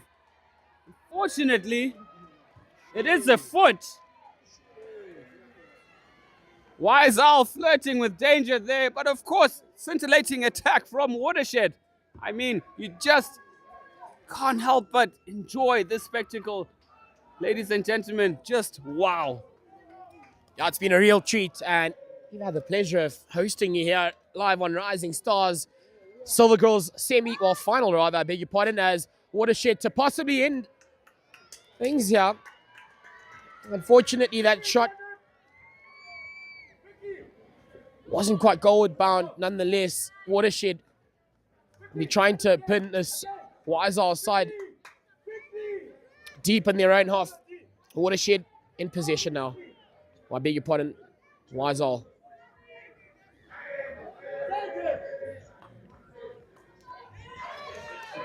Tell you what, I'm just doing a few stretches and jogging on the spot here in commentary. I'm getting a bit anxious. I mean, it's a nail biter out there as we draw close to the end of the third chukka.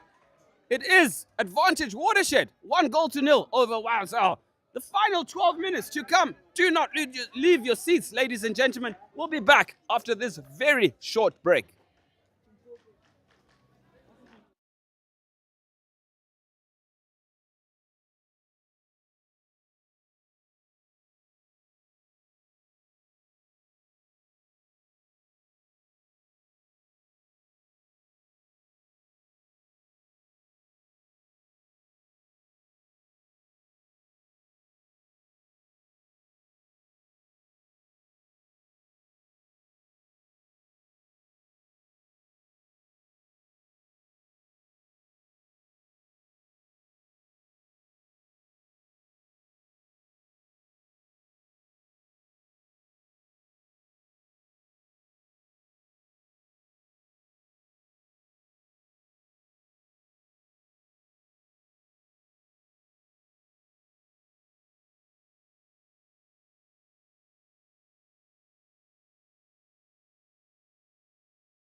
Welcome back, ladies and gentlemen. The fourth and final chukka of the Silver Girls final. Watershed in the advantage, in the driver's seat at the minute. But YSL with all to do. A chance at glory, a chance at making history here. And being promoted off the bat into the Golden League stage as we are preparing for a third and fourth playoff between Arundel and Falcon. Watershed trying to keep things as tight as possible at the back.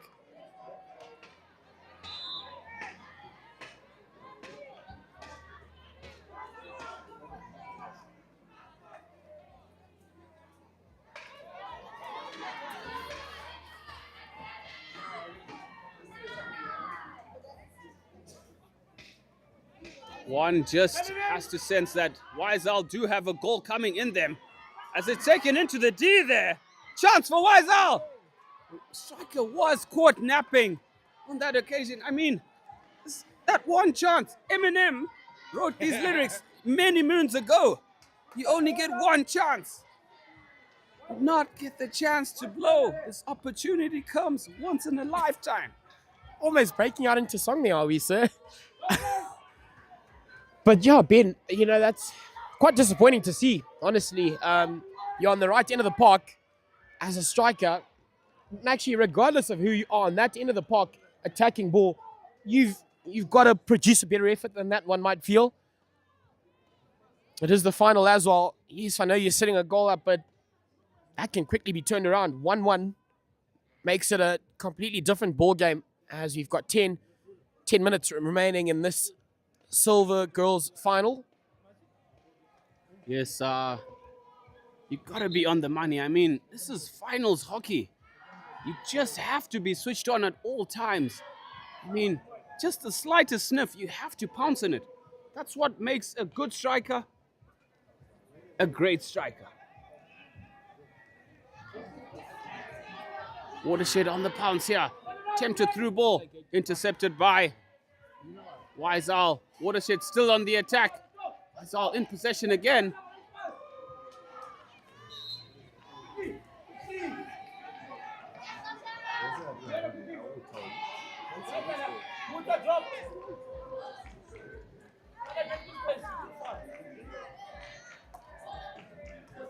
Through ball here by Wiseal. Forward runners, no nonsense stuff from Gutsy in jersey number 5 for Watershed.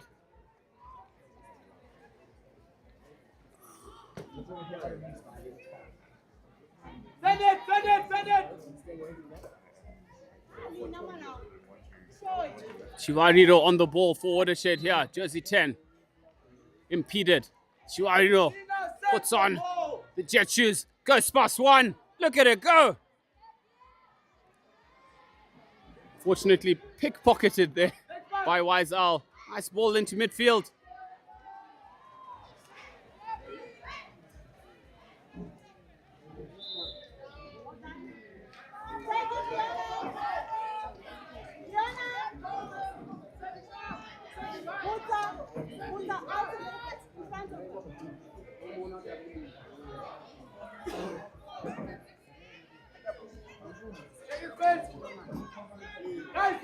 Intercepted by Watershed in the heart of midfield.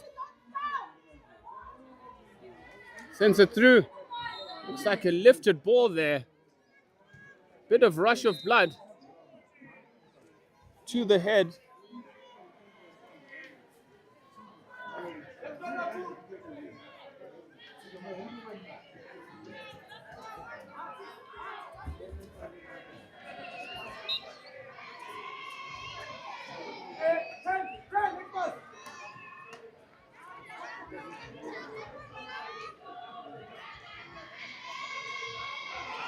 Mistake by Wiseal in the D there. Lapse in concentration. 7 minutes to go. Short corner to Watershed. Will they rue that opportunity there?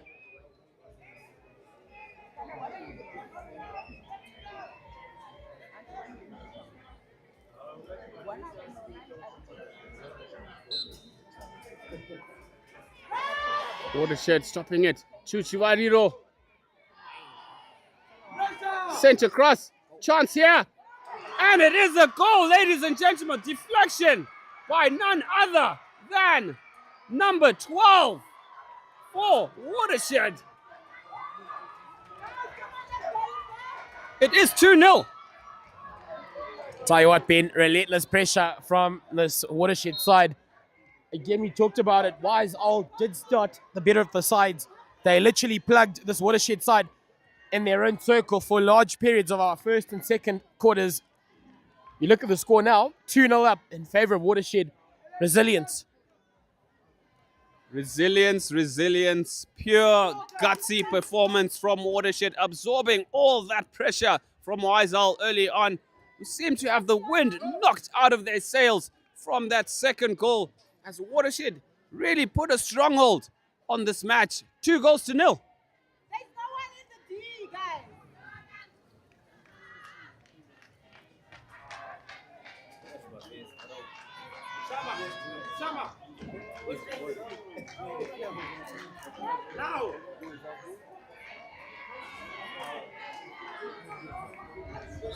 Ladies and gentlemen, we promised you live, scintillating action for 3 days. Imagine that. 3 whole days of exciting hockey. We're about to get to the pinnacle of the summit, Everest, in our beloved Zimbabwe, in Mashonaland East, Marondera town, Peterhouse girls to be exact. Beautiful Astro strip we have out here. Coming up next will be the third and fourth playoff between Falcon and Arundel. Should be a blockbuster, curtain raiser for a fitting final. One that will be for the ages, I'm sure. Lots of talent either side. Chisipiti, Green Machine, taking on the Titans of Hellenic.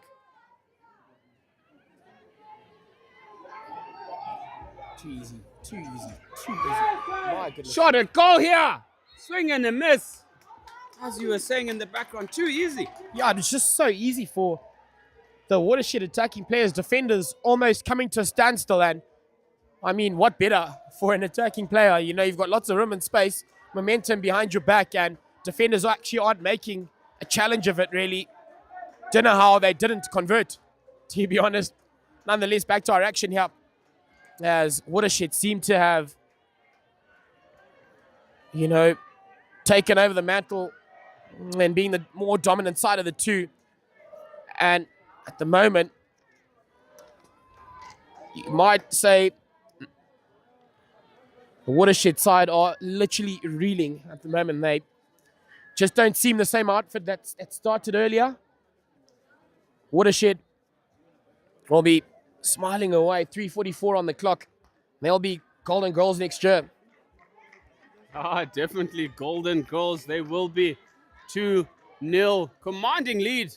3:30 to go. So I'll look really dejected.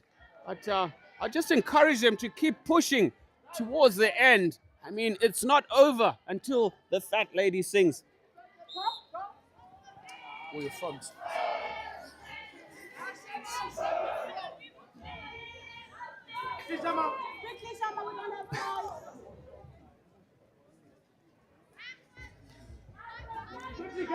All the frogs, as Your frogs. oh, my frogs. Yeah. As Moody rightfully pointed out, I mean, yeah.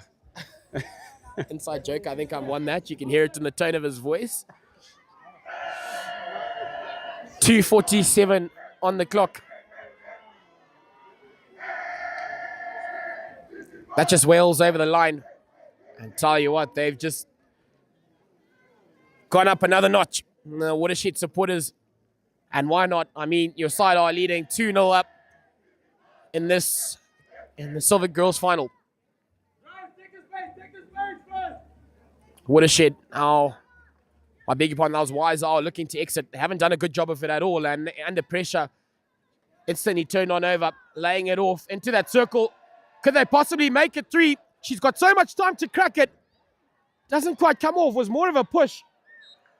Would have liked some more vuss behind that, as they do earn themselves a short corner. Yes, more vuss is the word. A little bit of chutzpah, as just try and milk it, you know. Chance for glory, one for the cameras, aim for the top corner. I mean, they have the skill, they have the goods, just back yourself at the end of the day. But Wiesel, as you can see, some of the players really emotional at the moment. It is sad to see, but not for a lack of effort from them. I mean, they've done incredibly, incredibly well. Imagine having arrived late and also it is a third goal, unfortunately, for Watershed. That is good night, nurse, ladies and gentlemen. As you see, the Watershed faithful spreading the butter. Direct translation. As they are really enjoying the hockey on display from their side. Chipika there in midfield, who started off at the back. I mean, she's really bossed things out for her side. For me, is the player of the match, really pulling the strings from the back, and then she transitions into midfield. Clever tactics from the coach, but all the same, it's the players who get to execute and also attain all the glory. 3 crowns for them today. I'm sure they'll be singing up in their nests tonight. They certainly will. Tell you what, there'll be lots of hooting tonight. Unfortunately, those owls will be blue. They won't have any yellow or brown feathers on them. You can hear the countdown. We'll leave it up to them. Ladies and gentlemen, that is the sound of a Watershed victory out here in our Silver Girls 2025 final. Didn't start strong, but they have finished very well, putting on a complete show here. They take a 2-0 victory over Wiesel. Hearty congratulations out to the Watershed side. Commiserations to Wiesel, and what a performance it's been, Ben. Yes, beautiful scenes here. Jubilation, and in contrast, sorrow and really camaraderie as the team is together. I feel sorry for the Watershed goalie, who was just absolutely smashed in that huddle. And as you can see, they're giving her flowers. I mean, she kept her side in the game multiple times, especially in the first half. Wiesel, this is a bitter pill to swallow, but all the same, plenty of lessons to learn. I mean, they started off late, but did not lose a single game all the way to the final. I mean, that's an incredible feat. Not many teams have gone down or drawn. At least these were all victories, only to fall short just in the final. But a massive, massive effort for Wiesel. I am nothing but proud of them, proud of the whole institution and the levels they've just raised themselves to be across sporting disciplines, rugby included. I mean, they should hold their heads up high as we see both sets of teams just go over to their faithful to show the love and appreciation for what was massive support on either side. Hearty stuff, mate. Hearty stuff. You love to see it. And I think I've only ever felt this way in a sporting sense. You almost could shed a tear just watching, how they come together as a side. Look at the Watershed side. I mean, big upon Wiesel side. They've gone down, but still lots of heart shown running across to their sides and getting around each other. Again, thank you so much for joining us here on Rising Stars. That was the Silver Girls final. Watershed took on Wiesel. Watershed taking a 2-0 victory. We'll catch you for our next encounter, which sees a 3rd and 4th place playoff. That'll be Falcon taking on Arundel.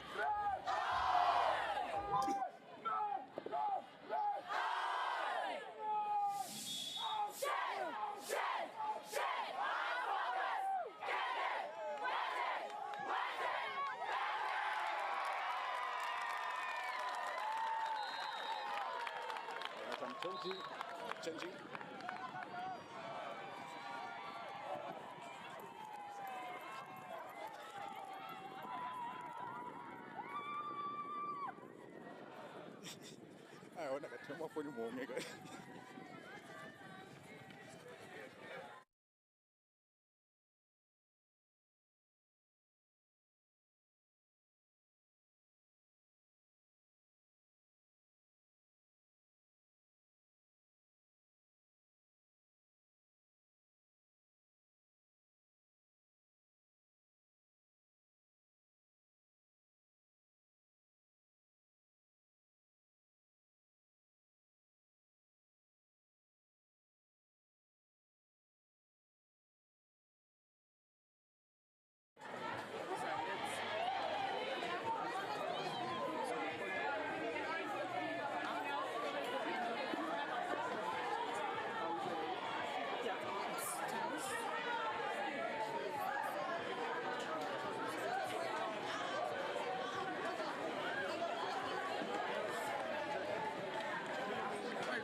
how far you have taken us to the Father. Now as we get onto this field, Lord, we pray that you give us power, speed, energy, and every ability we need to play this game to you, Father. We pray for strength, endurance, and the ability to stay strong in our minds. Lord, please give us the mindset of fitness and please help us to push to the last quarter, you, Father.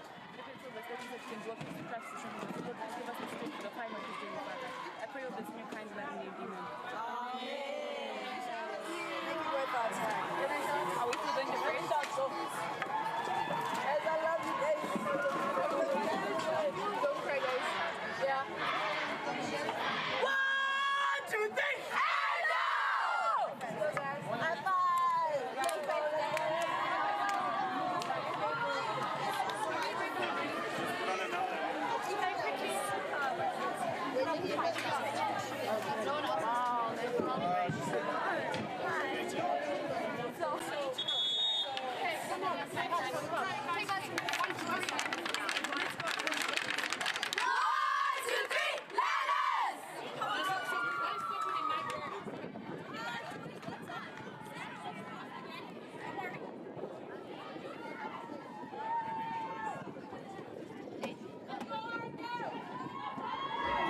Right, ladies and gentlemen, welcome back out to Peterhouse as we have Golden Girls action coming your way. We're into our placings now as it is a third and fourth place.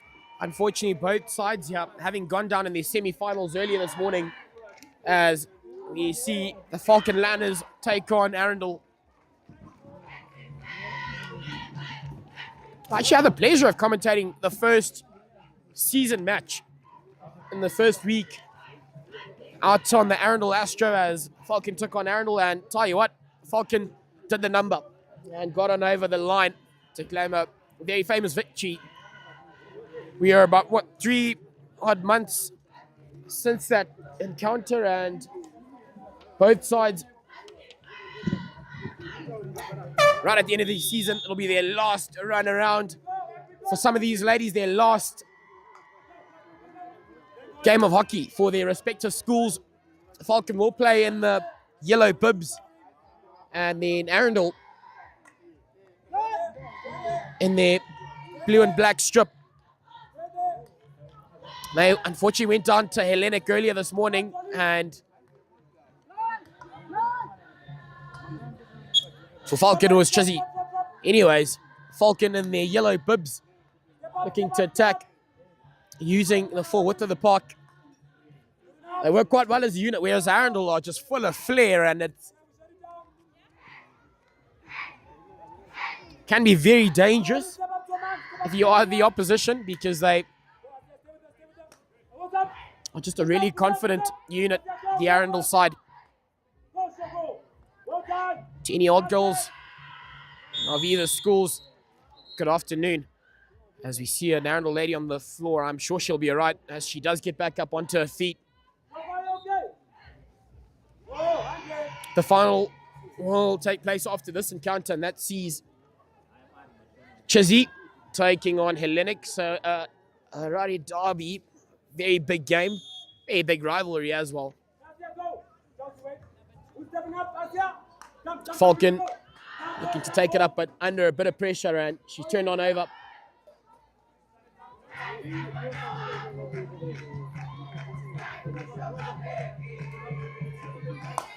Arundel with lots of support here. Obviously a bit closer to home than the Matland outfit of Falcon. They've been full of voice all weekend, Friday, Saturday, and Sunday. They're still here backing their side. What better way to spend your weekend than, witness some really good hockey. Live on Rising Stars, we will bring you all the boys action from Thursday. Same venue. As we see Arundel taking possession up. A top effort in goal by that Falcon goalie. She has been a real standout this entire weekend. However, they will have to line up behind their lines. Short corner going the way of Arundel early on, and a possible way for them to edge themselves forward.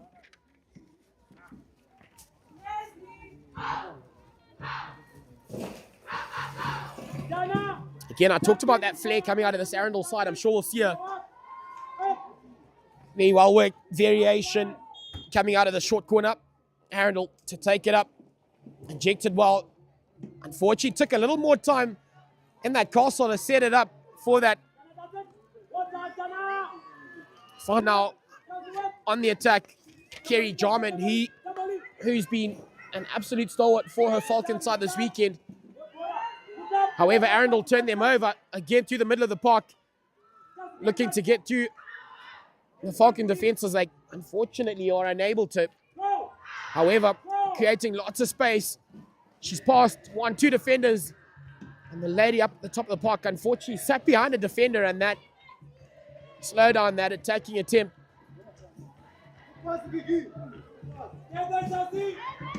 And now Falcon clearing their lines at the back so well.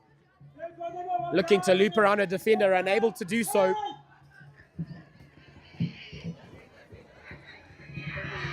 Falcon College will restart proceedings. Arundel in these early exchanges, the first 4 odd minutes, have played on the right end of the park. Falcon will be looking to settle into this one as they go aerial. She's able to meet it. Unfortunately, I think that might just run away from her. Short corner goes the way of Falcon. The Arundel defenders not incredibly chuffed with that decision made. Nonetheless, umpire explaining it to her. Falcon will have a crack at possibly taking a lead against the run of play at the moment.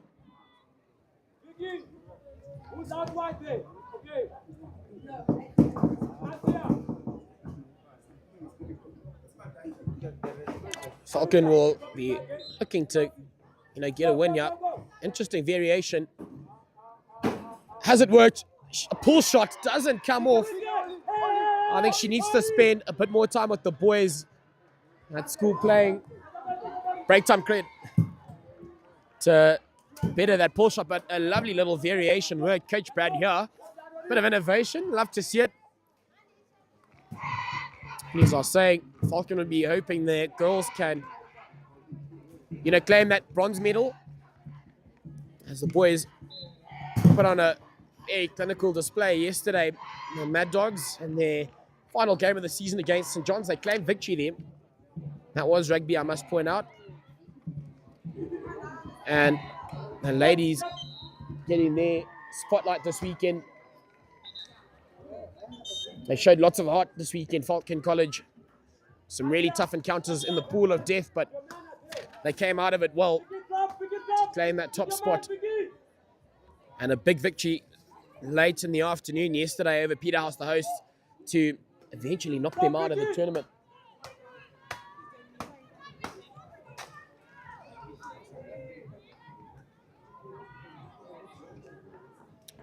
Arundel to restart. However, under hordes of pressure at the moment, as they will still claim that possession. Should be weighing out our options.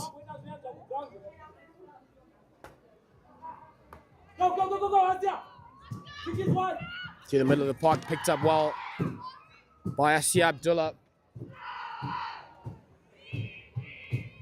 And now taking it up is the captain, Ruvarashi Mushavi, who plays it across the park in her pursuit to try find Olivia Mushuma. She's got a bit of space in front of her, and she's unfortunately just passed that straight to a Falcon player as they set up their attack to Jodie Anderson, who's been devastating for defences all weekend. Courtney Stockenstrom got to meet Dad last night and certainly backing his girl. Courts, I hope you turn out nothing like Dad.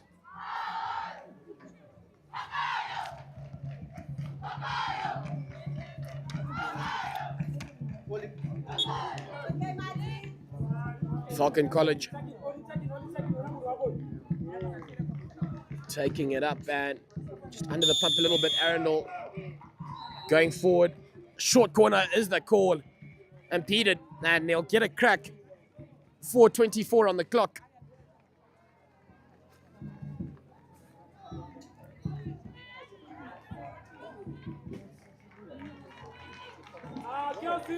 And a possible chance for them to edge themselves forward here. Falcon College came out of the blocks a little bit slow, but getting themselves into it. They're settling into their work. We know what they are capable of. Will they work out another cool variation here? Or just keep it simple? Cracked at the top of that circle, unfortunately. That just goes to the right-hand side.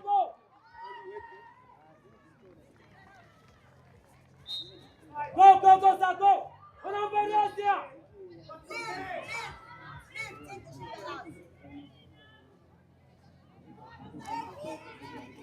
Back on the attack off Falcon College on that right-hand side. Laying it off well. She's shown just some really cool composure there. Under pressure from that defender, unfortunately, though. Nothing quite comes of it. Arundel through the middle of the park. They've got to have those two players who are high up in the park to just not sit back behind the defenders and actually make or try to create something as Abdullah can't control that. They'll get turned on over. Falcon College sending that out to the left-hand side and looking to get up through Cody Hale. Ex-Lawfordian. So, obviously, will just be a champion of life. And she's put on a good showing this weekend for her Falcon side. Not her first dance at a Golden Goals tournament. Saw her playing out last year as well and put on a couple of good performances.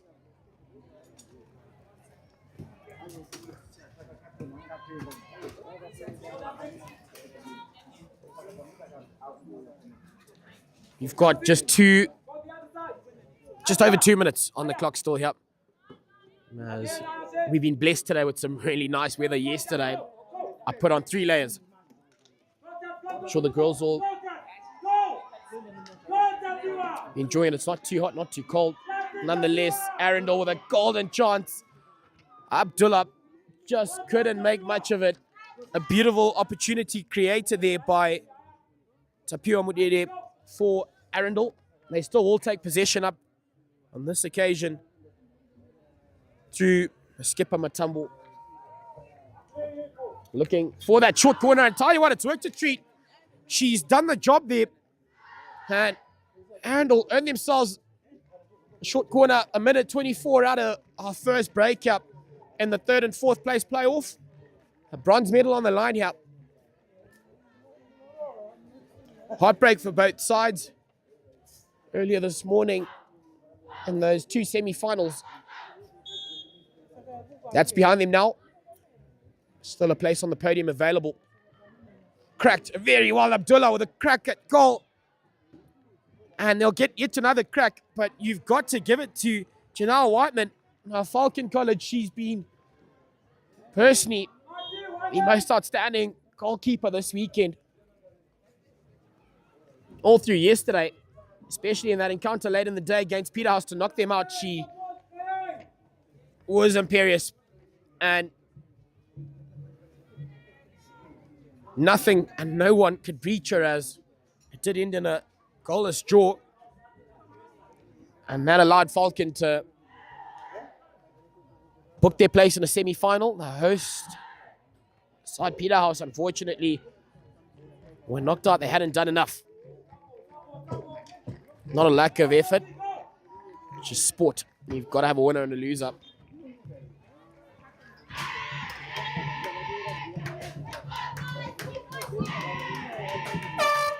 Ladies and gentlemen, that sees us get to our first break in this bronze medal encounter out at Golden Girls 2025. We're live here on Rising Stars. We'll catch you shortly for the second quarter.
Peter House, it's our bronze medal encounter, which sees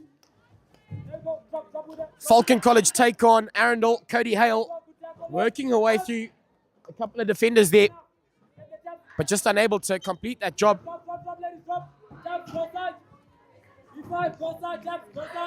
Jennifer van der Merwe, unfortunately, doesn't get that pass to who she'd have liked.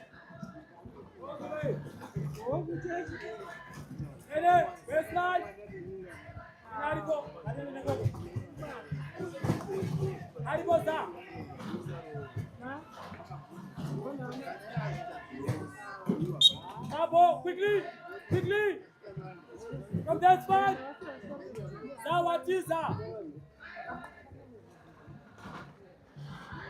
And now at the back, having to put on a great deal of work. Falcon College into the circle, shot and goal. Hits that top, left upright, and nothing comes of it, unfortunately, but a very, very good attempt. Arundel will have to sort out those defensive woes if they are to keep these Falcon attacking players at bay. Look up! Look up! Look up! I'll go! Get there! Get there! Get there! Get there! Stand there! Stand there! Put on that! Go! Tap! Go! Go up! Go up! Tap! Go up! Tap!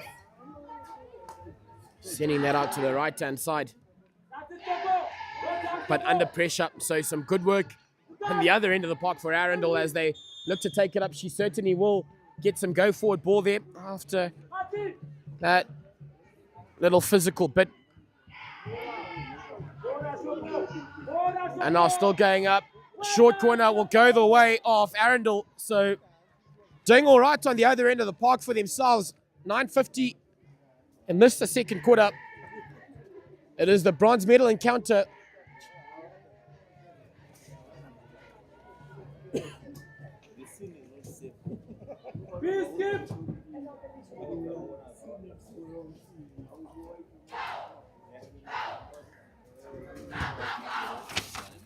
Lots of support in the background for Arundel. A couple of their girls have made the trip up from town for the third time this weekend, as their side have played some good hockey this weekend, cracked, but unfortunately just going past that left-hand side upright and just no one on the post to finish off the job.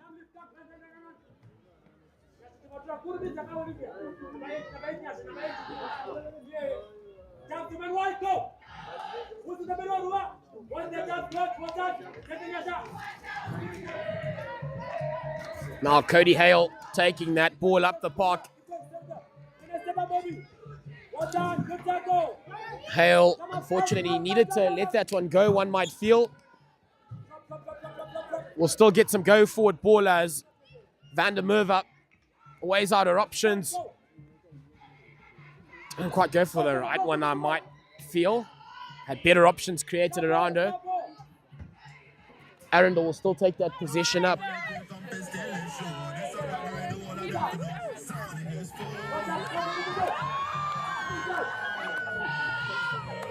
Taking back onto the inside and still to go up the park.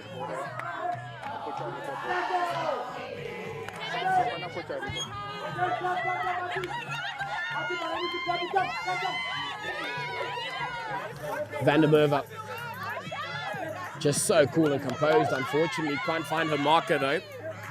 And that.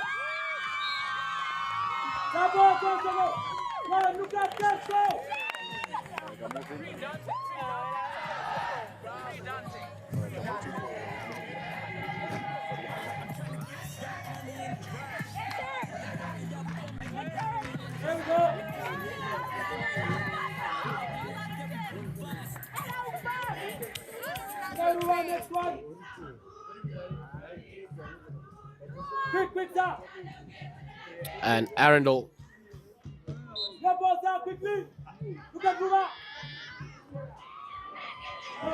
now to take possession up the park, finding a foot there. So some good work, still taking it up. She's laid it off, but Falcon clearing their lines.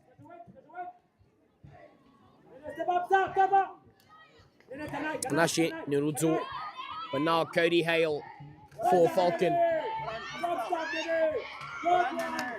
to go up the park.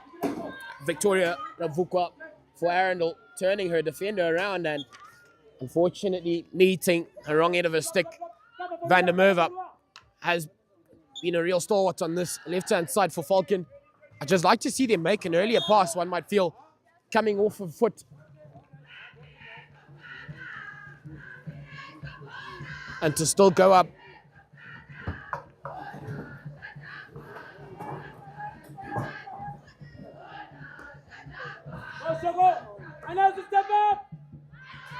Again, Falcon just guilty of trying to, pretty much run it through the defenders. You've got to work around the spaces. They've got plenty of ladies open as options either side, but mate, just keep choosing to run it up. And it's pretty easy to read now for the defensive outfits.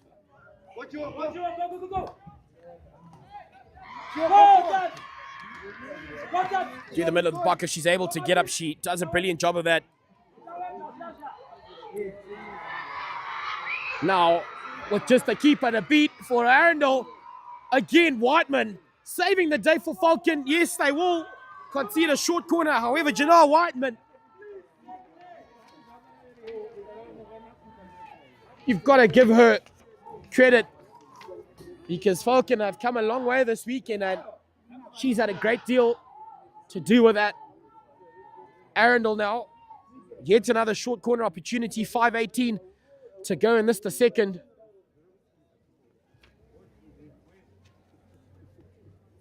How will this pan out? Injected well, and shot finally comes off. Whiteman on the floor. They'll get a second crack at it. Some good defensive work from Falcon.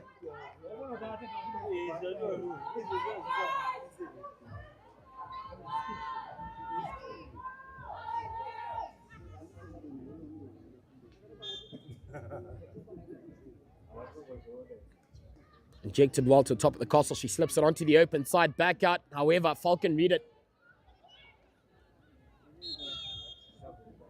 Falcon read it really well.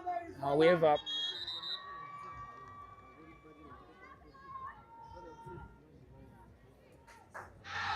Falcon College had done such a great job of defending.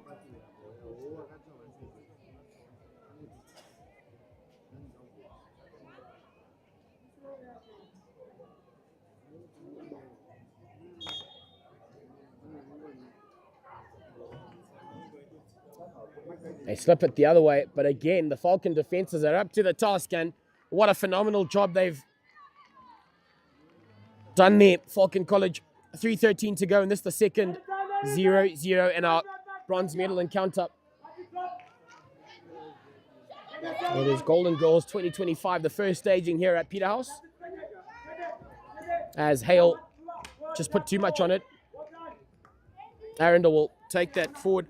It'll be the skipper, or the vice captain rather, Ruvarashe Mushavi. They go to the back as she finds Victoria Vukwa. Finding a foot, but under advantage, Falcon. So, enjoying a really good run on that line. She's made a circle entry, the first touch. A shot at goal, unfortunately. She's pulled it wide. And Falcon College just can't make do with that opportunity.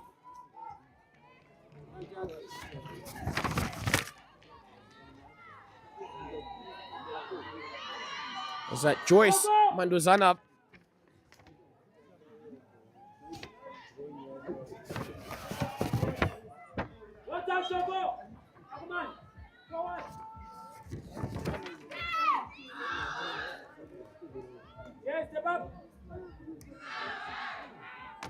Now, Falcon College, a beautiful little pass out as she can gather that. A shot on goal should be on for Falcon, but looked after well by Anatswachi Gudu for Arundel. A good defensive effort. We still pegged goalless in this bronze medal match. One might feel that was a really good opportunity for Falcon, and Will they go on to rue that missed chance? Got a minute to go here.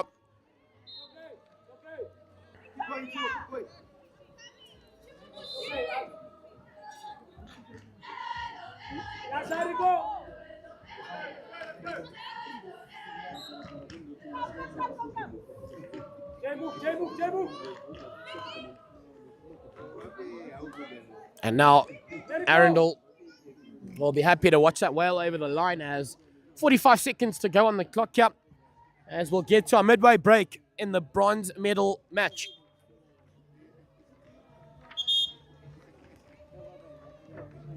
Just being given the right coordinates as to where to restart from there by the umpires.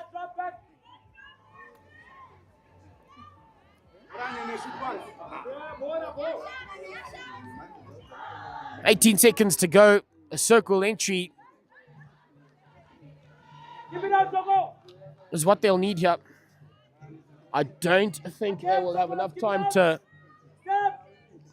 achieve that. Well, they do actually. She's able to keep that infield. Has she? Nope, it'll go long. Ladies and gentlemen, we get to our halfway break in our Golden Girls 3rd and 4th place playoff. Arundel take on Falcon College. We're pegged goalless at the break.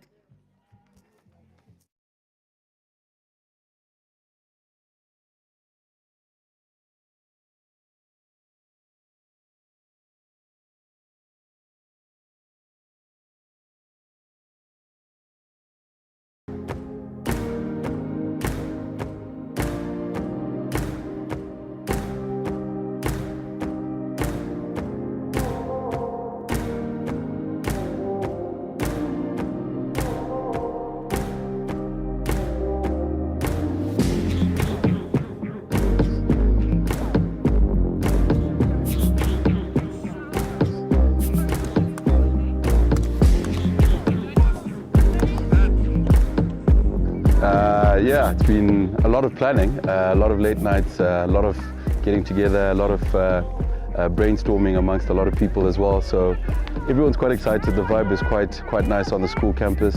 We're actually closing school early just to accommodate the tournament, so which is quite exciting as well. So to have our heads that have supported us very well to get to this point has been quite exciting, and I think everyone's really excited to actually have this event we hosted at Peterhouse this year. I think it's a great new experience for everyone to have, and here at Peterhouse we have great weather, and I just feel like it would be such an amazing thing for other people to experience.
Welcome back, ladies and gentlemen. The 3rd and 4th playoff. Scores locked at nil apiece. Arundel versus Falcon.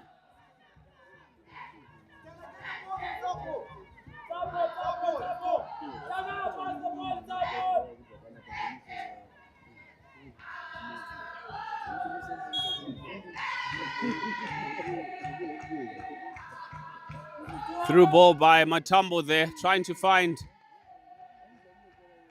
Dukai, jersey 9.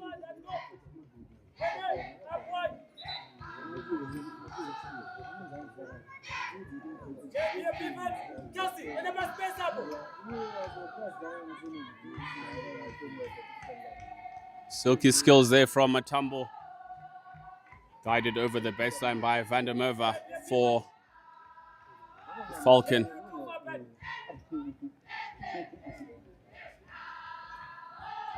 Lukai failing to control that ball.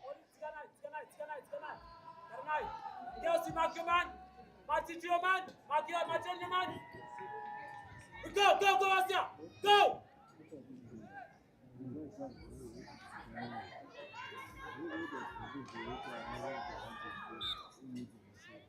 Yes, a slight backstick there. Falcon not doing themselves any favors, playing themselves into danger, then out of it. Duckworth with the ball there. Mangosana with the charge forward for Falcon. Turning the defender inside out there. Good skill, young lady.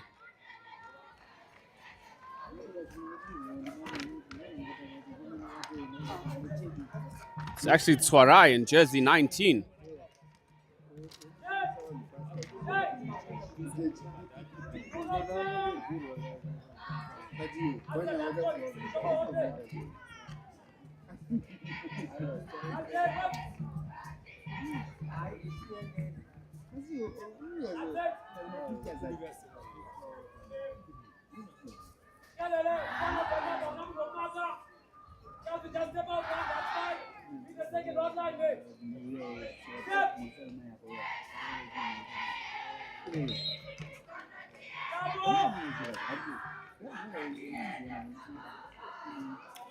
The game a bit stop-start at the moment.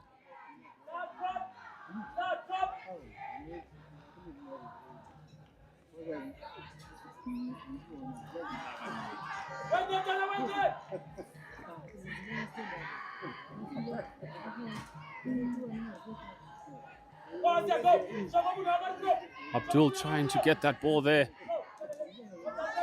Jarman trying to get the better of Matisi. Jarman, quick restart through the legs there from Jarman. Clever play. Some more clever play onto Cody Hale. Hale finds the foot there. No advantage being played. She needs to bring it back. Jarman on the ball for Falcon College. Scans. Jarman penetrating the D there. Ball is into the D. Looks like a hit out.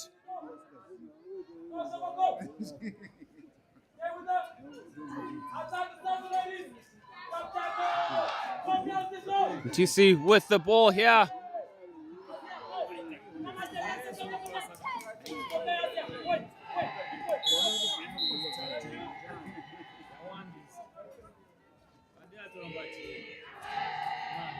It's Captain Sarah Henwood there receiving a green card with that deliberate breakdown in play. As Miss Jarman restarts for Falcon. Across the field to Van der Merwe. Lukai paying close attention to Van der Merwe.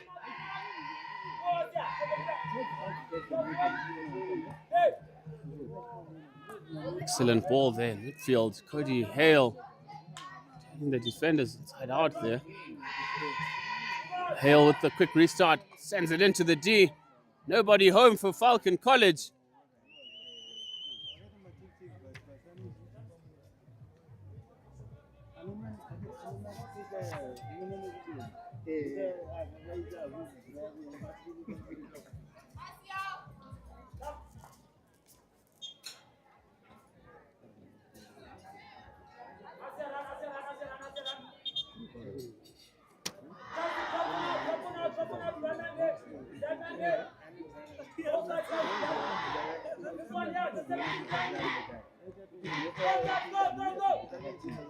Van der Merwe onto Anderson.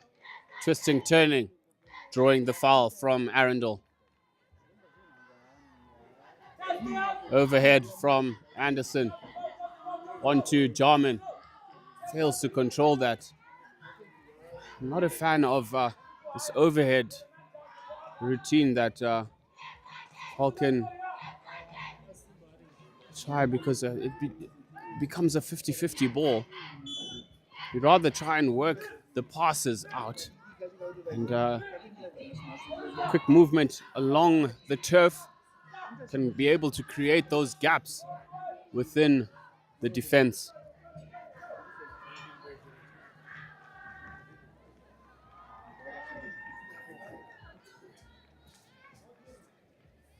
Looks like Twarai there in a battle with Matambo. Matambo with the through ball intended for Dukai, not finding her. Jarman on the ball.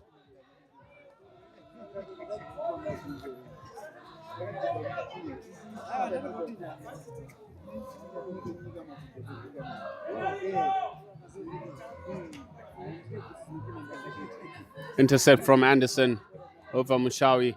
Anderson with the through ball there, intended for Stockenstrom in jersey 11.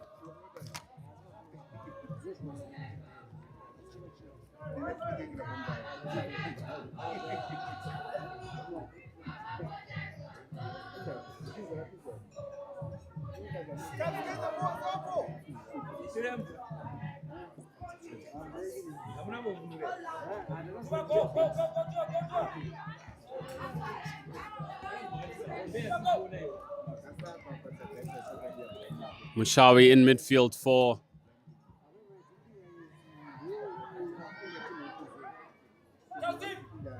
great ball by Mushawi. Fortunately, just coming off the backstick there.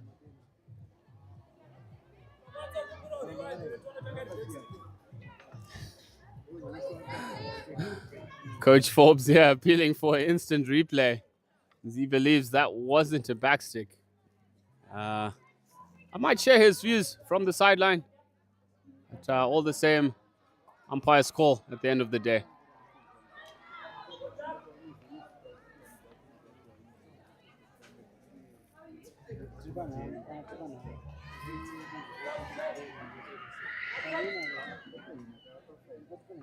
Jarman driving the ball hard towards the baseline there with the cross into the D.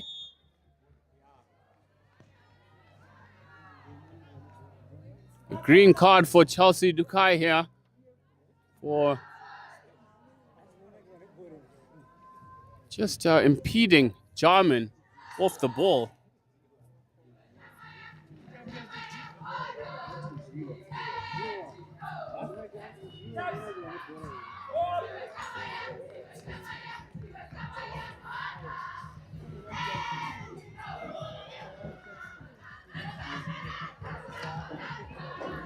Penetrating into the D. Stockenstrom there, looking to find Cody Hale.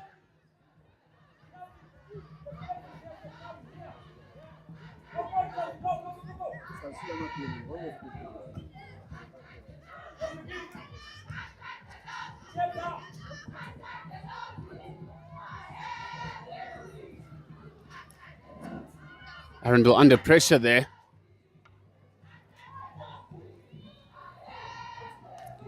Substitutions coming on. Jersey 10.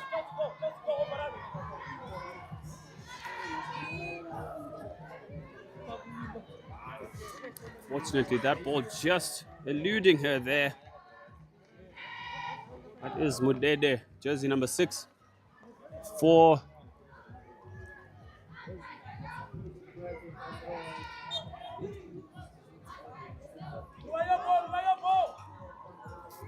infringing into the 5-yard there.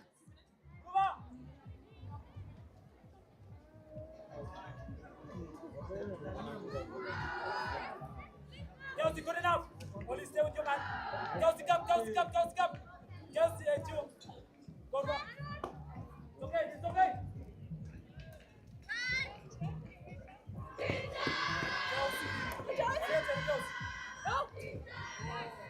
Great ball there under the shoulder. Hale trying to link up with Swarai rather. Short corner.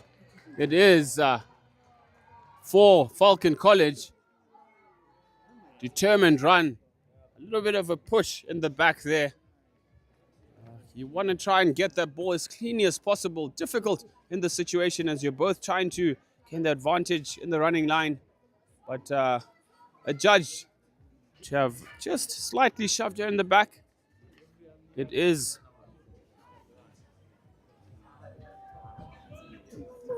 short corner to Falcon College.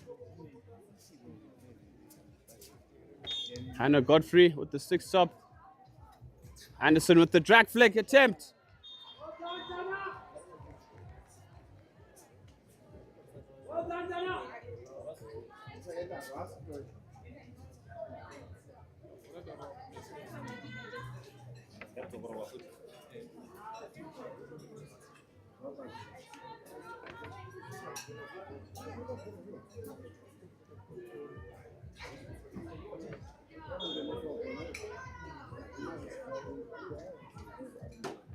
Anderson at top D, not controlling it nicely, but under the shoulder pass there. Well done to Arundel. Brilliant ball out by Matambo. In the exit there, it is the end of the third quarter. Ladies and gentlemen, score still locked at nil apiece. Will we see one-on-one shootout again? But all to play for. Still time. Both teams will look to gain the ascendancy. Be sure to tune in after the break.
Welcome back, ladies and gentlemen. The fourth and final quarter of the third and fourth playoff.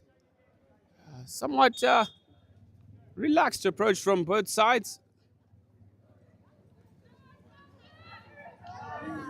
Matambo just looking to go through the defenders there by herself to create an opportunity for her side. It is a short corner for the stick tap. Matambo putting in a individual performance there.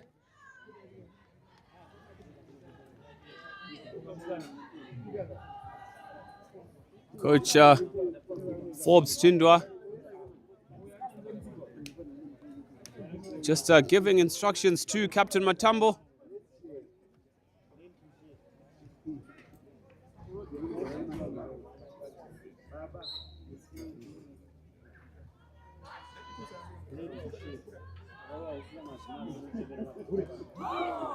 Shot on goal here, saved by the goalkeeper. Here's another foot. Ooh, hearts and hearts in mouth moment there. Looked like it did come off a foot there. But umpires went to that second chance for Holken. To the D there. Unfortunately, it deflected the wrong side of the goal.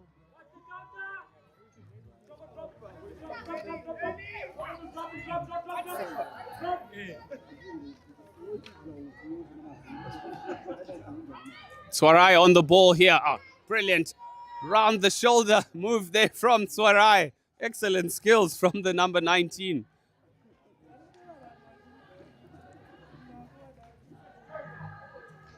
I tell you what, I've loved the competitiveness. I've loved the high level of skill on display from all these players.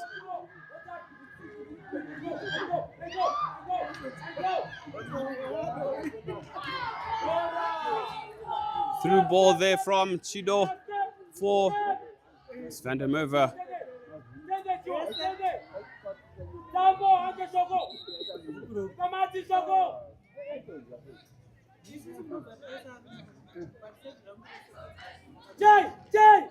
Matambo on the ball here.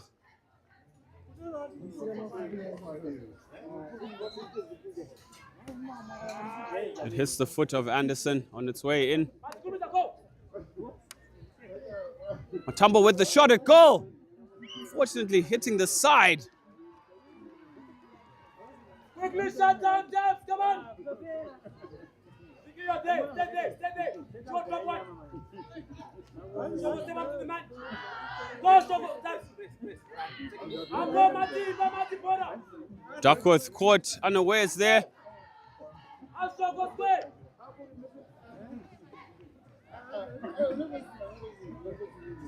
Matambo trying to enforce the 5-yard rule to attain a short corner, but not quite executing well. Mshawi with the ball.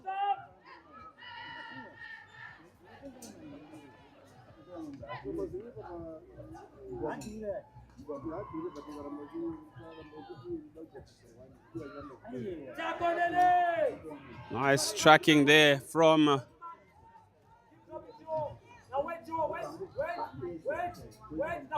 Nerudzo, looked like it. Jarman back on the field. Back into midfield here. 1-2 to Jarman. Jarman accelerating through.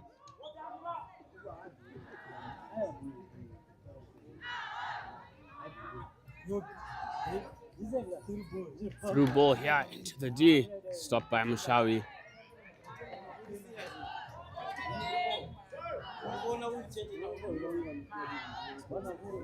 Redirection from Anderson to the front line here. Looks like it's going to be a short corner. Yes, stick tap in there. Chance for Falcon to attain the lead. 7 minutes to play. Ladies and gentlemen, this is the third and fourth playoff brought to you by Rising Stars. The final coming up shortly between Chisipiti and Hellenic. All eyes are on the Astro right now as a chance for glory and third spot at stake here between Falcon and Arundel. Injection comes in. Anderson stops it at top D. Anderson with the shot. Unfortunately hits it well wide.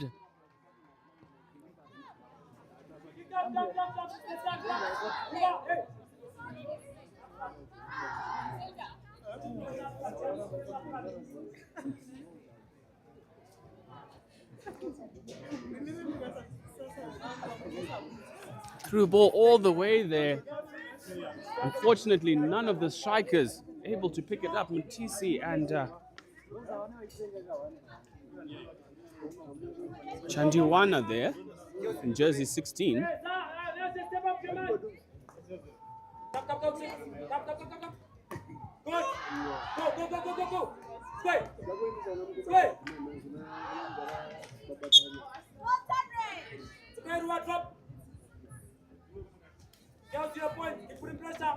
Yes, Mushawi losing the ball a bit there.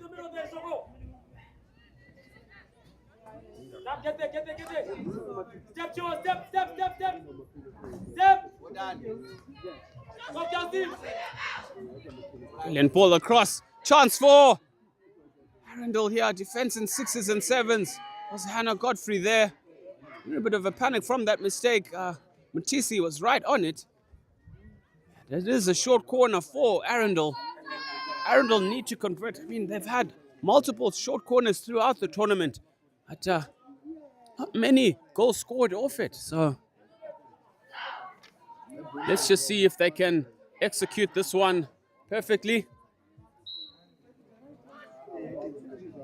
It is stopped. Oh, brilliant skill there. Matambo with the swap to goal. And she finds the target, ladies and gentlemen. That is 1-0 to Arundel. She absolutely put everything behind that sweep after that brilliant 1-2 move with Rua Mushawi. The senior players rising to the occasion.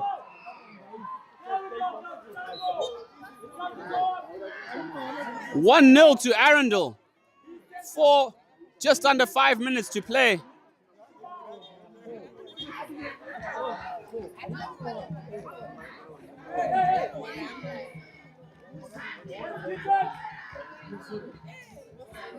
Excellent ball speed from Captain Matambo onto Chelsea Dukai. All into the D again. Nice block from Mushawi. Mushawi really jostling for the ball. Bit of wind in the sails for Arundel right now. Ball sent into the D. Captain Sarah Henwood.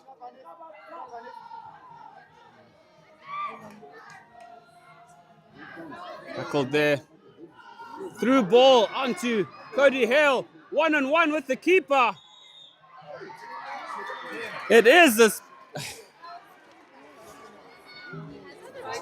a stroke. Unfortunately, rush of blood from the defender there. She just needed to keep the pressure on the striker, who was just about to get the shot away, but prevented illegally so.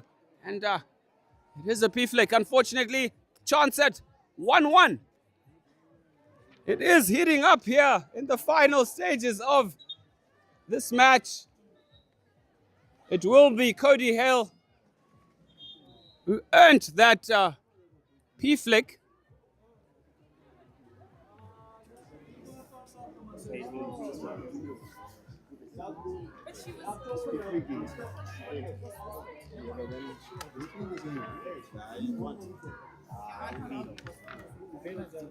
Cody Hale poised, pushes, and it is saved, ladies and gentlemen. Anatswa Chigudu comes out, trumps, pulling out the Joker card.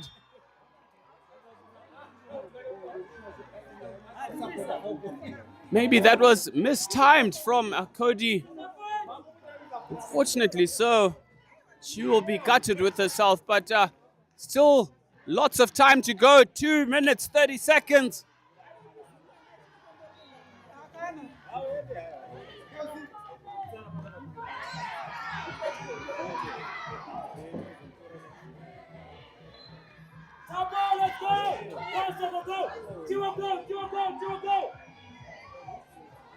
TC on the ball here.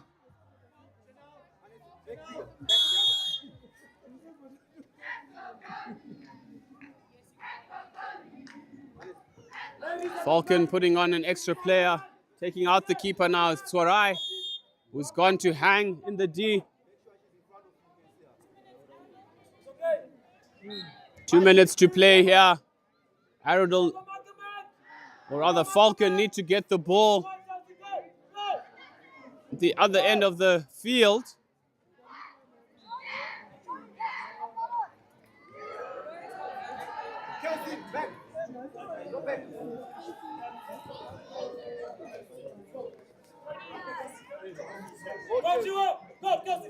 Charmin on the ball here. First touch, eliminating the player. Sent through, failing to find Anderson in midfield. Falcon with all to do here as Van der Merwe takes the ball away.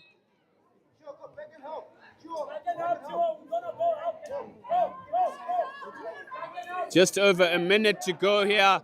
Expect Falcon to throw the kitchen sink at it. Sorai, the highest player there, as Anderson is on the ball. Anderson sends it through to Mangozana there. Failing to control it where it mattered most. 52 seconds on the clock. Matambo passing the ball out there.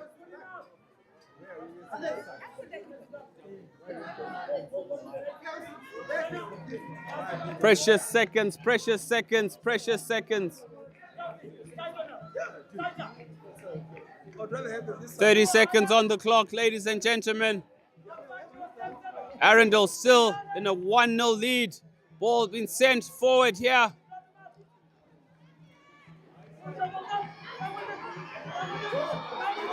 Looks like it will be ball trickling over the line as it's just 10 seconds on.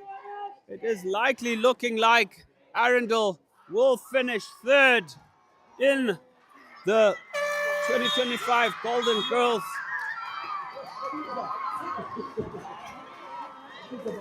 Ladies and gentlemen, an ecstatic Arundel bench here and crowd, of course. It has finished 1-0 to Arundel.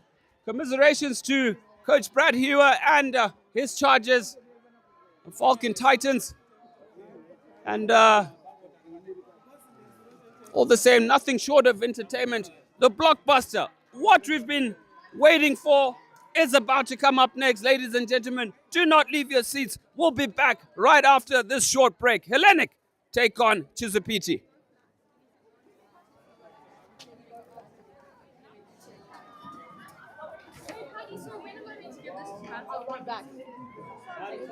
Wait, so I've got to keep it.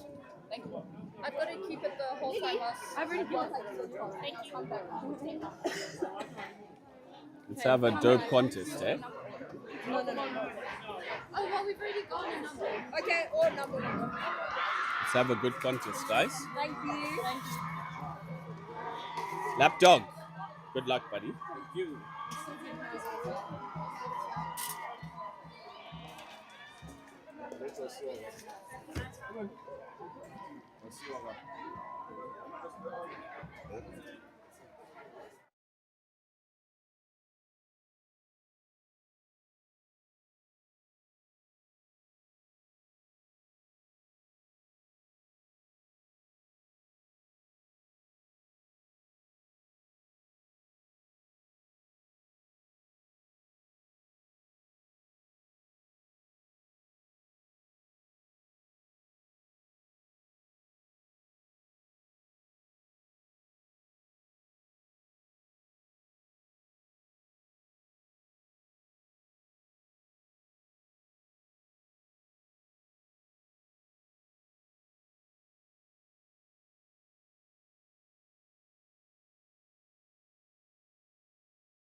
In the bush and having an astroturf in the middle of the bush is phenomenal.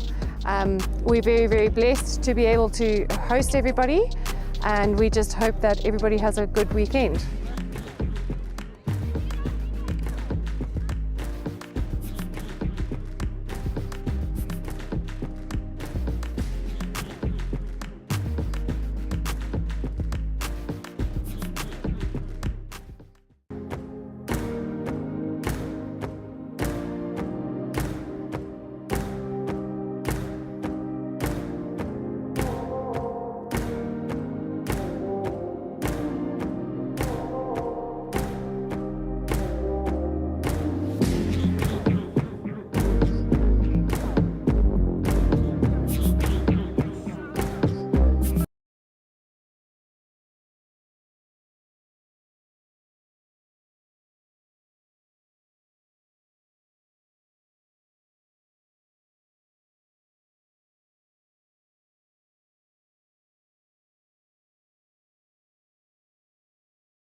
Bruce.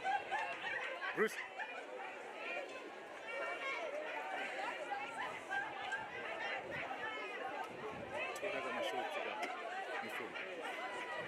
Toda mashoti nefuni.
Right, ladies and gentlemen, boys and girls, it is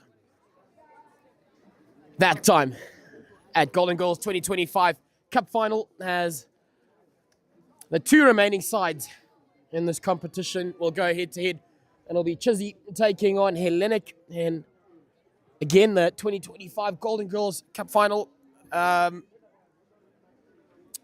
joined here in commentary. Ben, boils down to this: what's going on in that head? All I can think of is that beautiful, shiny trophy behind the scenes there. And just wondering who has it in them to get their mitts on it. And just wow. The atmosphere is tense. The girls themselves look pretty relaxed. But I tell you what, this crowd is absolutely humming. And will be treated to a first row seat into what is promising to be a final for the ages. Lots of talent equally across both sides as you see them line up to enter the field.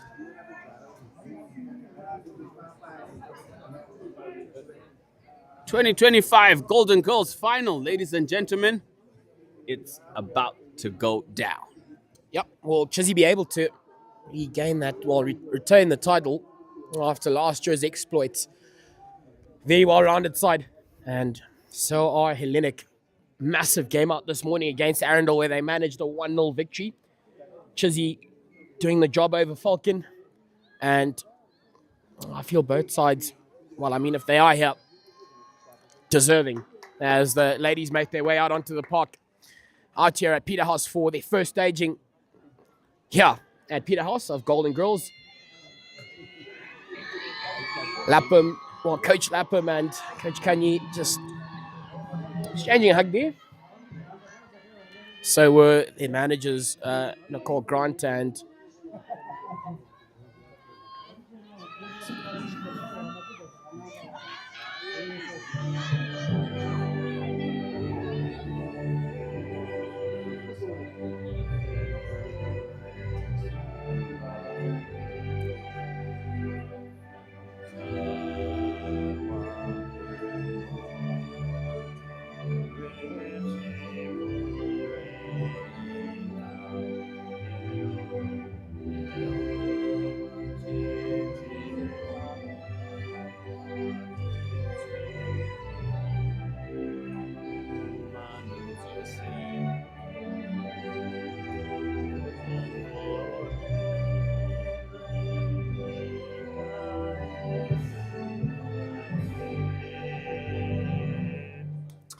right, ladies and gentlemen, the pleasantries are out the way. National anthem, this literally is as big as it gets in terms of school girl hockey. Golden Girls Cup Final. And will be Kanji to lead her Chizzy side. Hellenic, they just worked really, really hard earlier this morning to get themselves up here. Ben, can't wait till we get going. It's been a enthralling and exciting couple of days. 3 days out here at Peterhouse, and it comes down to this. There were two. Yeah. Which way are you going? I'm just praying that Hellenic shows up like they did this morning. Business end, this is where it matters. They have a formidable backline, as well as Lily Bean in midfield there, just bossing things around. But equally so, that Chizzy outfit is just a machine, the green machine. And expect nothing but barnstorming runs left, right, and center from either side. Competitiveness, high skill, tactics will be key. But I got to lean with the green machine. Even now, that's a call I made on Friday. I feel like they'll have enough. Nonetheless, we'll leave it up to this Hellenic. They'll be saying, mate, watch this. Moments away, Orford, I think she surely is the top goal scorer at this tournament. She has just had a brilliant weekend. The Spartans mean business, ladies and gentlemen. And, be sure that the keeper will have a lot to say about the likes of Jess Orford and co putting the ball in the back of the goals, as well as Steph Werinofa partnering with sister Caitlin there. Kuchocha had a blinder in the semi-final. I mean, she really owned at, as we see, formation for me looks like a back three and a center back in Asante Ali. And Zarina pushed out to the left-hand flank, maybe to start off with. And as I've said all tournament, I like to see her in the midfield as Tawana Mnyawarara, real live wire, who can cause problems for you on any day.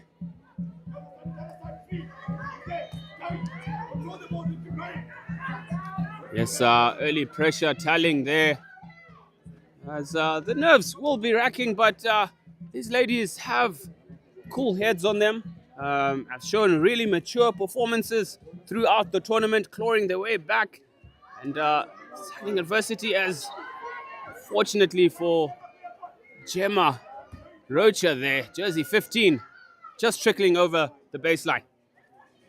Yep, those nerves will be at an all-time high, as it doesn't get better than this. Nonetheless, whoever settles first in this one, tell you what, will give themselves some real advantage, because you don't want to be going down here, especially with the kind of sides these teams are. It's such a confidence game, you know, you get yourselves up early, get the wind in your sails, it'll be so good to carry on. Nonetheless, Orford taking it up. She's done a good job there, orchestrating that foot, as Makarimba restarts there, sending that to the back to find Asante Ali, who has been a real stalwart for Chizzy, off to Kanji as well. I mean, it almost doesn't get better than that. And then you look on the other side in their defenses. We talked about Werinofa. Well, both sisters producing such great efforts. Hellenic now through Drake, doing a great job. Just stopped there by Unotida Sungai, looking to take that forward. Unfortunately, goes past everyone. However, the umpire brings it back, and it'll be Chizzy ball going forward. Yes, Bella Drake there in jersey number 8, as well as Lily Bean, really commanding that midfield for Hellenic. Expect them to have a lot of say with what goes down in that midfield. Of course, up against the experience of Rebecca Windsor and Danica Swan, the vice captain for the Chizzy outlet.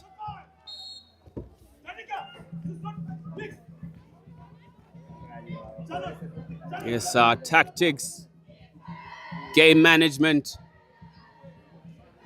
antics, all on display here. It's about creating those chances, really crafting your way as you manage the full 48 minutes of hockey. Which is important. Intercept here. Chance for Munyawarara with the shot. And she has buried it. Ladies and gentlemen, you can't afford to go to sleep, as I said. Tawana Munyawarara comes to the party in the goal-scoring department where it matters most. 1-0 Chisipiti. Yeah, you just got to give credit to that Chizzy outfit working so well. Munyawarara and Orford, they played together a long time.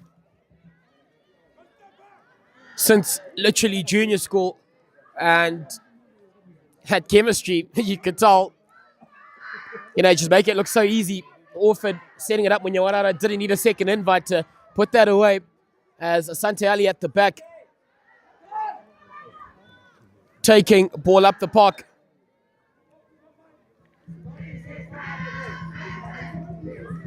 They'll be restarting proceedings there for Hellenic. They'll be looking to fire back very quick, to keep themselves in this one. You don't want momentum to sit with your opposition. So they need to literally just forget about it, back yourselves, put on a confidence show. Nonetheless, Orford looking to exit there, but unfortunately just finding the foot of Windsor as Hellenic, unfortunately, again, are turned on over. Asante Ali putting on a show. And just like this will be very dangerous for Hellenic if they don't settle into this soon. Yes, I know there's still plenty of time to go, but Chizzy work on confidence. And once they get going, they're difficult to stop. Yes, an absolute machine they are in Chisipiti, and just trying to assert their dominance, really physical in those close quarter exchanges. As we can see, Ali at the center of a lot of them, as Munodiwa Sungai with a beautiful ball there. Looks like Steph Bwerinova with a little bit of a hobble. She is carrying a slight niggle in her left leg, but really feels that it's now or never. I mean, she's a senior now, and you don't want to be sitting on the sidelines in such a high-stakes game. Yeah, not a chance. Chatting to Nicole Grant, who obviously is within the coaching ranks of the Hellenic side. It's an achievement to be here. And I don't think unless you completely can't move, she was not going to sit down. Stephanie Berinova picking up that knocked her knee in that semi-final. Again, putting everything on the line as now we see Hellenic taking possession up. But Asante Ali standing tall in the face of those two attacking players, done all right for herself. Umpires on the field to man this final. Tawe Chadenga and Donald Mweta. Very experienced campaigners. Cool as cucumbers under pressure. Once they make a decision, don't think about questioning them.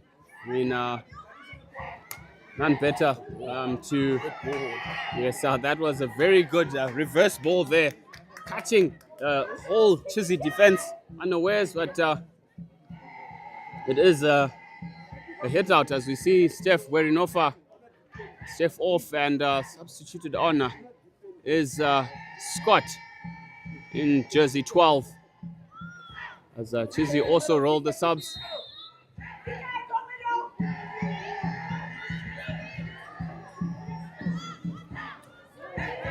Yeah, starting to roll out these changes. I feel, coming off, out of the dugout, they'll be looking to provide instant impact into this encounter as Hellenic restarting from the back. It's not the cleanest of balls, but she's put on a good fight. However, just being turned on over, and Chizzy is weighing out her options. Which way does she go? She's danced past the first defender, laying it off for the dangerous Orford, who's making a run and has been given and allowed so much time and room on that ball. Brilliant little pass out. And unfortunately, just couldn't find anyone on the end of it. Zara Fick was making her way around. Unfortunately, just couldn't get there. But, showing real signs of confidence in this Chizzy side. They've taken it quickly and can't get past Scott on that occasion. They still will get go forward ball, however. This Chizzy side, Helena having hordes of numbers in that circle. Tor makes a pass out into the middle. A couple of defenders there. Orford, that tomahawk is something she's done so well all weekend. She sends that back out, finding a foot. Chizzy will still get to go forward. Yes, I've been baying to the players. And sometimes they would come to me asking for opinions of how I'm viewing things and just encourage them to swing. You know, it's multiple times that they'll have possession, but you don't want to leave Jess Orford in space as she is absolutely lethal. And you saw this run that she did down the left-hand flank here, just willing Zara Fink to run that diagonal ball, or that diagonal line rather, and that reverse ball on the reverse stick there, just beating her slightly. As Werinova switches over to Scott, who fails to control. Turnover. Danica Swan on the ball here. Through. Fortunately, there's a long corner.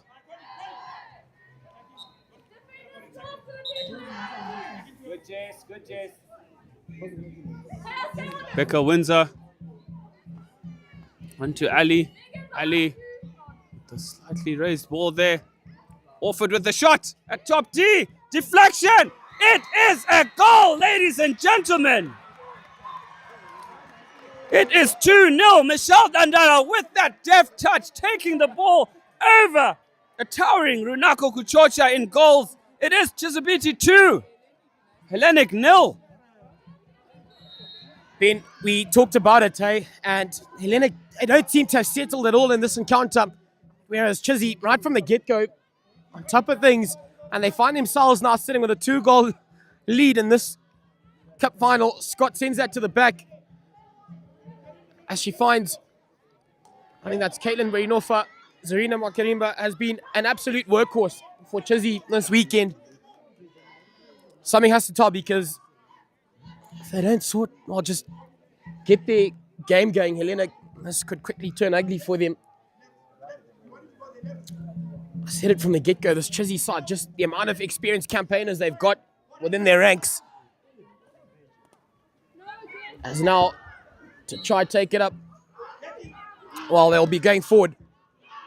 Chizzy, just the urgency around the ball as well. They are literally bouncing around the Chizzy ladies at the moment. Makarimba weighing out her options, and their options are plenty because they're just working so hard off the ball to create something for each other. Asante Ali, cool as anything. Kanji at the back, literally in that Helena calf. Such a high press and difficult to deal with at the moment for Hellenic. Yes, Chizzy absolutely brimming with confidence. As you can see, they have a little bit of a hop and a skip in their runs. Makwarimba with the through ball there to Fink. Fink just pipped to it by Hellenic there.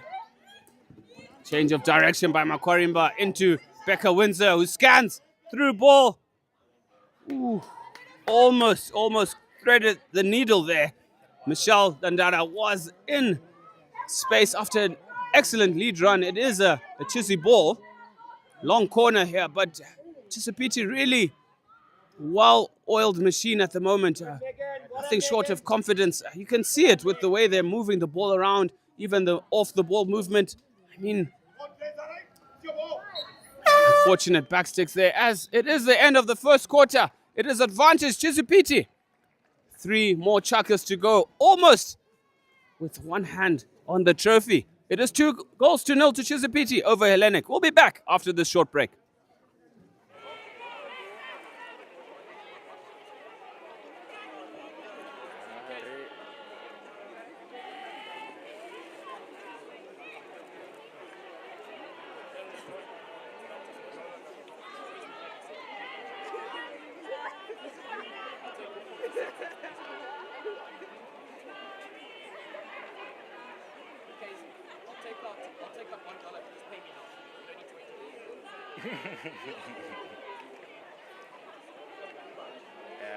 case mashoti ayakuzonyatsokunaka mani.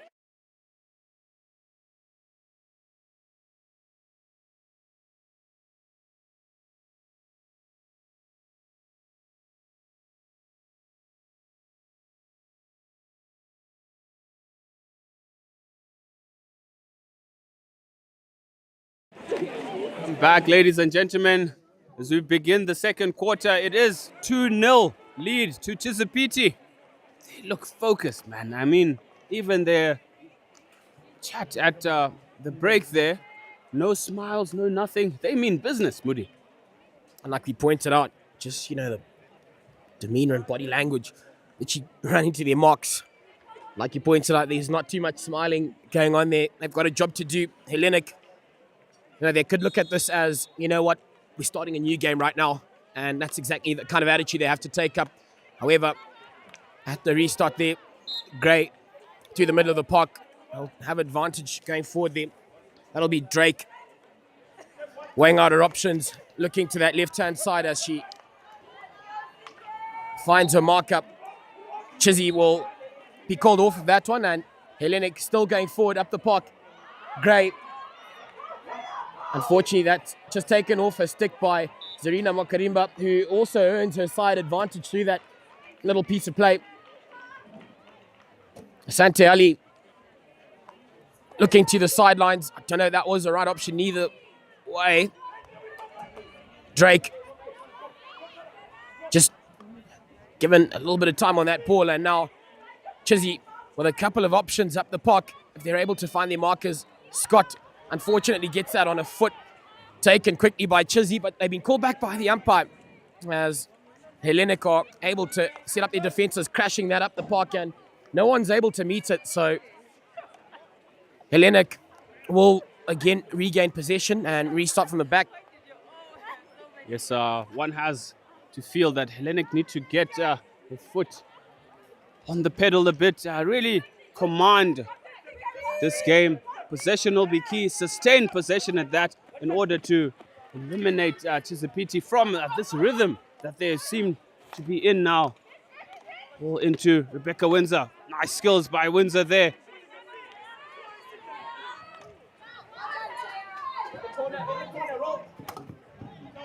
Nicely blocked there by Nicole Bagshaw. Ball through from Kwarimba. No advantage played. The stick tap. Zara Kwarimba, very young lady, but the level of maturity on her shoulders. I mean, you help but marvel at that. You honestly wouldn't think that, because she literally is one of the little generals in this Chizzy side with the way she operates all over the park. And she's made herself just, fit right into this outfit as Chizzy taking that ball up, taken off the line there by Werinofa, and it's that lady again, Zarina Makarimba, who sends that up, but unfortunately just can't meet anyone there. Bit of 3D skill showing there, but unfortunately that one runs away from her. Yeah, it's just excellent sight to see from us right on the sides of the turf. I mean, the level of skill at possibly just 16 years of age. I mean, there's a future star in the making. But all the same, lots of development for the future. But Chizzy looks to be in good hands in the next couple of years. Absolutely. Future star in the making. The star is here, sir. Now, Hellenic will restart proceedings. Brody Scott, she's put on a good old shift on this weekend for her side. Doing well to get away from that defender on that occasion. But now taking the ball up is Russia, who gets turned on over, however, and Hellenic now on the attack. Got a good little run on there. She's got a bit of space ahead of her, sending that ball up to the top to finish off the job. Fortunate doesn't come off, and Makarimba clears her lines.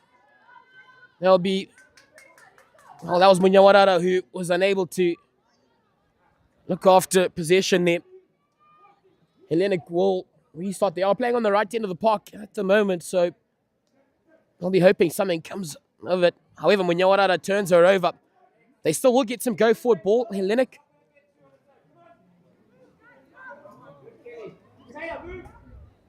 Sending that up to the top.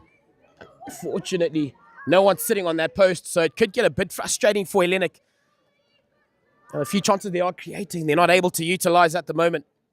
Yes, quite a high press from Chizipiti, but yeah, Hellenic are sort of getting into the game now as they are chasing. Hellenic coming through. I like what I'm seeing from Hellenic here.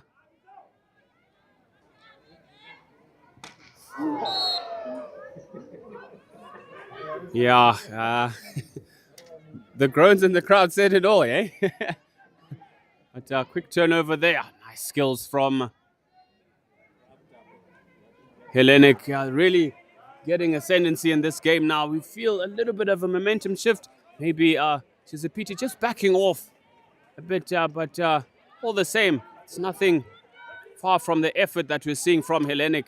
We're trying to gain an advantage here as Scott is pressured there in the far side of the field and forced over the baseline or the sideline.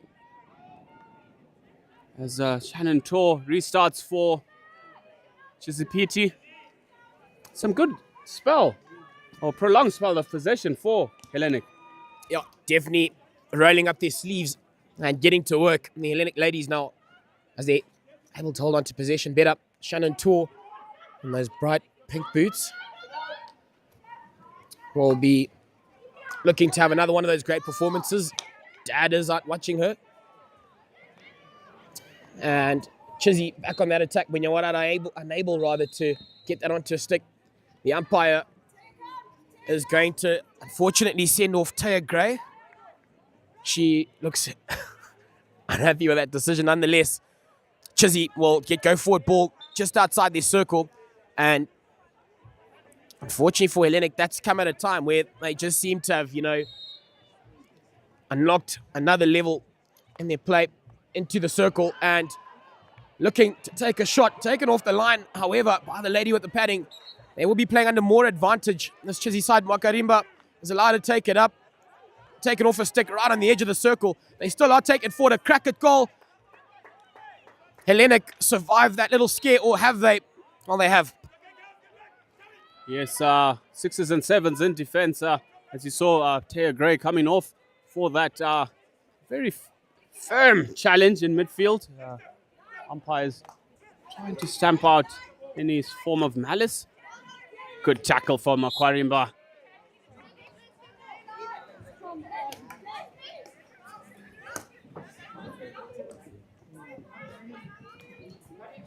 Great skill from Hellenic in the midfield.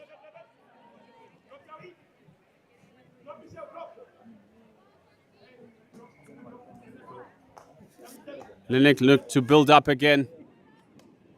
Nyawarara intercepts that. Lead run from Warford. Nyawarara with the through ball. Washed by Querinofa Caitlin on that occasion.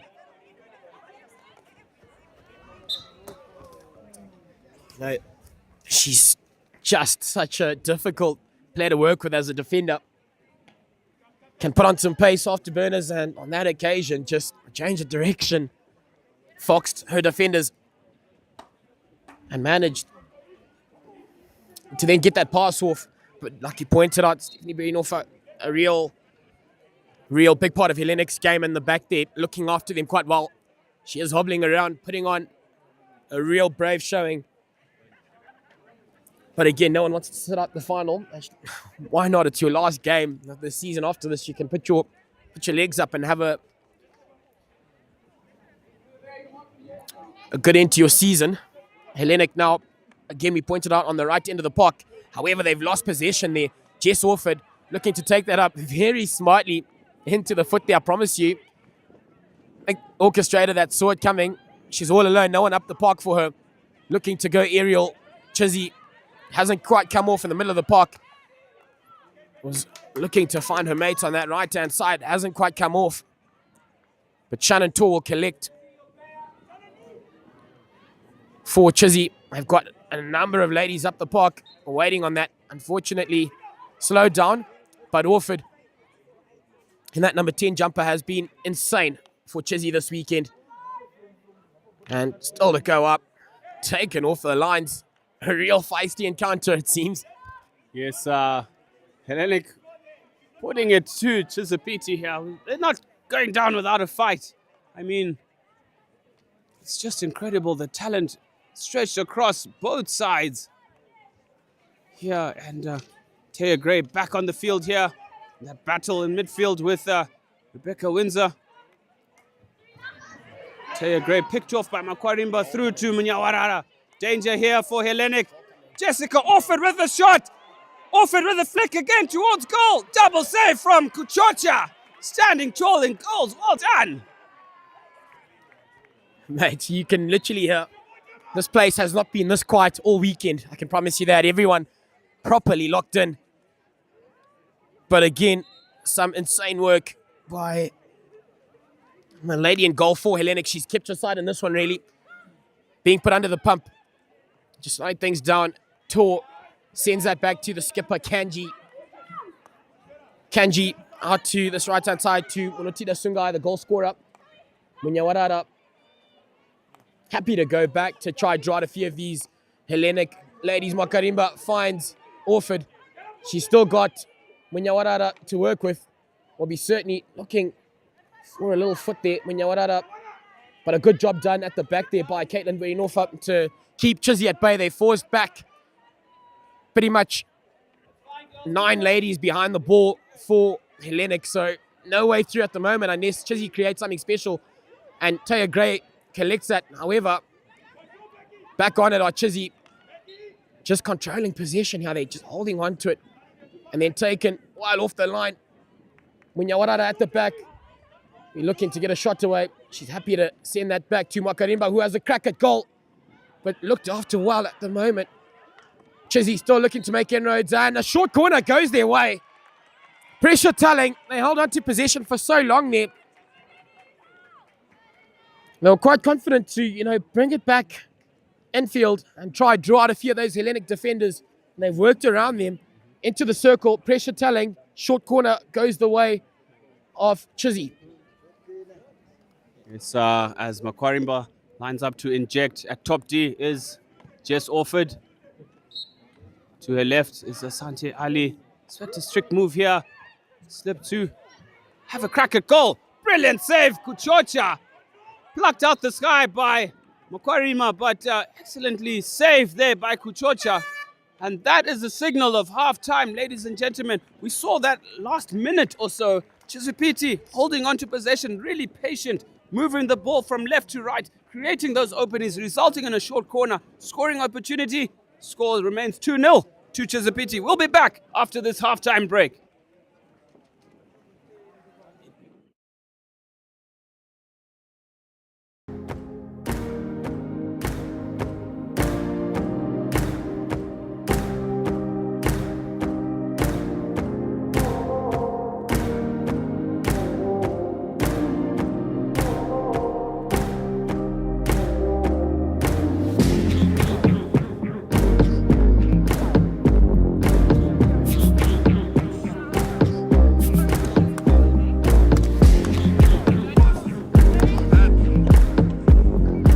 Yeah, it's been a lot of planning, a lot of late nights, a lot of getting together, a lot of brainstorming amongst a lot of people as well. So everyone's quite excited. The vibe is quite nice on the school campus.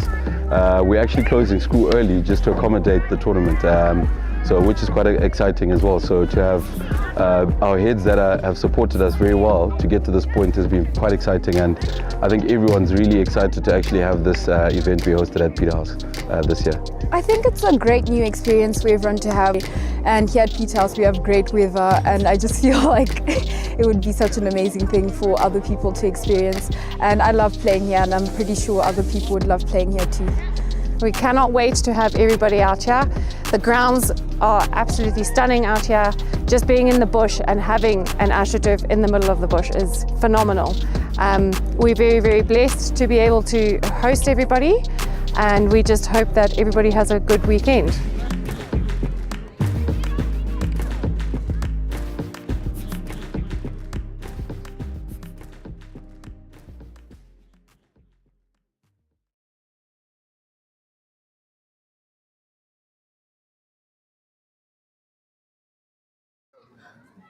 Ah.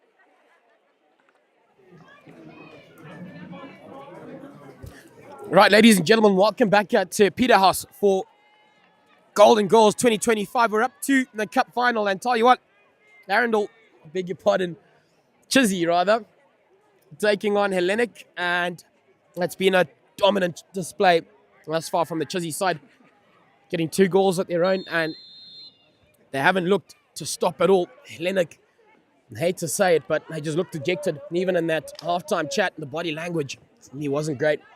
And that's been the difference here as pitch up for Chizzy, looking to get past that defender. She's done all right. She's playing under advantage. And the umpire will bring him back, starting on the right foot, on the right note for Chizzy. Sends that up the park and defended well at the back. Fortunately hitting the back of a Chizzy stick, so Hellenic will get away with that. Putting off up to her sister.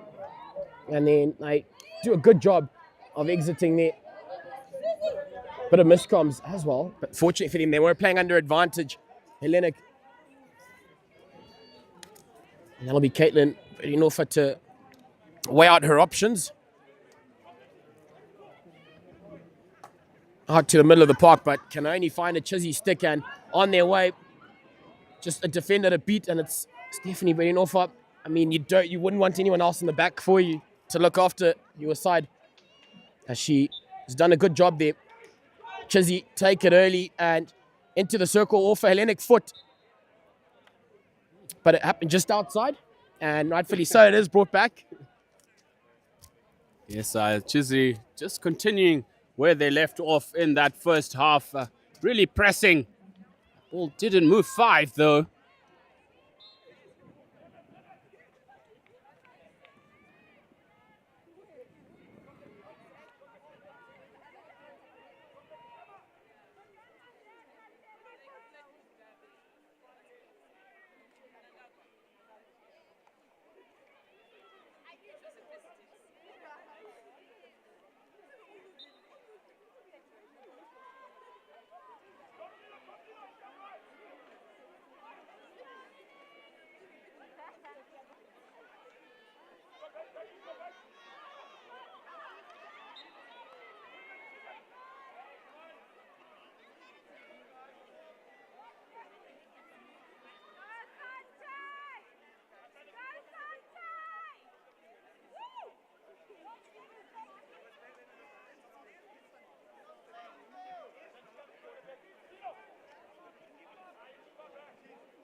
Out to Scott on the side.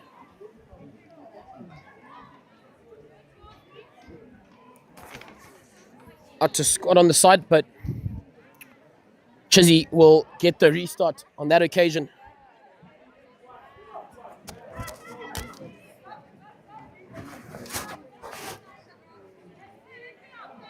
I mean, turned on over as Brady Scott, the angry ginger, will collect and get play going again for Hellenic. But again, Ben, all it's going to take is just that one player to put a hand up to get the rest of her mates going up and, just get that confidence back up. Yes, I'm picking in this Hellenic side the likes of Meg Bonnie and Lily Bean. Also, Isabella Drake to really get that engine room going. But can't seem to find the answers at the minute. As Chizzy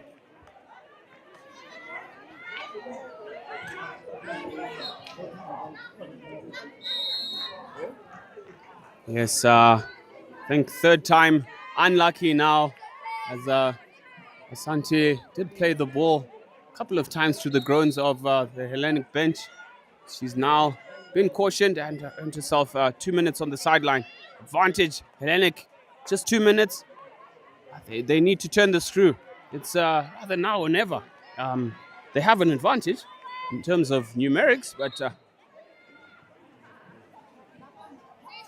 time ticking away. They need to orchestrate something. Will it be a Ginger Ninja in jersey number 12, Miss Scott, to come up with something? But possession given away there as Emma Craven brings it up for Chisipiti.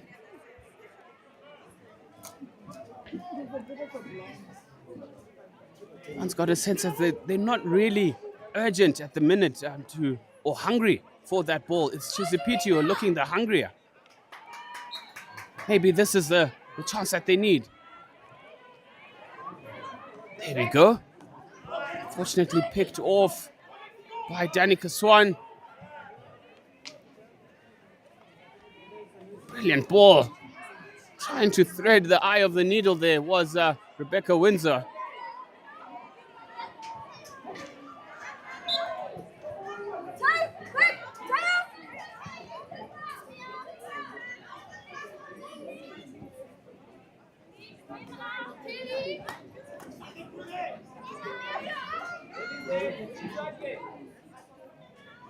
Hellenic trying to build up here. Could this be the chance? Unfortunately, just leaving the ball behind there. Yeah, it's little periods like that where they've got to capitalize whenever they do get possession. But it's also quite harsh on them because, you haven't held on to it for a long time. And when you do, you've got to be pinpoint in your accuracy. Minyawarara makes her way onto the park. Santiali also on the park. So back to the full complement are Chizzy, Hellenic now. Drake being told to get in there. I think it's just going to have to be direct. Coming off a foot, but umpire not alert to it. And Chizzy do enough to clear their lines there. Santiali to take possession up. I tell you what, they just look relaxed at the moment. They know they're in control, taking up on that line. A good little touch, Munyawarara onto possession there. Unfortunately, picking that up into Honey, as Jessica Honey takes it up. Intercepted pass, however, just can't hold on to it for long enough. Makarimba weighing out her options. Do they go forward or back? Going to the back to try draw out those Chizzy ladies. Redinofa onto her right-hand side. Can only get past two Chizzy players. However, they are back in possession. Orford holding on to possession there. And a beautifully stitched pass there. Scott under the pump. The Chizzy lady is all over her, but she's done a great job on that occasion to find her mate on that right-hand side. And now going past three defenders, make that four. Will still get go forward ball. And certainly hadn't done the meters. They get a decision going their way. This Hellenic side, it will be short corner for Hellenic. And that could be what they possibly just needed to, spark something in their ranks. Bit of a confidence taking place at the top of the circle. And It'll be interesting to see what variation they work around. A goal here would lift the roof off this place. It's been very quiet as everyone's really honed in to inject it. They've done a good job first up, but wow. A freshie and finds a stick. Seemed quite away from the stick. I tell you what, that was a brave line being run by Asante Ali on that occasion. Putting everything on the line, body, stick, shin pads. And she did get to the ball. Fortunately, somewhat of a labored swing. And as you called it, it was a freshie in the end. But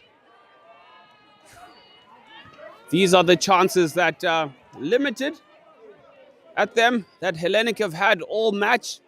As Taya Gray comes on, can she be able to spark something for her side? We've seen her do a lot of mazy runs throughout the tournament. But picked off there by Becca Windsor. Windsor pirouettes round, backs it into Miss Scott. He comes off second best there. Fortunately, that under the arm ball through to Jess Orford, not finding the mark. One has to feel that, I'm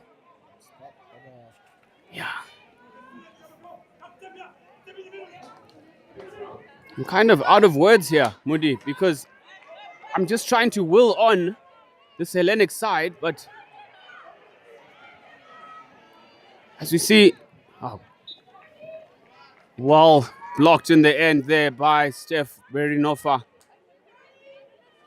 After that run from Gemma Rocha down the flank, it is.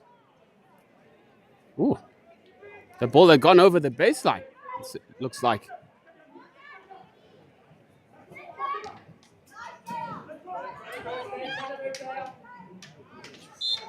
Oh, good skills from Vice Captain Danica Swan there.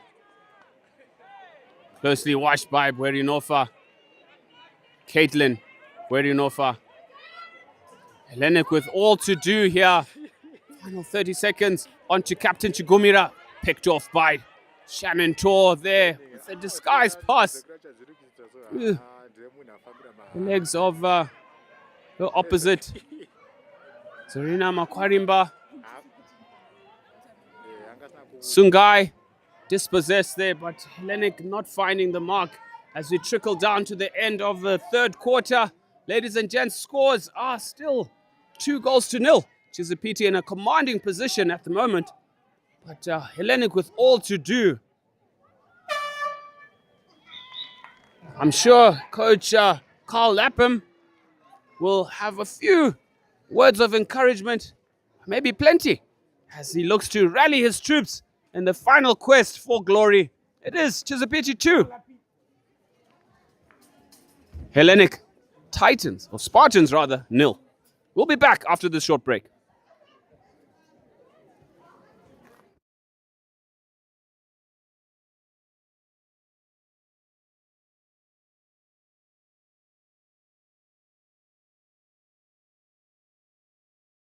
Head up, Caitlin. Head up.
Welcome back, ladies and gentlemen.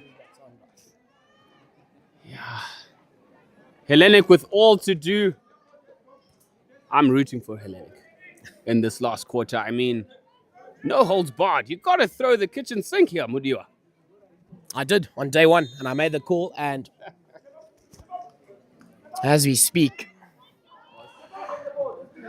going my way. Well, not my way, but according to the call I made. We get to the final 12, ladies and gentlemen, of Golden Goals 2025. It's been a real pleasure having you here on Rising Stars as Chizzy through Munyawarara to possibly take it up. She manages to untangle herself there, setting it up. Wow, such a beautiful ball. Jess Orford. Munyawarara possibly has to look for options to lay that off to. But again, they just seem to start well. Hellenic with a chance to do the same. I've seen crazier things happen here, and honestly, it isn't a crazy shot because that has plenty of time to convert twice and again lift the roof off of this place. Chizzy have been the more dominant side, and it seems as if they're carrying on that same effort. Chizzy will get some go forward ball here again. I think that'll be Swan. Going direct, just picked up well by Bean. And then onto a foot. So just some smart play there from the Hellenic side.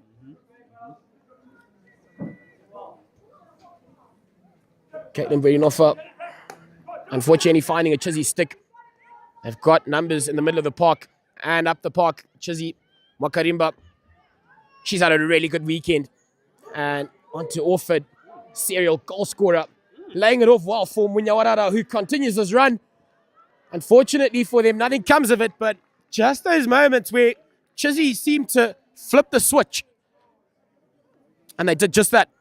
Yes, you've got to love the skill and telepathy almost with between Munyawarara and Orford there.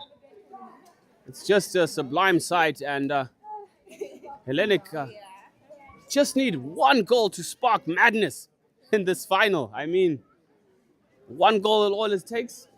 One goal in Hellenic's favor. But yes, like you said, yeah. like we did say, one kiss is all it takes. Yeah. Spot on, Moody. Spot on.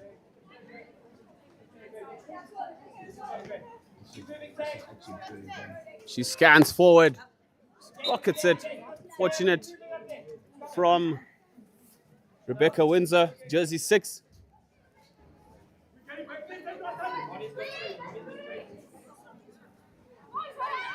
Taya Gray on the ball. She swivels at top T, earns Hellenic a short corner. I called it. She's the one to cause some magic here, and Hellenic do have another chance. Set piece play. 9 minutes on the clock to go. Final quarter. Ladies and gentlemen, glory at stake. You don't want to leave your screens. I am begging Hellenic right now to just sneak it over the line. I mean,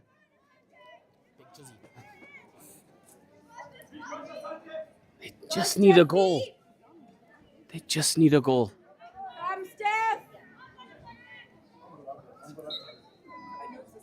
The crowd is expectant. Stopped at top D. Over to Steph Bredinoffer. Then she had all the time in the world there. And unfortunately, they leave without anything to show for it.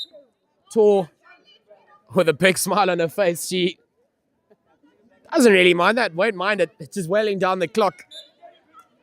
And she knew that Hellenic lady was going to definitely be on her bike to a seat. Nonetheless, Drake through the middle of the park.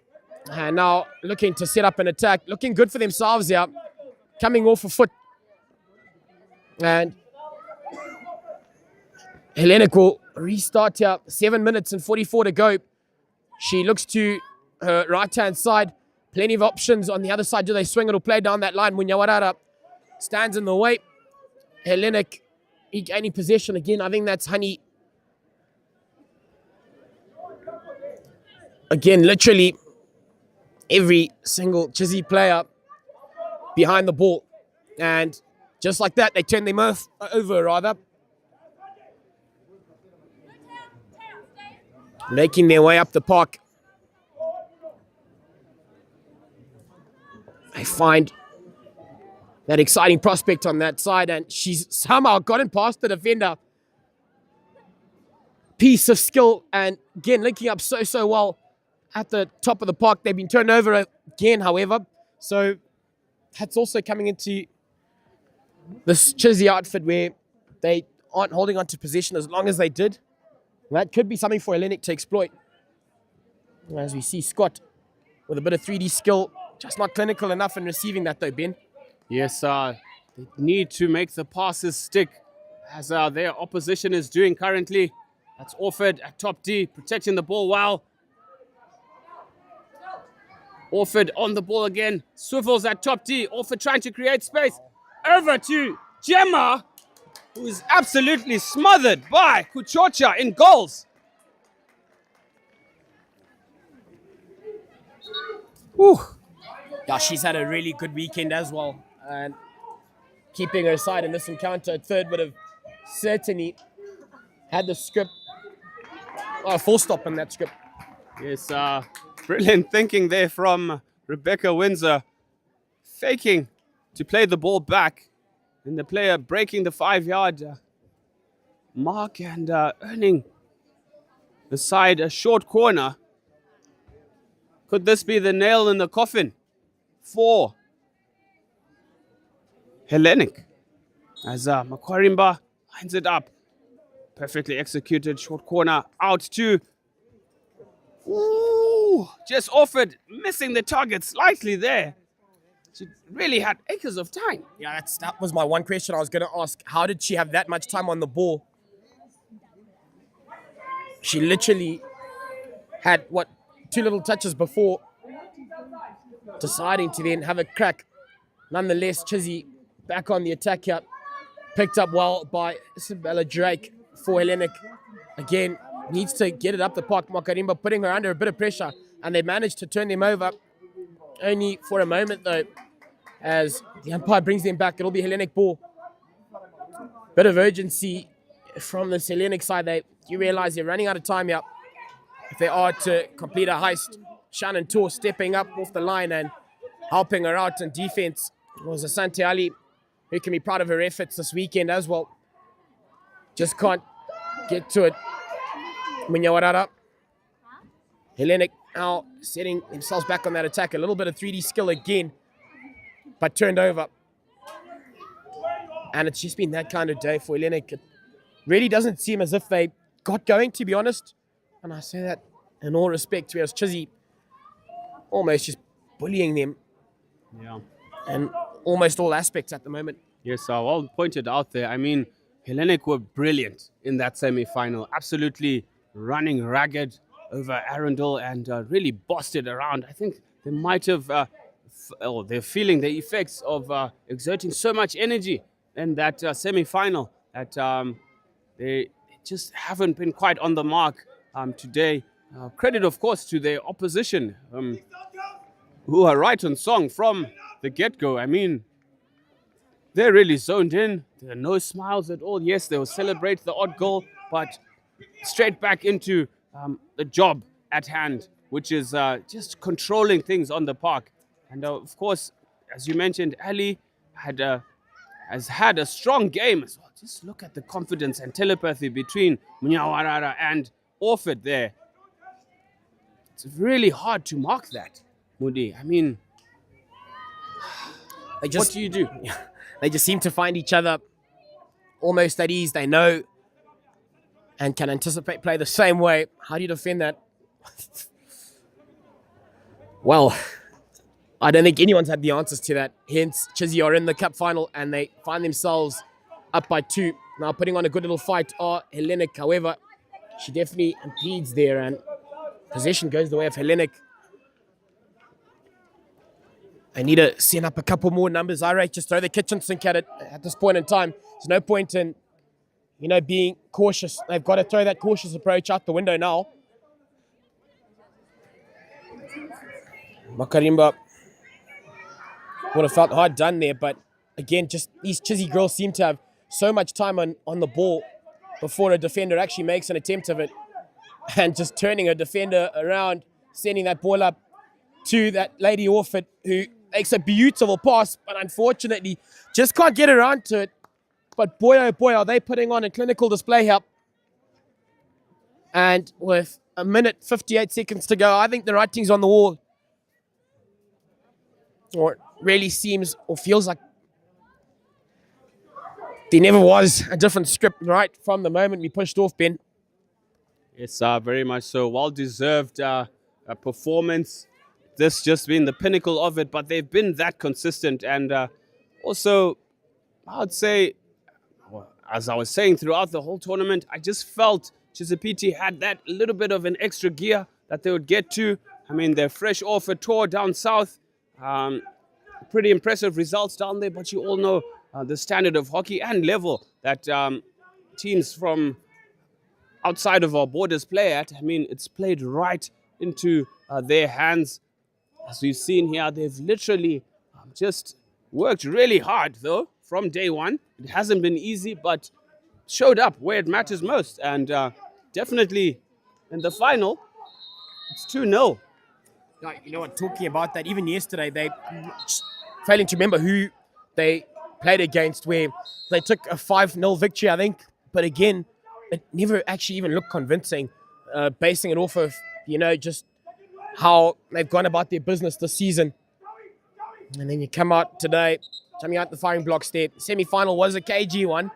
They did just get over the line, and then you know what, like we pointed out, red in those eyes, and they've been good to go. They've put on a brilliant display this afternoon. The whole side have, really showed up. They've turned up, and it's just that consistency that's helped them here. As taking ball up now is Munyawarara. She decides against it, looks to slip that off for Orford, but now it'll be Hellenic taking it up. Ladies and gentlemen, the crowd has started a countdown here, and it will be celebrations going the way of those in green. Your 2025 Golden Girls champions are Chizzy, who have put on an extremely dominant display this afternoon, right throughout the weekend. They looked very well oiled. Commiserations, however, do go to finalist Hellenic, who unfortunately will go down, but they can take lots of heart from this one. Celebrations for Chizzy as they make it 2 from 2. Retaining their possession, and Ben, that is just dominant. Utter dominance there. Commiserations to the silver medalists, though, Hellenic. But all the same, we got to give flowers where they are due. Hellenic did really work well to work their way through to the finals, to be able to compete for the final trophy, as we see both sets of coaches embracing each other, acknowledging each other and all the efforts that they've done with their teams. I am particularly proud of all of them and all the schools that have managed to get to this level, to put on the hockey at such a high level. I mean, this is just wow. This is a plus for Zimbabwe hockey as a whole. I mean, the competitiveness that is just there for you to see. Ladies and gentlemen, this is why I'm involved in hockey. This is why so many parents, and I applaud the parents for supporting their children in efforts to get them out of the classroom. Yes, you want a well-rounded student. Yes, they must perform in the class culturally as well as on the sporting field. I mean, there's so much talent here. Our Zimbabwe hockey is truly on the map, and it's showing. Our under-21s are going to the World Cup. I mean, just wow. If I was in Coach Brad Hewer's shoes, I'll be licking my lips to say, hey, I have so much talent to choose from. I mean, we will have a very competitive side at the World Cup, but all the same, huge congratulations to Chisipiti. Congratulations to all the players who participated. Congratulations to Coach Kanye and his management team. I mean, everything works out for the good, and we just give glory and honor to the Almighty God for allowing us to experience this magnificent spectacle, the 2025 Golden and Silver Girls at Peterhouse Girls. Ladies and gentlemen, it has just been wow. Ladies and gentlemen, I mean, it's such a privilege to have the front row seat for everyone. We'll be back after this short break for the presentations and final interviews, of course. Stay tuned.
Legandende bab.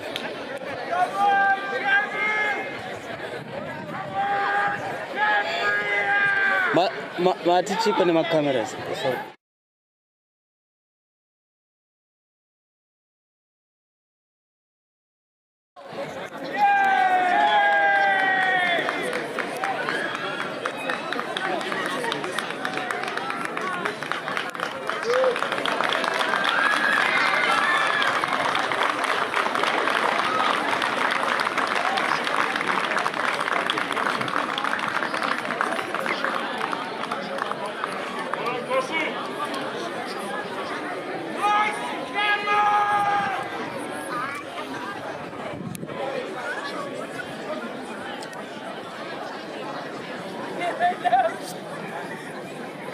Just right here. Keep going back, keep going back. No, not as close as you can to the screen. Back, yes. Keep going back. I'm looking at the ball.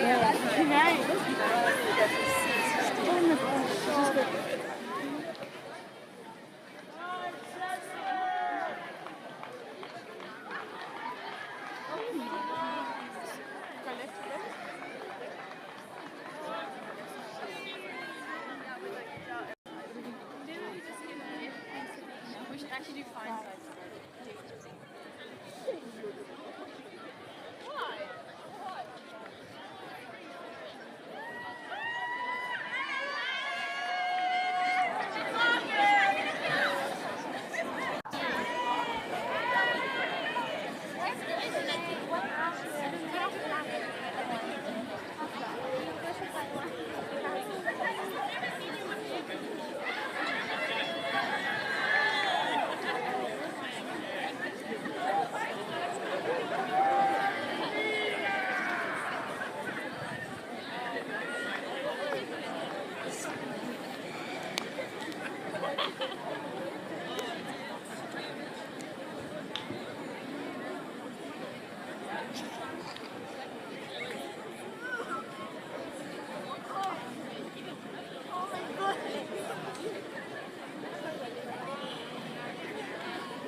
Good afternoon, everyone.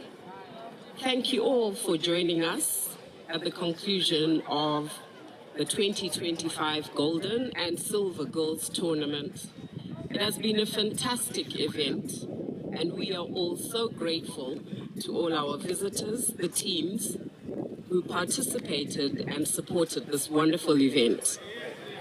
We would like to extend a heartfelt thank you to all of our sponsors for assisting in making this event such a success. To Expecare, Old Mutual, to Cabs and Proton Bakers, Socks Zimbabwe, Active 8 Pro Bottlers, Royal Property Group, Absolute Sports, and Glass Creations. Additionally, we would like to extend our thanks to the Peterhouse Group of School staff in their various capacities for ensuring that this event ran as smoothly as it did. Peterhouse Girls pupils who assisted as ball girls, helpers, team chaperones, and table officials.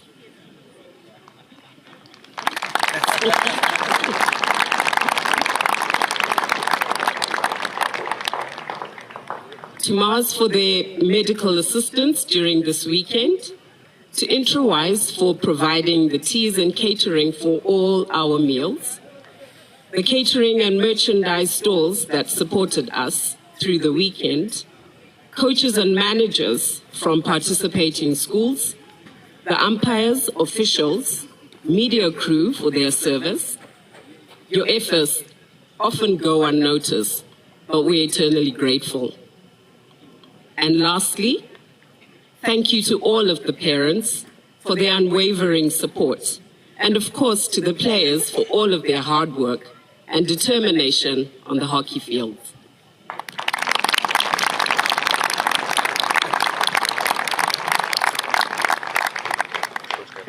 I'd like to now call upon Dr. Riley, headmistress of Chisapiti and the head in charge of school girls hockey, to present the awards.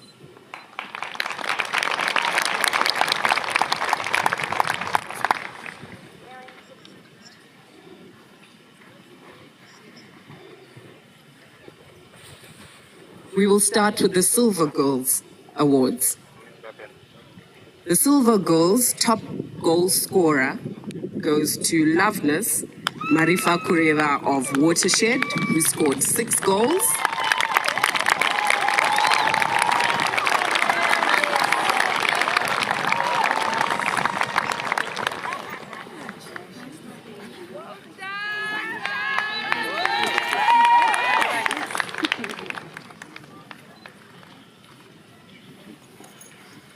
Silver Girls best goalkeeper goes to Eileen Nusiarira of St. John's Emerald Hill.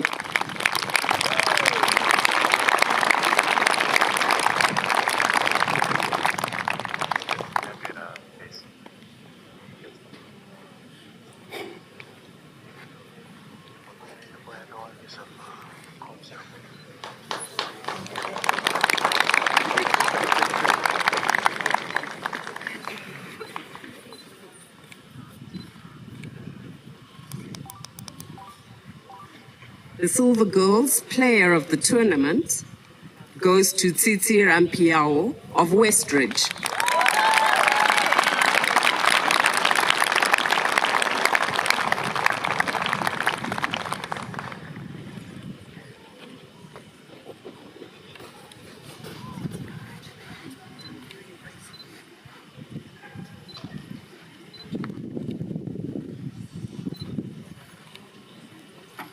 And now on to the Golden Girls Awards. The Golden Girls top goal scorer goes to Jessica Orford, who scored 6 goals, and she is from Chisapiti Senior School.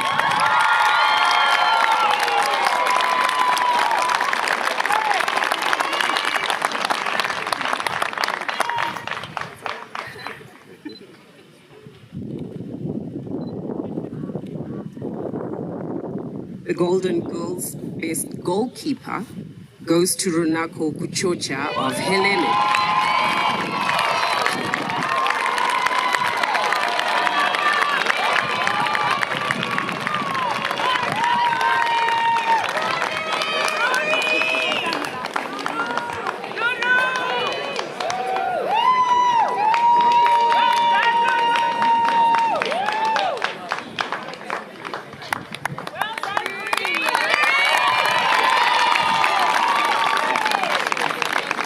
The Golden Girls player of the tournament goes to Mufaro Matambo of Arundel.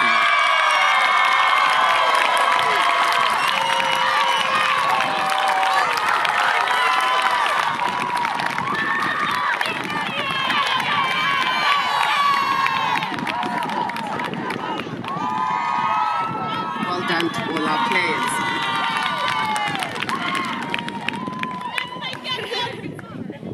And now for the final results. In Silver Girls, in 12th place, St. John's Emerald Hill. In 11th place, Tinwald. In 10th place, Ridings.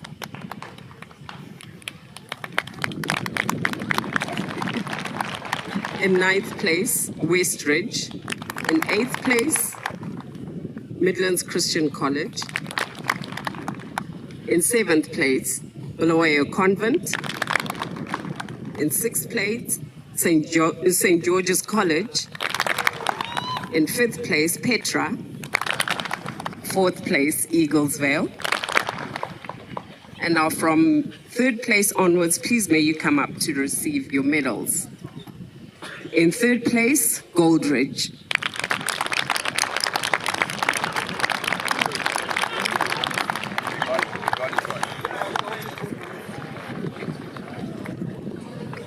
Okay, in 2nd place, Wiesel.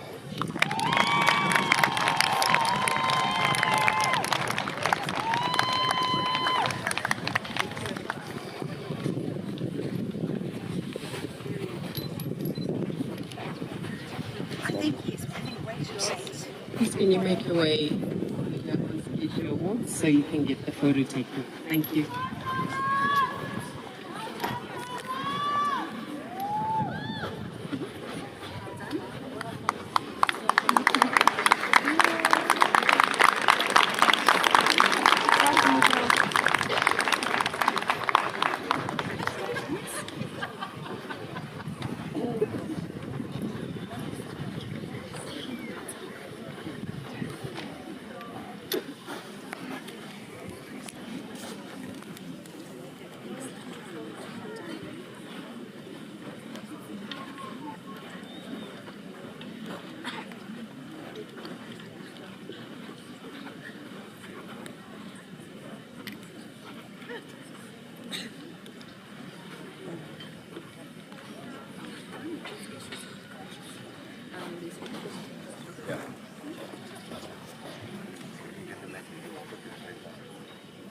And in 1st place for Silver Girls, the winners for 2025, Watershed.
Well done to Watershed.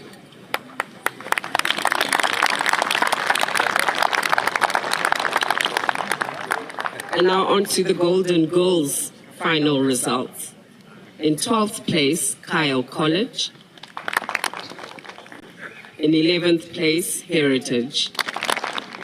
In 10th place, Hillcrest. In 9th place, Girls College. In 8th place, Harare Convent. In 7th place, Gateway. In 6th place, Lomagandi. In 5th place, Peterhouse Girls. In 4th place, Falcon. And now once again, from 3rd place onwards, please can you make your way to the front to receive your medals. In 3rd place, Arundel.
Well done, Arundel.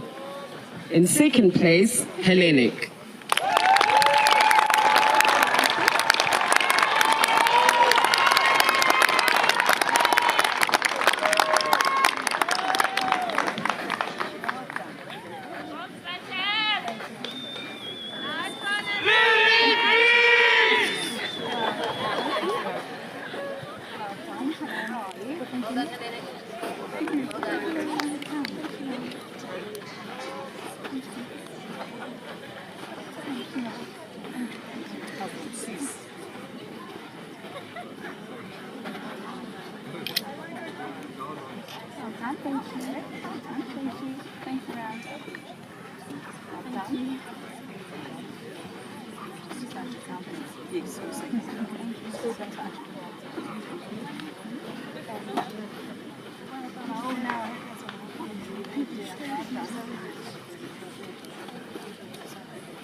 Well done, Hellenic.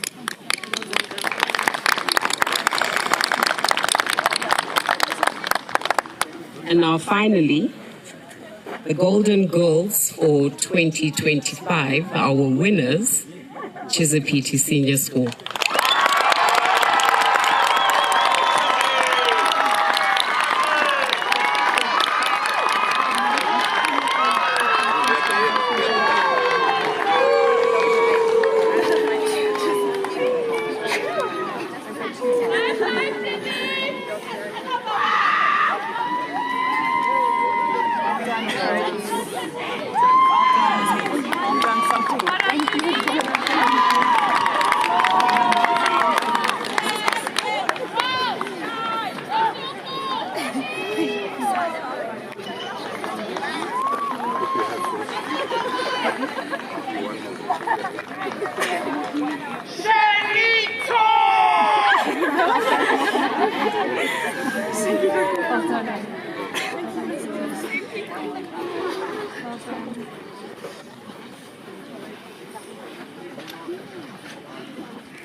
Well done to Zapiti.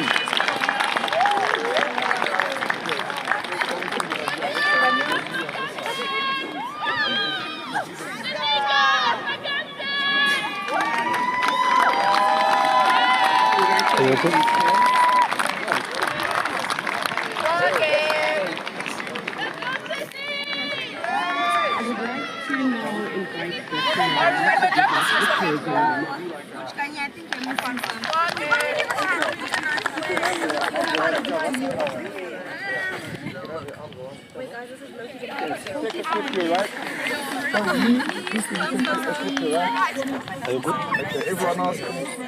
Yeah. Perfect. Yeah. All good. After that, as you know, the story, they became known as 3, 2, 1. The next year, Harare City Council donated 3, 2, 1. beautiful cup. Okay, do you want your fun one? Okay, can you just do one more? Please, can you open your eyes? Okay. Oh, you can open on one. Okay. 3, 2, 1. Okay, you can do your fun one. It has been running since 44 years. A decision was taken a number of years ago to include the silver girls, so that, as you can see today, there are 24 teams who compete in the golden and silver girls only. And so I think we can safely say that is evident here today and has been evident over the last 3 days. So I take this opportunity to congratulate the players. You have all played exceptionally well. You have represented your schools with pride and distinction, and you have helped us to keep the tradition of Golden Girls and Silver Girls is alive and well in your performances this weekend. Well done to you all.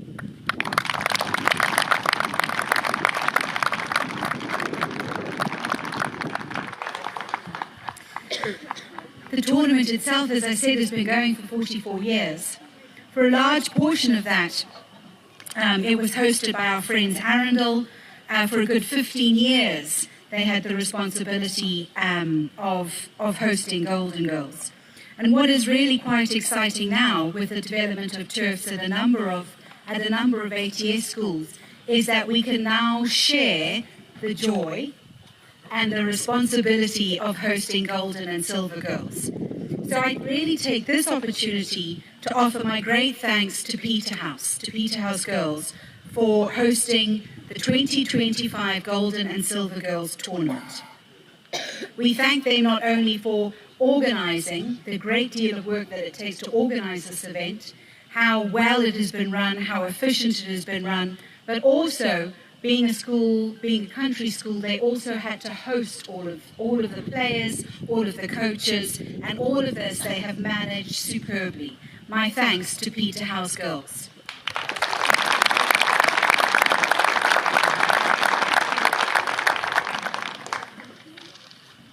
In particular, I would like to thank the tournament director, Mrs. Hess, who has had many years' experience running Golden Girls, but I thank her very much for all of her hard work being the tournament director.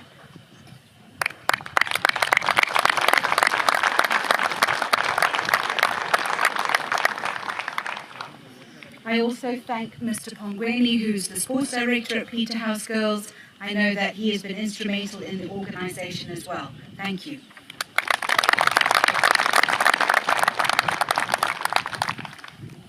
And of course, I thank Mrs. Huff, the head of Peterhouse Girls, who volunteered to take on the Golden and Silver Girls tournament, who opened up her school and her hostels to all of our players, all of our coaches, and has been such a gracious host and has organised an excellent tournament.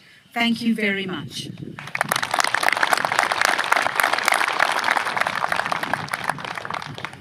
Of course, there's all the other people who work for Peterhouse Group of Schools, estates, kitchens, all of the staff who no doubt have had a very long weekend. My thank you to you all.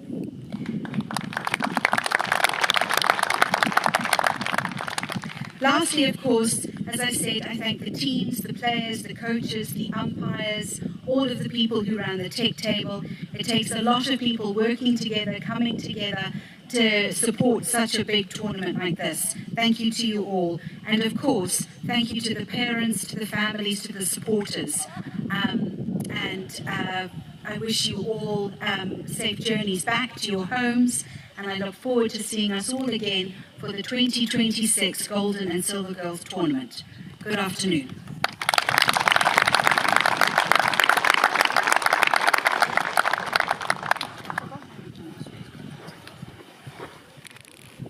Thank you, Dr. Riley. Please may you accept our token of appreciation from our hockey captain.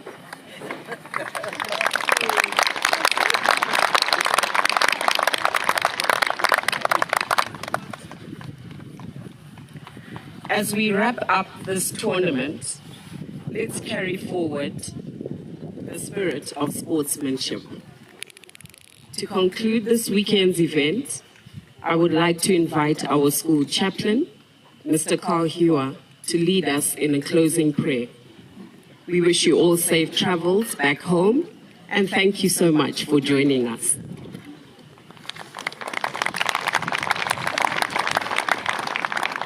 We need to start the scoreboard. This is a 12-minute prayer.